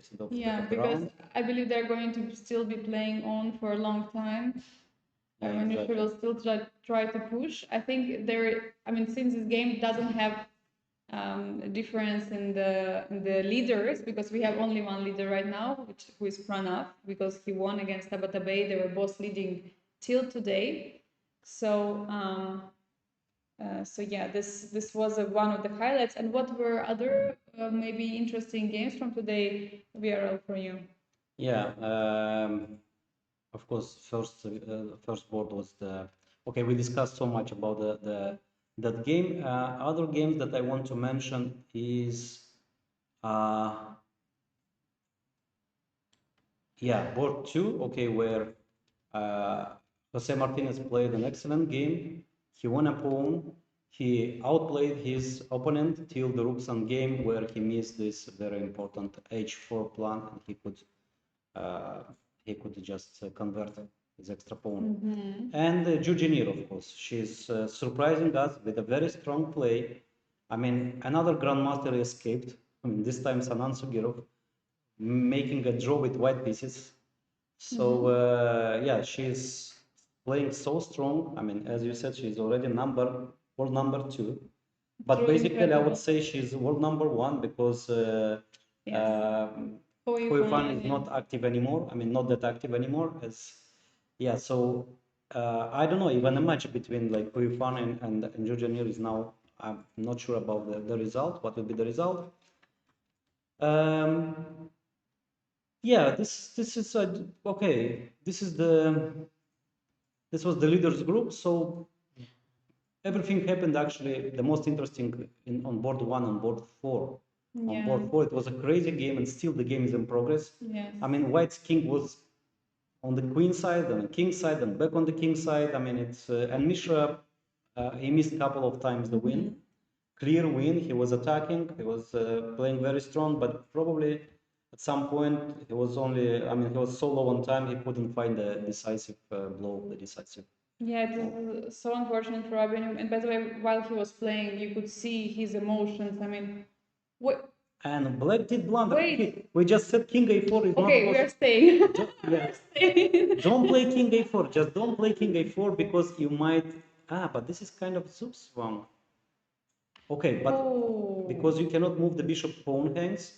And okay, so here you king have to decide to go to. No, but here this one is probably draw. Because king is too far. And then and this you take the position of the king. So here c3 exactly was the Yeah, because you just managed to put the king on d4. And instead he played the move king a4 and b3. Okay, good idea. Taking on b3, king f4, yeah? But now king is a couple of squares far. Yeah, and maybe white can give the bishop for the pawn and try to play for his passed pawn. Let's try. So b4, king e3, bishop f5. Now threat bishop e6, let's not forget it. Maybe not a strong, such a big threat because white's pawn is black's pawn is very close to promotion. So bishop e6 just d3, g7, d2. So b5, d3, bishop takes d3. What is this endgame? King takes d3, and this is lost because white is not in time. Okay, so then we can gain a tempo. We can play g7 first. d2, bishop c2. Okay, king d2, this is b6, immediately draw. Take, white. So rook g8 and b6. Yeah, this is draw. So king b2, then b6. This is immediately draw. And if rook g7, then anyway b6. Rook takes g7, king b5, and this is draw. Yeah, so apparently he missed this b3 idea, but white is still holding. On the live position, because I think this is live position. This is live this position. is live position. Exactly, they are going for this line. So bishop b5. Okay, black can, no, black can try, yeah. So bishop f5, b4, and b5, pushing that pawn. Bishop f5 is played, and d4 is the only try because otherwise bishop e6. And he did play d4, yeah. We might see all of it on the board now. Yeah, exactly. So now b5 or g7. Okay, I don't believe there is a difference here. g7, d3, and b5, d2, and bishop c2. He has to try to use the pants, yes, on the king side and on the queen side. Yeah, That's this pushing forward. is draw. This is draw. Wow. This is draw. What a save! I mean, No, Suleiman made it great, of course. Okay, d4 is on the board for Suleiman 40 seconds. okay, g7 or b5 equally strong. I mean, it's just the same. It's just, yeah, b5, okay. d3, and now it is important moment not to take on d3 because this one is losing. Bishop d3, king d3, and black is in time. And d3 is being played by Abhimanyu. And now g7 or king a5, but king a5 I believe is not that precise, but maybe it's still draw. Not today. Okay, d2, bishop c2, and how is this position winning? It's a check, winning an important tempo. And if king b6, rook to g8, winning an important tempo, and then rook takes g3, bishop cannot take. Okay, so there is still room for mistake, yeah? Always. So d3 is there, so Suleiman so king a5 is losing. Only g7. g7 is the only move. g7 might be the only move. Okay, I'm not sure about, but I think g7 is the only move. So king a5 is losing an important tempo. He goes king a5. And I just mentioned this is losing. This is losing here. That was so important tempo. Now rook a8 check. Rook a8 check. Look why this move is so important, because yeah, as I said, this is rook g8 and d2, and if king b4. Okay, now actually even this move in. Wait. d2, bishop c2 or bishop g4, which is the same, and there is time to eat the pawn. No. This is draw. Wow. Okay, probably first, maybe this. And this, and we play the position with queens on the board. Wait, what? We play the position with queens on the board. Okay, here there are hundreds checks. Maybe there is something better, yeah? Apparently, computer is saying there is something better here. So rook c8, g7. Okay. Maybe rook c8, g7, and rook g8. No. So then rook c8 is is not Maybe king d2, or it's not in d4, in d4. and then b6, and king b5, Oh, sorry, I meant king e2. king to e2, then g7, And then g7. and this And is then not draw. in time. No, you have to. I mean, okay, this is winning. This is winning. I mean, with the queen and rook against queen. We have, by the way, this position on the board. d2 and bishop c2 was played. d2, bishop c2. Now Rook c8. missing. This is losing an important tempo. Rook a8 was the only move. But actually, this is kind of by rule. I mean, you play this check, and if king b6, you go with the check. You need this tempo. You need this tempo. You need this tempo. And here, yeah. So let's go back to the. And now the draw. You know what is the draw here? Here g7 is the draw. But it's so hard. Why now it is draw, and before with the king on b4 is losing? So the same position with white king on b4 is losing, and this one is draw. No, incredible. It's probably king is closer, yeah? And when we change the queens on d1, then it's just closer to promotion. Wow. Check. And maybe because it's a moment we are stopping away from the check, and then queen d4 is check in some way. Some lines. Okay, thank you very much to understand this. Okay, this is so tough. It goes bishop d1. Yeah. And again, rook, apparently here rook a8 was winning again, yeah?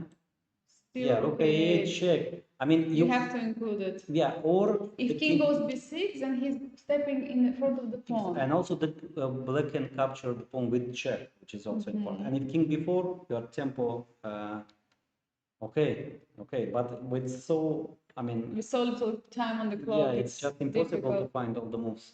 Of course. It's just impossible. No, this full game is like a thriller, you know, starting from the middle game where Abhimanyu Mishra found this attack. I mean, he was just pushing, and I mean, the whole game they are playing on 1 minute. I remember, like, from the attacking position Abhimanyu Mishra had, almost all the time he had 1 minute. Okay, Suleiman Lee had a bit more time, but and you know, he played the move g7, so we'll see the same position, queen against rook and queen. Rook takes d1, promoting, rook a1 check, king to b6, and d1, yeah? And why this is draw? Who knows? Still not easy to understand. Maybe because rook is on, if rook would be on the second rank, it could defend the king from the checks. Now rook is on a1. It will be only queen. No way to hide the king, and if you, I mean, if you stop with the with the queen, then probably exchange queens, and white is very close to promote the king, the pawn. Yeah. It's this is the reason. This is the reason, and the g1 queen. We have the position now. Very unusual endgame. Yeah, white is black is the rook up, but probably okay, but. Anyway, you have to play very precise checks here. I mean, I don't believe all the checks leads to draw. I mean, not all the checks. Lead to, so not all roads lead to Rome, yeah? Yeah. Okay, so first I see like queen g5, for example, not letting... You need a diagonal checks, yeah? This is the way. Okay, king d4. No, he went queen e6. Queen e6. Against the rule. And king to d2, and queen to g5. This is draw immediately, and take on d1. This is draw immediately. So black cannot go to, cannot cross the d file. That's the problem. Cannot cross the file. Then you go king f2. Yes. King to d. No, okay. This is draw immediately. Okay. Unless I understood his point. King d4, and if queen d6, he wants to go king to c4. And now trading is losing because king is too close. Apparently shouldering. Not too close. Okay, this is funny. Yeah, this, and we have this knight, rook against knight. You know. So we have a check. Yeah. Just a small demonstration. We'll have another 50 moves. We will have with this end game. Here, only move is to promote to knight. Otherwise, you are losing. Yes. And after king d6, we'll play another 50 moves on this one. This is my prediction. So from here we are definitely leaving. Yeah, so this is funny. This is funny. Arbiters are having fun. Yeah, so king c4 and queen takes d1. Imagine it will happen. Yeah, queen d1 makes draw, but the game will last. It's already moved 104. Oh, sorry, almost 100, 97. Yeah, but on 104 we'll get the knight, and another 50 moves, they will play that end game. 50 move plus? Players have to play. Plus 20. Okay, So if players don't claim, then so the theoretical game can last till 75. tomorrow. Okay. Maybe adjourn. Yeah. Maybe it's a good moment to adjourn the game. And arbiters, commentators, and all the stuff, they already missed the dinner, sorry. Yeah. Okay, so queen takes d1. No, he didn't. He prefers to stay with the queen, to check with the queen. King b3, and now where is the check? To e3. Okay. King c2 and queen c5 back, yeah? Okay, this is maybe safer. No, because the problem is if even, I mean, if he finds a way to stop the checks with a queen, it will be only queen. The rook cannot stop the checks. It's It will true. be always going around. But he's finding very tricky checks, by the way. So queen e3, king to b2, then okay, probably queen f2, queen e5. Yeah. Yeah. Probably not. Probably queen e5 is trickier, so not to allow queen And if king c2. a2, only Queen check e6. is queen e6. And if king b1, Queen e4. Actually, also maybe g6. What a game. Yeah, king goes backwards. He cannot find, yeah. Okay, he has 1.5 minutes now on the clock. King to a2. King a2, yeah? Hiding. And trying to but you cannot bring this rook. Cannot bring this rook. You cannot. Okay, maybe look, if this he wants to play the queen here, but this is again draw. Takes and king c5 even makes a draw, I think. And losing. This one is losing. So king c6 only. King and king c7 not good? King c7 is also yeah. Okay, queen e6 was played. Check. King e6 was played, and now taking. I mean, queen b3, just taking king c7 or king c6. Next draw. Okay, let's see. I mean, he has to do it because other than that, it's going to be just king moving around. Yeah. He plays queen b1, king b1. Okay, Viral, I have to ask you, till when is your dinner? I think I already have to order. Oh, no. I think I want to dinner. Okay, it's okay. I mean, probably the game will end in a draw, but let's see. Is he intending to trade the queens or not? Or more maneuvers? King c1, I think they play, yeah? Yeah, king c1. I think the players are not hungry. Yeah, yeah.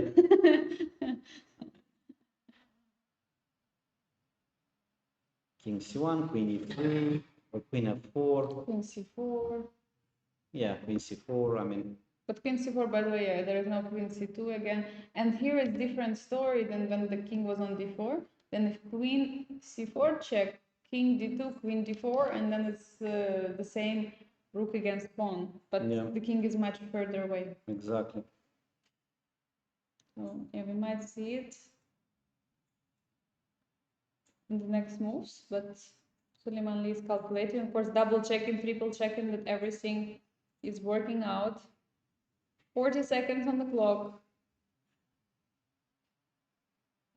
No, he goes for queen e3. Okay, I mean, the good news for white cannot miss the draw here. I mean, just any check is basically a draw. Yes. I mean, this is I mean, you can give just any check. So that's why there was always a draw, because even the queen, if the queen stops, trading the queens and going Yeah. into the rook against pawn endgame. Yeah, so Misha missed a couple of times. Mhm. Even in the end game, he missed the win. Yes. Even in the end game, in the middle game, of course, I had a decisive attack, but in the end game, he missed. You know, I was actually thinking that the game on the board too will last very long time. This 4 against 3. Yeah, yeah. But it appeared that Yeah. it's Actually, this one. yeah, such a big transformations on this end game. Yeah, it looks like it was decisive attack in the middle game. Then suddenly White Kings escape. White was playing for a win because White had attack, and finally Black managed to win the exchange, and Mishra was very close to win this game, but Okay, one more check. King b2, queen e5. We have checks. Checks on the board incoming. Yeah. I mean, you try. Of course, you try You with try, with of black course. pieces. I mean, What else to do, yeah? yeah, you have to try. This is what about to be professional. Yeah, you just play till the end. You try to use any chances, even small one. You try. Yeah, that's what's also Magnus always doing. Yeah, he Yeah, has some slight advantage in the endgame, he's going for it. Yeah. Even theoretically draw endgame, you just go for it. King b2 and queen e6. I think it's going to be 2-time repetition. We had already this position. I remember queen was on e6. And I think Suleiman also remembers queen was on Yeah, e6. he's checking his score sheet. He's checking his score sheet, but yeah, still we have to play. I mean, queen b3 here, take, and by the way, queen b3 is draw because takes and king c6, yeah? Yeah, this I is think we were another. looking king c6 or king c7, both of them. And by the way, I know, king c7. No. And queen b3 was played, and Abhimanyu Mishra just played it, and he just shaking his head. We will see queen b3 now. Yes, Suleiman is taking, king takes, and we're going to see king c6 or king c7.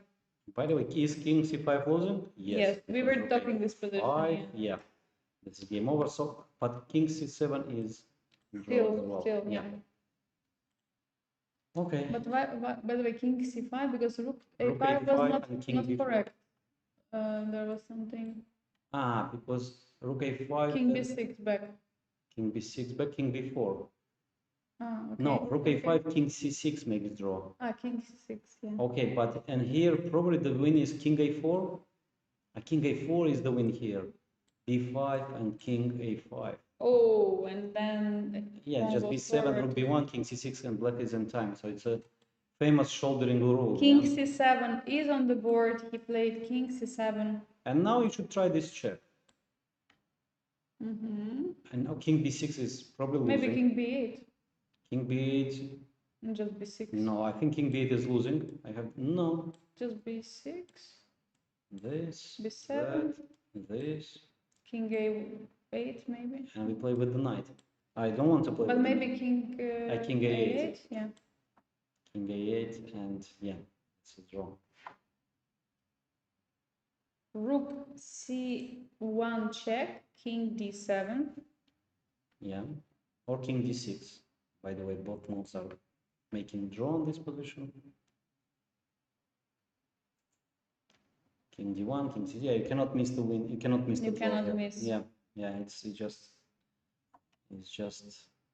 Check again, king c7. Yeah, maybe we can have this position on the board. Yeah, exactly. So all the moves are being played quickly.